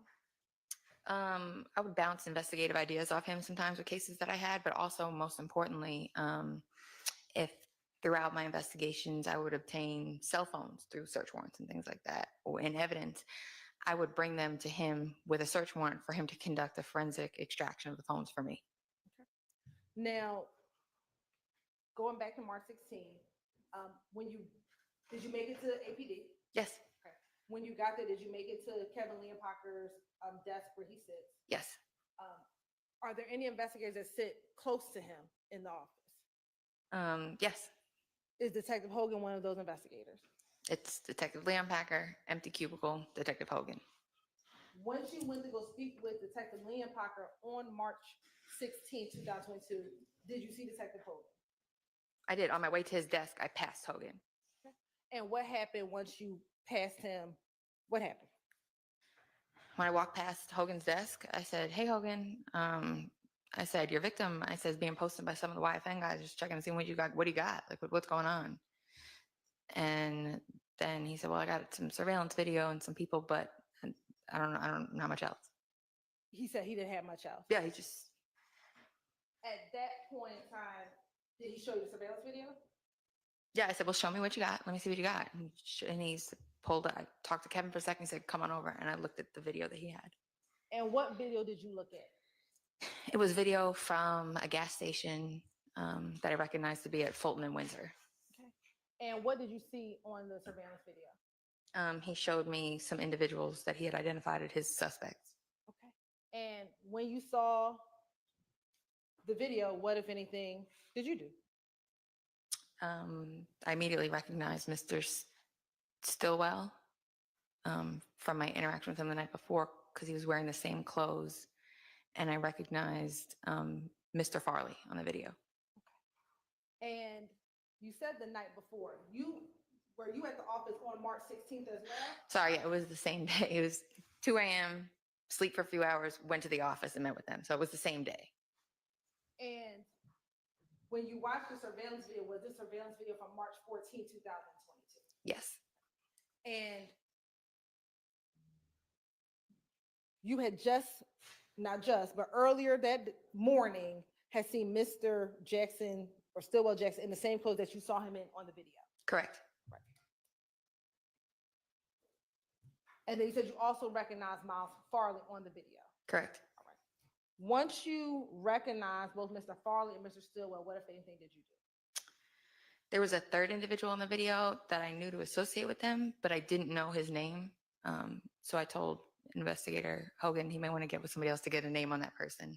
And then he showed me the vehicle associated with his case. And did he show you the vehicle from the surveillance video or something else? I believe it was a surveillance video. And what, if anything, did you do when you saw the vehicle, his suspect vehicle? I recognized it as the white Audi with the Maryland tags from the home at Waters Road that I'd seen hours prior.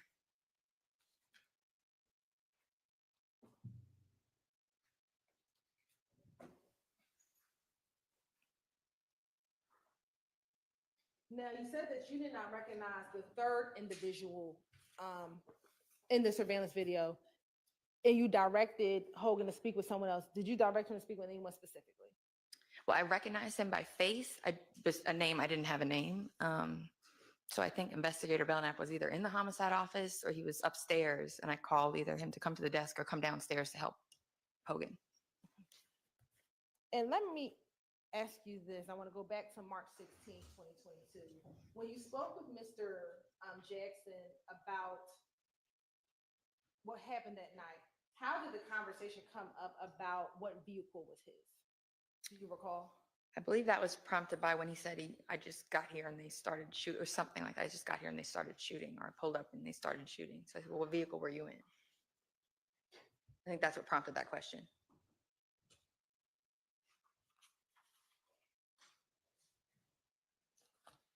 And when you spoke with Mr. Jackson on March 16th, did he ever speak with you about where he was in the days prior to you seeing him on Waters Road? No.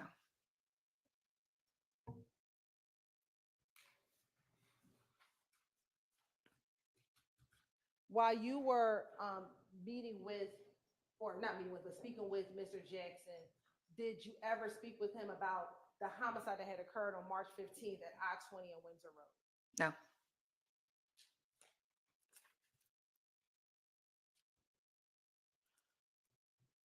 Now, going back to later in the day when you were at APD, at any point after speaking with Hogan, did you take any steps to continue assisting him in his investigation? I went upstairs and reviewed the wiretap data for that time. And when you say that time, what time are you referencing?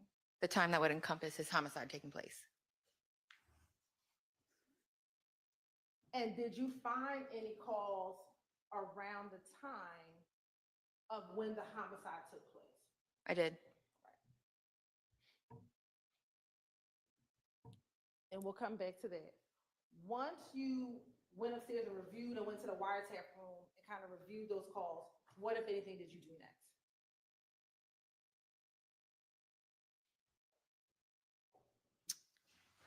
I think I just continued to let him know that I was available if he needed anything from our end, but. Did you ever come to take out a search warrant for the home at 2830 Waters Road? Oh, yes, when I was reviewing the calls, now that would be reviewing the calls for the night before, when I responded out at 2 a.m. I began to review those calls from that incident, and learned some information that led me to obtain a Fulton County search warrant for the location at Waters Road. And so let me understand clearly, you heard some information on the wiretap. Correct.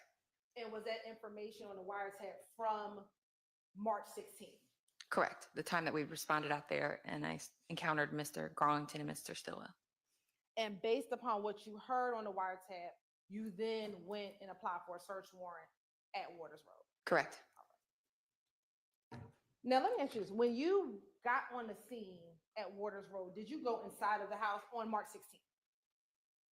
I may have peeked inside the house. I can't remember if I don't think I did we didn't search it or anything. And was there any reason why you did not search the home on March 16th when you responded? They were victims at that time. I didn't have probable cause in my eyes to obtain a search warrant for location. All right. Now, were you able to obtain the search warrant to search the home on March 17, 2022? Yes. And did you all search the home on March 17, 2022? Yes. And did you have assistance from the Atlanta Police Department to execute that search warrant on March 17, 2022? The gang unit in conjunction with the SWAT team, Detective Leon Packer came out to help. There's a bunch of people helping out. You're on permission to approach. You.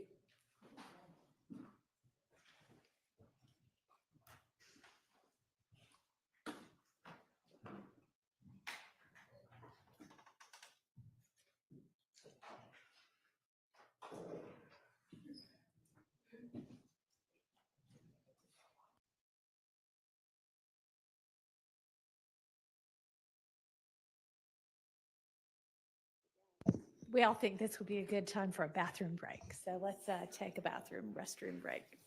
We'll be back in a few.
No problem.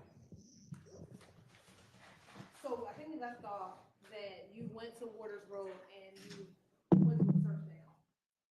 Correct. When you got to Waters Road on March 17th, 2022, did it look the same way that it looked when you were there on March 16th, 2022 around 12 a.m.? You're talking about, You were at the house on March 16th, 2022. yes, When you went on March 17th, 2022, did the house look the same on March 17th than it did on March 16th? I'm going to overrule that. I mean, go ahead. You can answer. are you talking about before or after entry was made? After entry was made. I mean, it's not a particularly clear question. That may be the problem. On March 16th, when you went to the house, did it have TVs and video surveillance systems and stuff? Calls for speculation based on the prior testimony. You're talking about the interior? Yes, when you went on March 16th, did you see video surveillance inside of the house? On March 16th, when you responded and spoke to Mr. Jackson? I watched body camera and I was able to see through the front. Okay. Hang on. When you saw the house, did you go inside the house? But if with the front door open, you could see from the front yard, there was a large monitor with feeds running. Okay, so Did you personally observe? Yes, Your Honor. So let me go back. When you got to the house on March 16th, were you able to see inside of the home? Yes, from the front, the door was open, yes. I could see into the house. And when you saw inside of the house, were you able to see television and video surveillance systems? Yes. Okay. When you went on March 17th, 2022, and after the search warrant, y'all made entry into the home, was that same surveillance camera system still at the house? Was it still there? It had been removed. Okay. When you got there on March 17th, 2022, were all of the cars that were present on March 16th, 2022 at the location? No, I believe 3 were left at the location.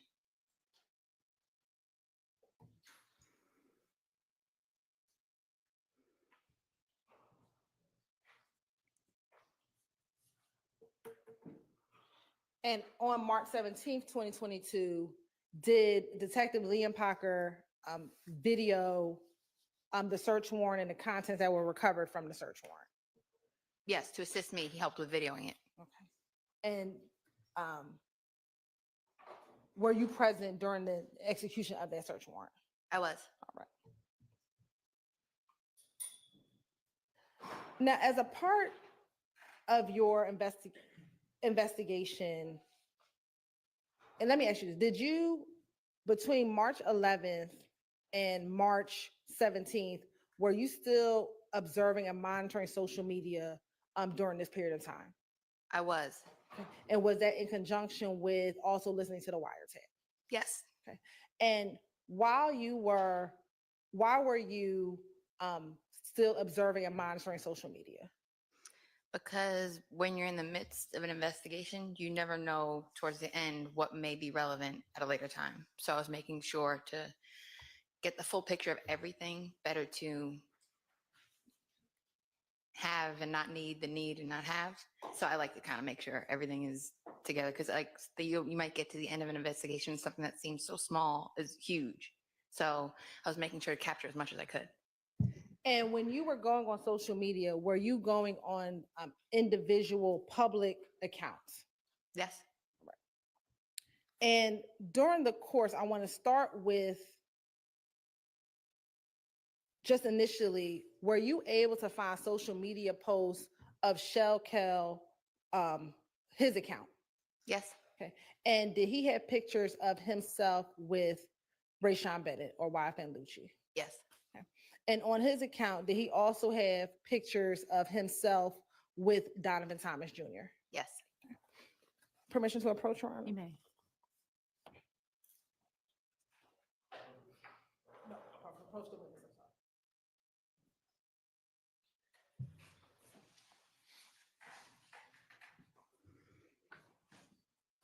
I'm going to show you what's been marked as Exhibit 440 BV and 454 BV.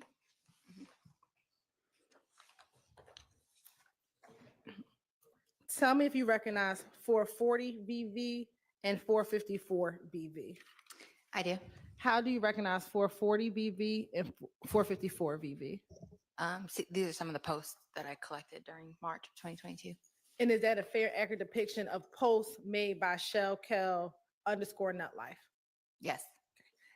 Your Honor, this time the state would like to admit 440 BV and 454 BV into evidence. Admitted. Permission to publish. You may.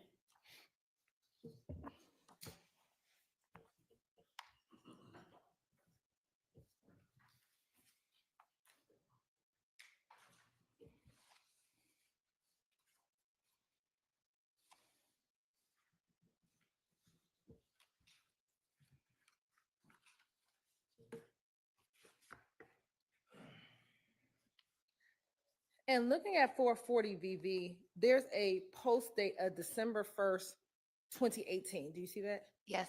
Okay. When did you capture the image? Should have been sometime in March. And who is depicted in the picture? That is Kelvin Watts in the white T-shirt, and it's Mr. Rayshawn Bennett, who's shirtless. And sitting here, do you know the area or where this picture is taken? That appears to be the Trestle Tree Apartments.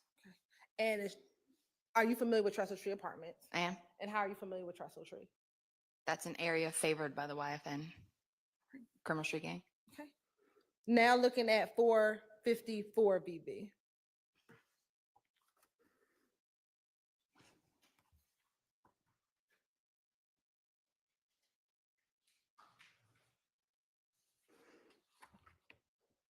And looking at 454 VV, did you also capture this in March of 2022?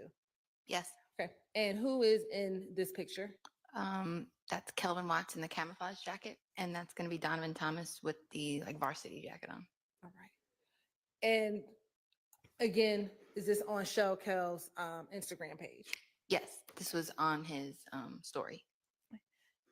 In the same way, did you also have the occasion to capture pictures with Darius Bigford as well as Christian McMain Miller with individuals associated with YSL? Yes. And did you capture those pictures as well? I did.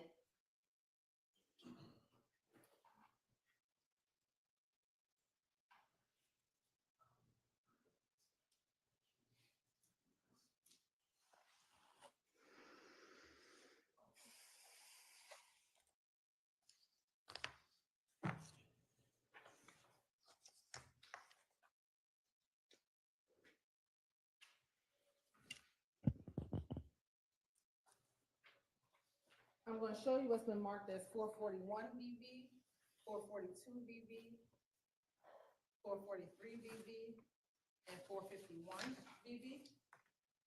Take a moment, tell me if you recognize those images.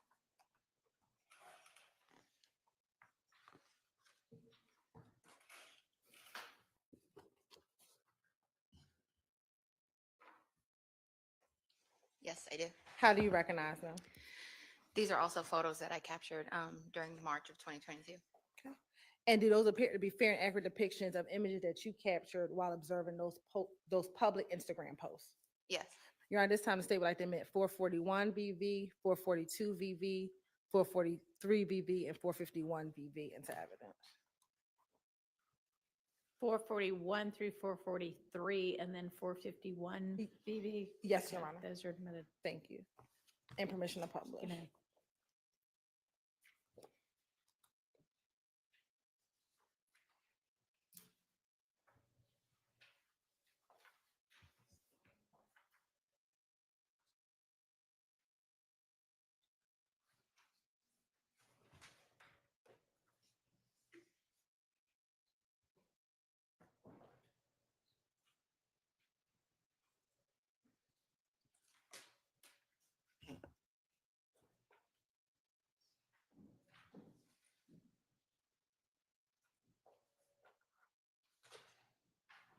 Now, looking at 441 VV, What Instagram post, excuse me, what Instagram handle is this?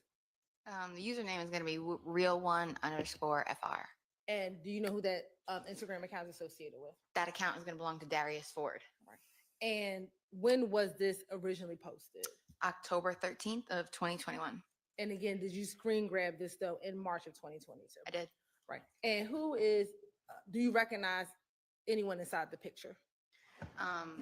The gentleman with the orange hat is going to be Darius Ford. And then the gentleman next to him in the white shirt is going to be Jeffery Williams. All right.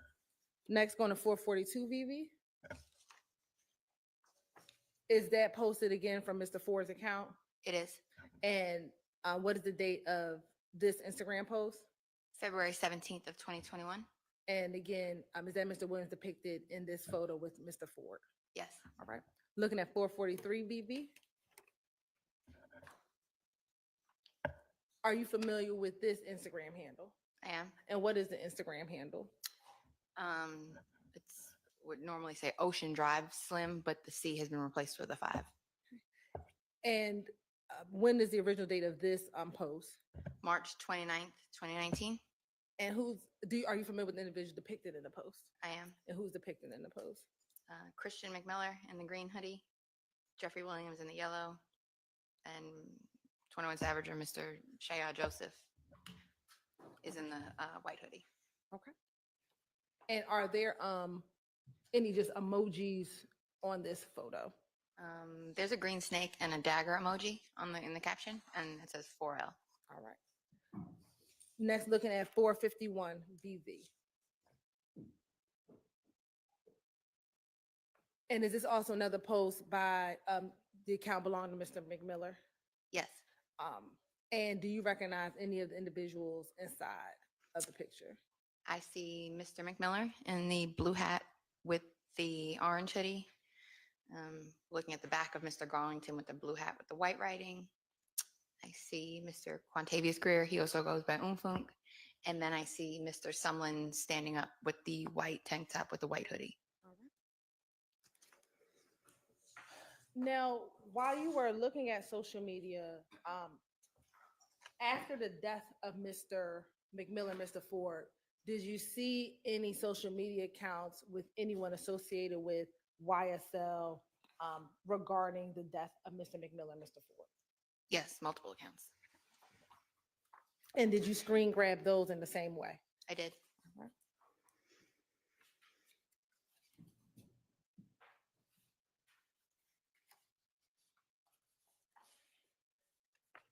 It's gonna be 4.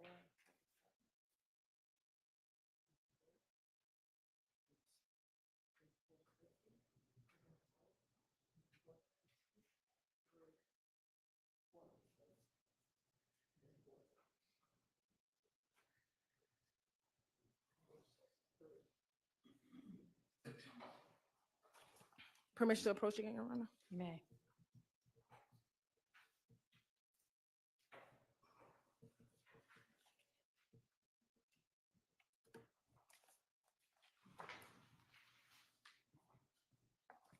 I'm going to show you what's been marked as 447 through 450 BV, then 452 to 453 BV, and then 463 BV. Take a moment and look at this.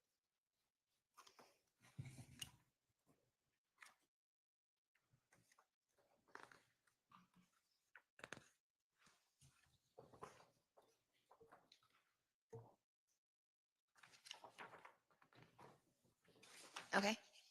And do you recognize those images? I do. And how do you recognize them? There are additional social media images I pulled during March of 2022. And do those appear to be fair and accurate depictions of images that you captured back in March of 2022? They do. Your Honor, this time the state would like to admit 447 to 450 VV, 452 through 453 VV, and then 463 VV into evidence. 447 to 50. Say them again for me. Sure. I was writing, but I think I got it wrong. 447 VV through 450 VV. Yeah. then 452 VV through 453 VV. And then last is going to be 463 VV. All right, thank you. Thank I you. did get it wrong, so those are admitted. And permission to publish. You may.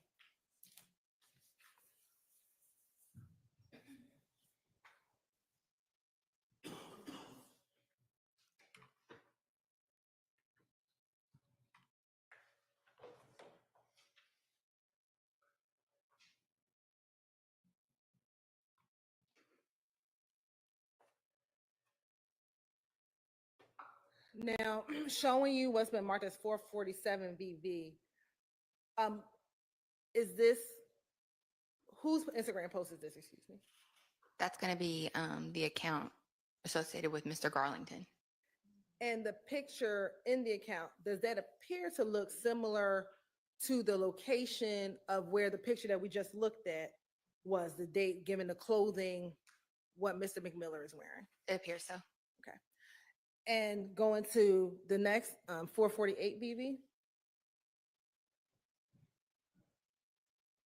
Looking at 448 VV, are you familiar with the Instagram handle Bentley BZ4L? I am. How are you familiar with that Instagram handle? That's the Instagram account associated with Christian Eppinger. All right. And again, is this another post of Christian Eppinger, or a post of Christian Eppinger posting both? Is that Mr. McMillan, Mr. Ford in that picture? Correct. All right.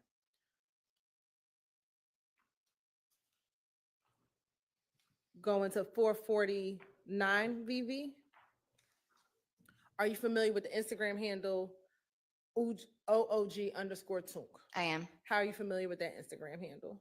That's a social media account associated with the gentleman named Antonio Sledge. Okay. And what is depicted on the post that he posted? Again, that will be Christian McMiller and Darius Ford. Going to go to 450 VV. Is this another picture, excuse me, another image by Mr. Garlington? It is. All right. Next, 452 VV.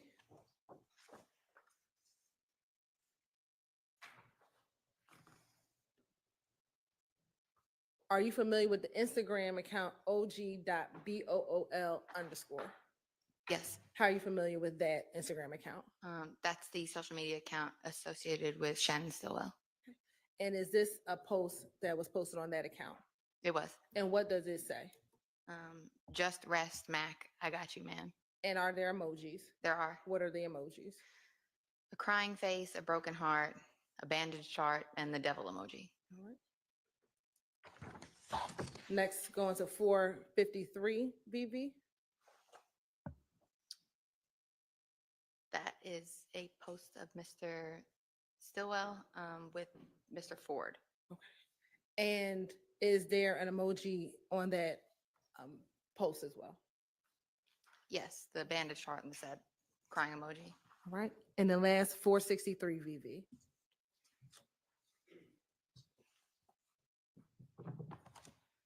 That's again a post from Mr. Stillwell's account.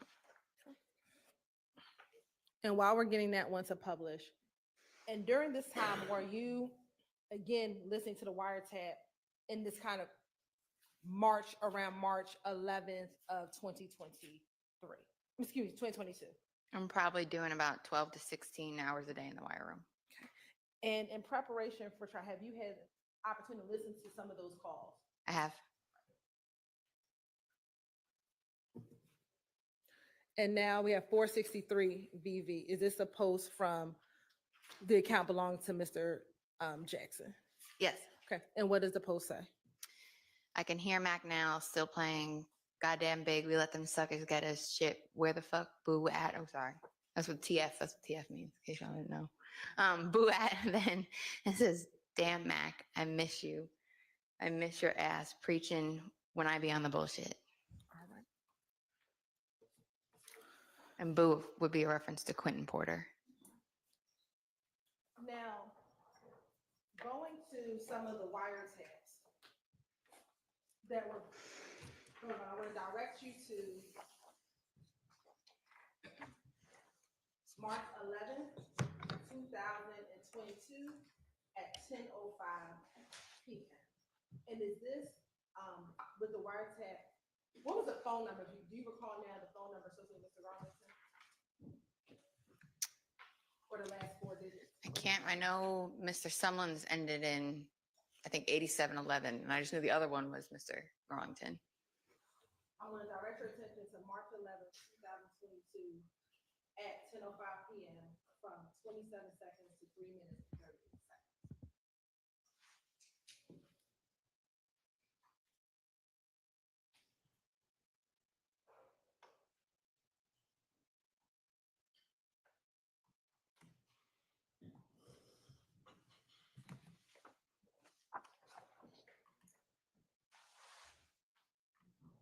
Let me ask you this. Hold on. Excuse me.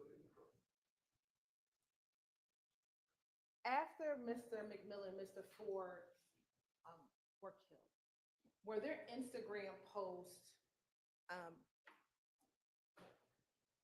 disrespecting both Mr. McMillan and Mr. Ford? There were several. And did you capture those those Instagram posts that were being posted? Yes. Right. And why did you capture those? Just because of how inflammatory they were. I knew that they were going to be important because they were very, very disrespectful and inflammatory. And have you had the opportunity to look at some of those posts prior to your testimony today? I have.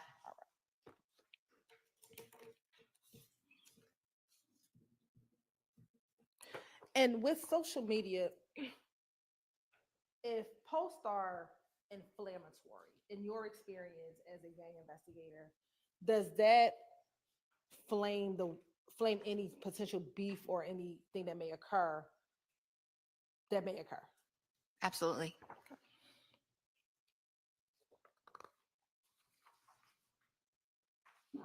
I'm going to show you what's been marked as 456 VV, 457 VV, and 462 VV.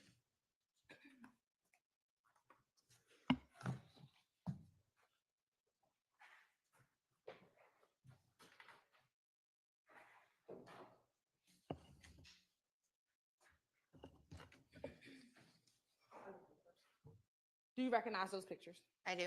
How do you recognize them? 2 are going to be from like fake accounts that were made to troll people in the wake of their death. And 1 is from an individual that I know from working in Atlanta. And do those appear to be fair and accurate depictions of images that you grabbed again in March of 2022? Yes. You're right. This time the state would like to admit 456 VV, 457 VV, and 462 VV intact. Admitted. And permission to publish.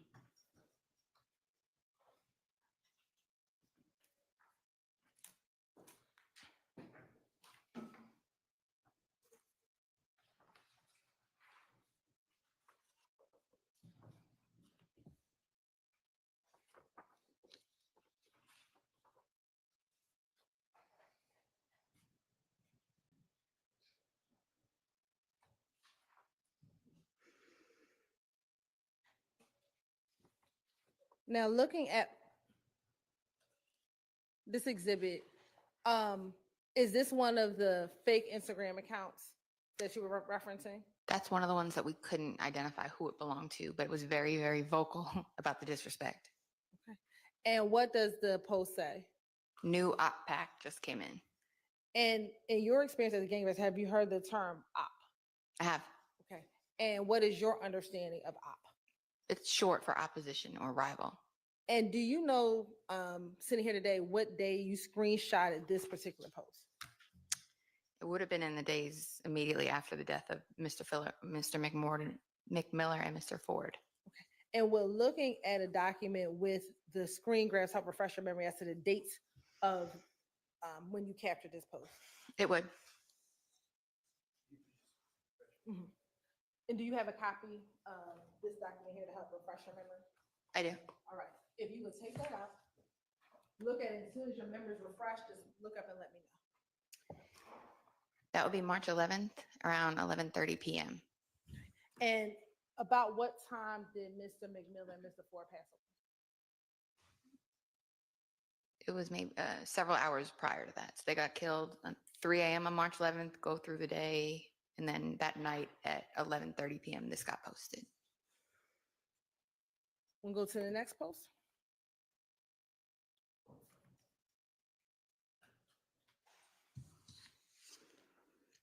Now, looking at Facebook at 457 BV, are you familiar with the Instagram handle 1ABG_Big Nick_? Yes, How are you familiar with that Instagram handle? I'm familiar with this individual. His name is Nicholas Johnson. And does he have a nickname? Usually it's Fat Nick or Big Nick, depending on what he changes his handle to. But he's a YFN member. And why was this, what if any significance did this post have? This was also posted several hours after Mr. Ford and Mr. McMillan had been killed, and he posted a song on top of him just moving around saying, and the song was entitled Slime and Chalk, which is referring to like typically in the old crime scenes where they'd outline the body in chalk. So this was inflammatory in that nature. He's posting this kind of just making sure everybody saw it. And when was this, when did you capture this post? The capture time reads 3 hours ago. So if I can refer to the sheet just to get the posting time. Yes. It would post at 11:20 p.m. that day following the murders. So it means that it was captured at 11:20 p.m., which means 8:20 p.m. it was posted. Go to the next exhibit. And while that's pulling up, have you ever heard of the term smoking an op pack? I have. Okay. What is your understanding when you've heard that terminology? An op pack is a play on words, like when you talk about a pack aloud or like marijuana or drugs. So now when they come in and they'll say, we're smoking on this person that's dead. It's just another way of disrespecting the opposition when they get killed. So saying a new op pack just came in, they're smoking on these people. It's very, very common among gang language, especially when there's a murder that takes place. And now looking at 462 VB, Joey_Hurst24, was that an actual page or was that a trolling page? That was a page that was trolling pretty. Sustained. Okay. Were you familiar with that page? I was not. Okay. Were you familiar with anyone being associated with that page? I was not. Sitting here today, do you recall what the picture that's in the caption, what that said? With the picture itself? No, not the profile the picture. profile picture. I can't see. It seems like a drawing or something of some sort. And again, was this an example of some of the inflammatory posts that you were seeing that you captured? Yes. Okay. We can take that. Now I want to go back to the wiretap call. Permission to publish. You may.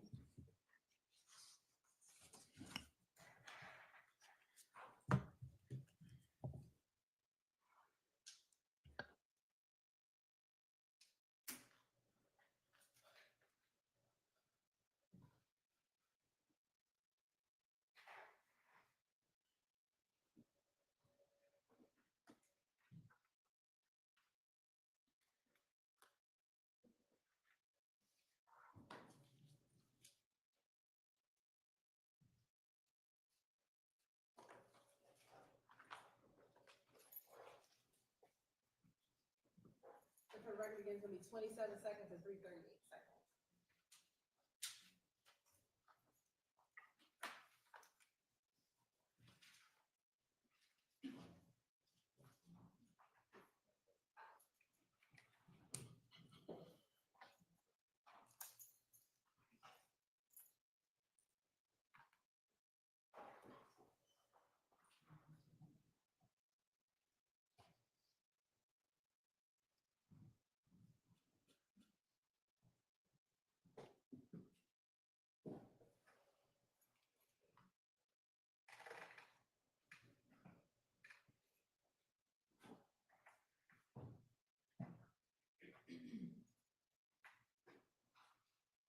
Christian, ain't it?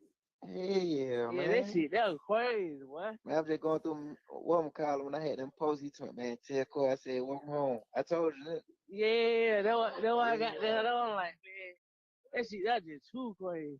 But that's a fool. Boy, I'm like, damn, boy. They hit him more on this. I don't know. See, I think he the one that got shot in the head. I don't, like, everybody been said he hadn't died first. Like, that's what they were saying at first. They were just like, bro was in critical condition for a minute. I heard But he got hit in the head. Yeah, but Roger had done got down told me what had to him. He had done DM me like, man, bro just died too. So we just turn on the video chat shit. But he was like, it came from, Roger said it came from Summer Hill, but Quay just said they got into it with when they was at Chit Chat, they got into it with them henchmen niggas. Who nigga? Man, I think them niggas, look, all I rent them folk, man. You know, on phone man going back and forth, they gonna answer. All I rent? Nah, not him, but like his little young nigga. Oh yeah, I heard that little hits me shit. Yeah, Quay say when B Slime just had the show, on phone B Slime them got down, rushed to the car to get the file, some shit they hadn't got into it. Nigga. Yeah, that's crazy right now. My cousin just called him, so he know what he told me to pull up. He got down, he know what happened. Yeah. I'm finna pull up and got down, see what the hell going on. So what the hell he was coming from the car? Yeah, man, it went a little core, man. Oh yeah, so I thought he went to traffic or something. Yeah, that's what I thought, cause everybody going to traffic. I be telling that nigga let go to traffic. But I ain't even saying that to him last night. I seen him putting his clothes on.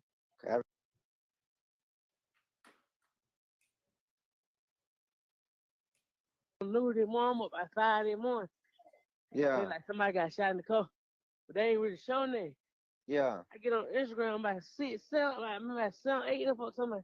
I hear, damn, that way the war. Hey, yeah, man. I ain't know man. Them folk blowing my phone up.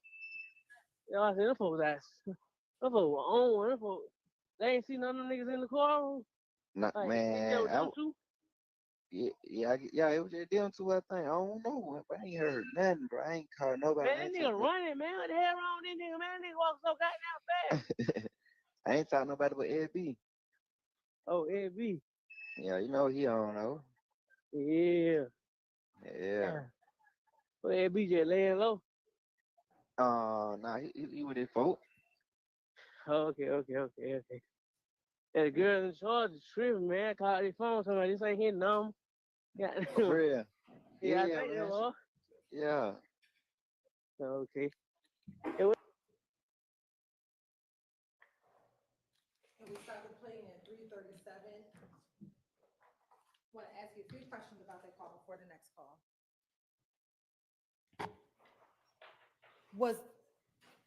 Were you familiar with Deamonte Garlington's voice? Yes. Okay. And was Deamonte Garlington one of the individuals on the phone call? Yes. Right. During the call, you heard them talk about umfunk. Is that the same umfunk that we talked about earlier in the pictures? Yes. All right. Did you hear them speak about umfunk getting into it with the henchman? Yes. Okay. Are you familiar with the henchman? I am. How? I have worked some investigations and spoken in person with their leader of that gang. Okay. And with the henchmen, do they have any alliances? They do. And what is one of their alliances? YFN. All right. Now, you heard them talk about they were coming from Lacora. Are you familiar with Lacora? I am. Okay. What is Lacora? It's a nightclub lounge on Metropolitan Parkway here in Atlanta.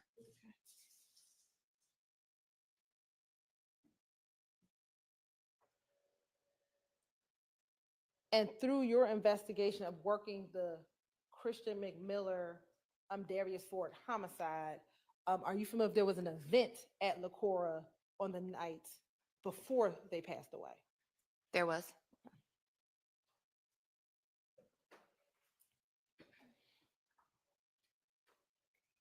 And based on your investigation, were Mr. McMillan, Mr. Ford at that location prior to their death? Yes.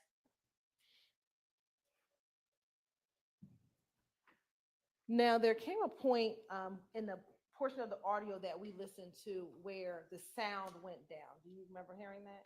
Yes. Okay. Is that an example of the minimization that you were referencing earlier? That if it's something that isn't about criminal activity, it will be minimized and then you will pick the call back up? Yes.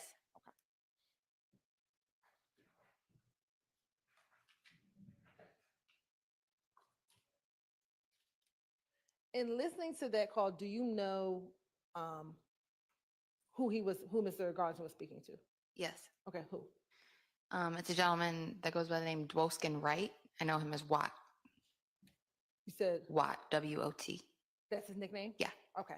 And how are you familiar with Mr. Wright?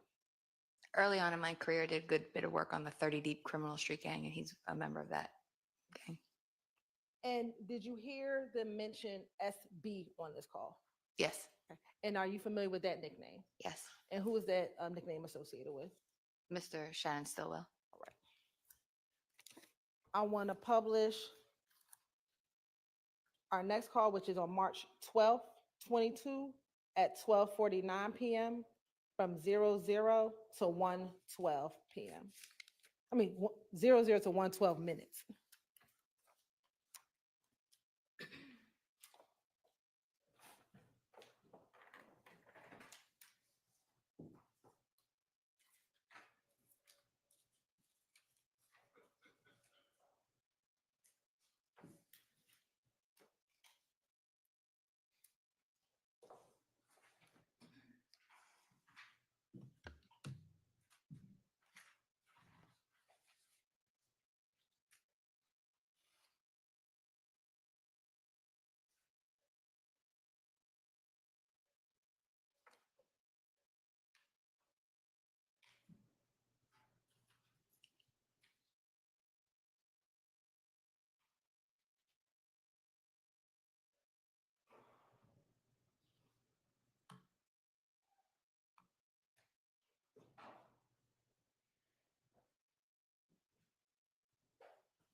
Yo, What the hell you got going on? shit, you got up? Anybody asked, we went and looked like soon in the midnight. Anybody just said we went and looked for that motherfucker. We couldn't find it. Okay. Don't tell nobody. Yeah, I know. Well, over there you at? Leaving the room. Leaving the room. Yeah. What you finna Huh? What you finna get into? Shit, same old shit. Same shit. Same shit. I'm saying, what is Someone told me you gonna come pick me up. Shit, that was going. Yeah. Yeah. Think somebody beat him Rod Low. I said, man, Rod Low ain't getting no coat. Yeah. I tried that shit yesterday with a nigga on goddamn no. Yeah. Yeah.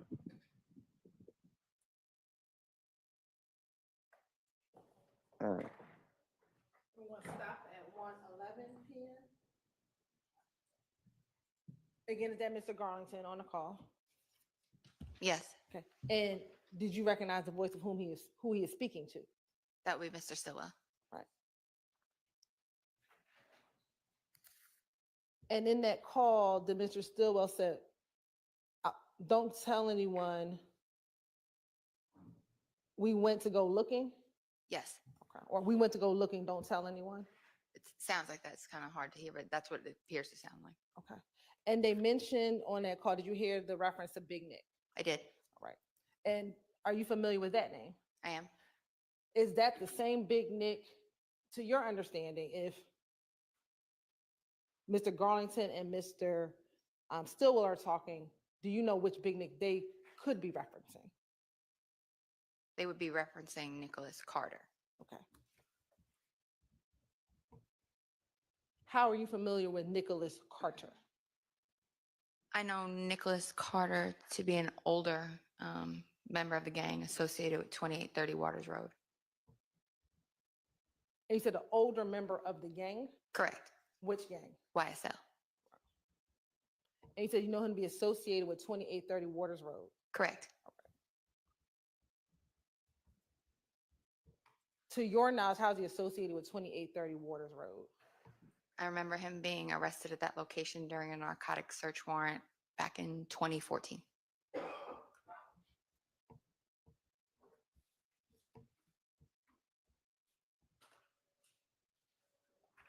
And again, he is different from Fat Nick, who we just talked about earlier, also who calls himself Big Nick, who's with YFN. Correct. Next, we're going to publish March 13th, 2022 at 1:23 a.m. from 4:40 into the call until the end.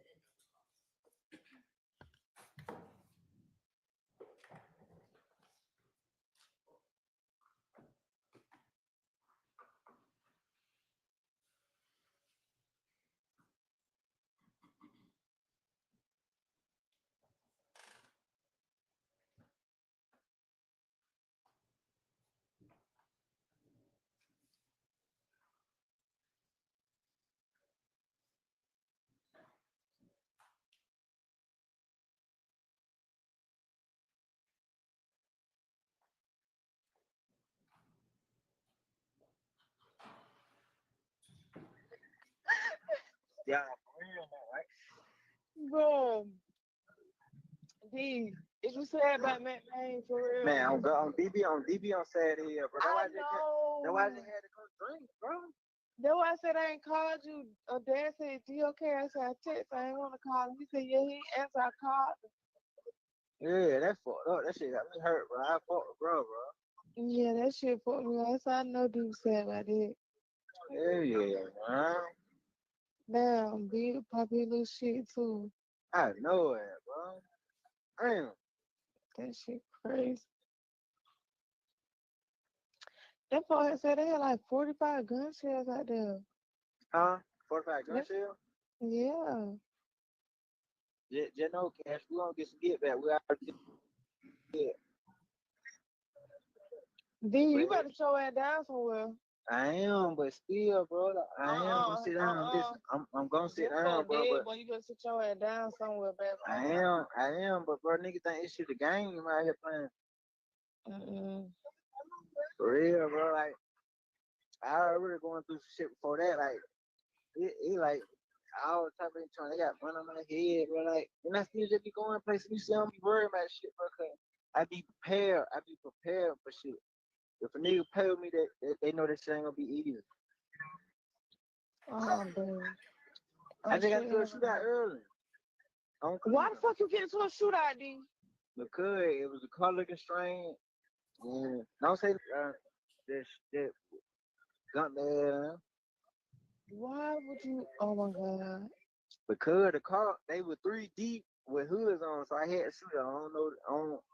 The day it was the car. The day on Cleveland. On Cleveland, it was a car. I know it, bro. Yeah, you do. D, you need to. Yeah. Yeah, you right, bro. Yeah. That had them niggas follow me. That how they follow me from Pico. Yeah, I would have hold. Hey, what you doing up at 131? Yeah, phone. I just talked the phone. I talked to him. I told him for the call. He just said, you know what we on every day.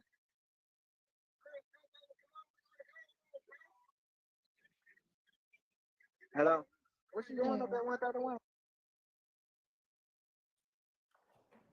Right, we're going to pause it at 7 minutes and 30 seconds into the call. Do you know who Mr. Garland was speaking with? Without seeing the phone number, it's hard to, or a name from the line sheet, it would be hard to tell. Okay. Did you hear when Mr. Garland said on DB and then he kind of explained something? Yes. Okay. Are you familiar with or have you heard that initial DB? I have. Okay. And what do you understand or DB, those initials to mean? They're referencing Derek Benning. He's one of their fellow gang members that was killed years ago. And earlier when we talked about kind of the timeline after March 11th, there was a shooting on Cleveland Avenue. And you heard it on the wiretap. Was this the call that you were referencing? Yes.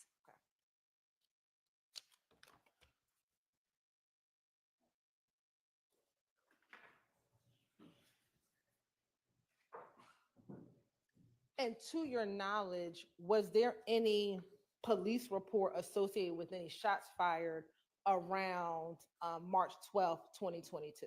Yes.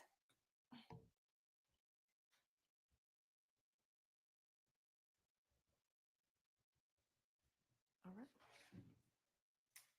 I'm now going to publish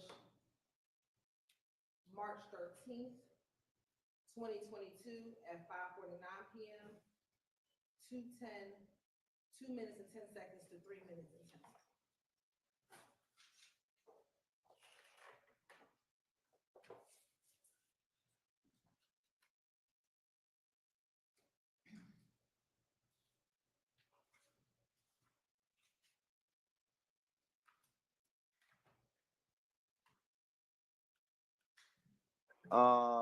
Yeah, I think did that like right there on the scene with Matt Main. He had he was in critical condition, probably like for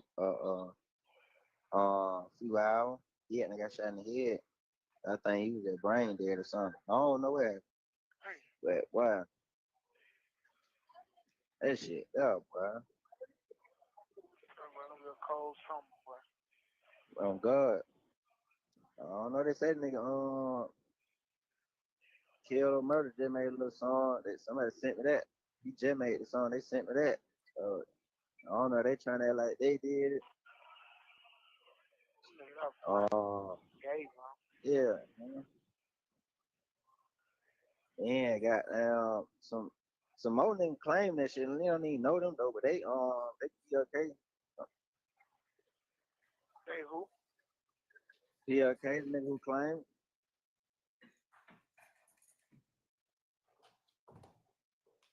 We're going to pause at 3:10. Now, in that particular portion, did you hear Deamonte Garlington speak of someone making a song? Yes, Kel Omerta. Say that again. Kel Omerta. And are you familiar with that name, Kel Omerta? I am. How are you familiar with that name? That is Markel Wright. He's a member of the PFK criminal street gang. And Markel, right, does PFK have any alliances? They do. And is YFN one of their alliances? It is. Now, in doing your work, we spoke earlier today about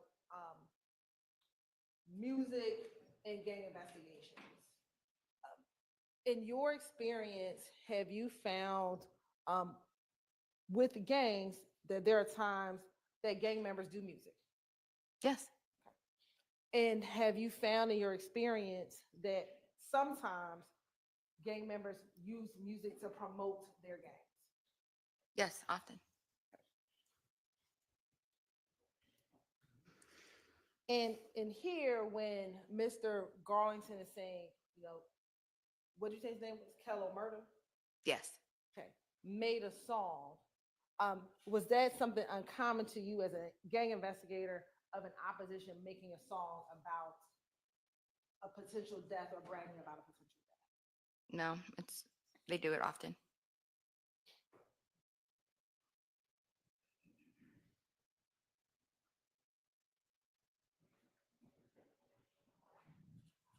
And did you hear when Mr. Garlington said some other dudes might be claiming it as well? Yes. Did you see any social media posts throughout your investigation or while you were looking at social media of different groups claiming to have done the murder of Mr. Ford and Mr. McMillan? Not really. It was mostly YFN and then pages that were trolling, like pages that were just popping up out of nowhere, trolling.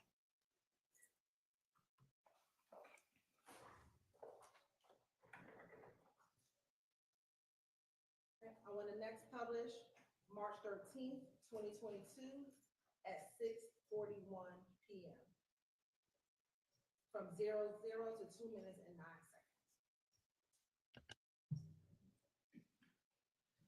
seconds.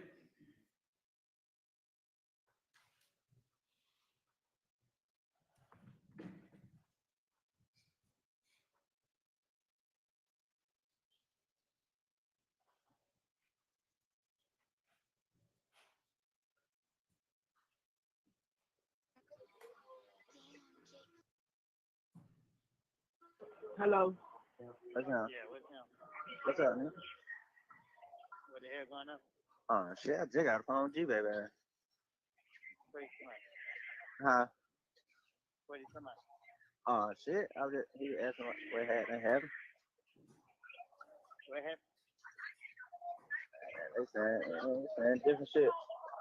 Just different shit. Which one makes sense to you? Huh? Which one makes sense to you? You said which one what? Makes sense to you? Which one makes sense? Yeah. I'm tell the kid. I'm tell the kid. I don't want to, on these phone shit. They be recording, making Nah, make you ain't sense. gotta say much. You ain't gotta say much. Yeah. I told him. I just wanna know. Yeah. I already know. I'm tell her. I'm tell her what they said. What the street saying. Like they send it. They just send. Huh? Keep going. What you saying? Did you wait? Nah, they keep sending different. They keep sending different pictures. They got now the nigga who claimed it, the nigga who out on Instagram claiming it, don't nobody even know him. Yeah, he say he supposed to be PLK or some shit. I seen on phone last night. We ain't even got down. We ain't even really just talk like that. Everybody was leaving. I had one out there 21 now. Little Tip had an all black party. I had that one out there. But I'm walking out, seeing funk at the door. That shit, what's going on? That shit, you know what? You know what we on? I'm finna call you. Yeah.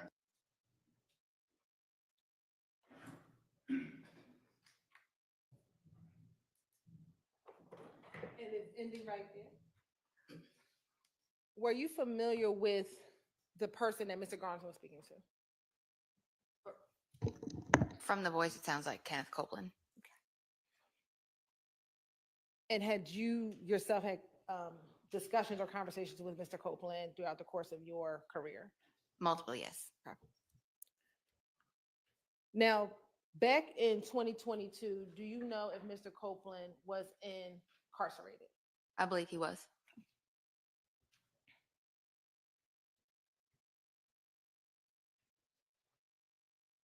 Are you aware of the relationship between Mr. Copeland and Mr. Garlington? Yes. How are you aware of that relationship? They were good friends. And to your knowledge, in 2022, were they good friends? Yes. Let me ask you this. In 2015, were they good friends? I believe so, yes.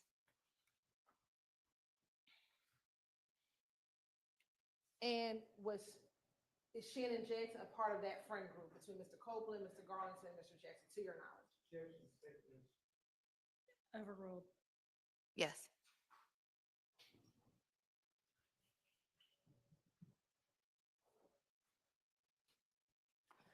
Now, between March 11th and March 14th, 2022, did you see any members or individuals associated or friends with Mr. McMiller and Mr. Ford making posts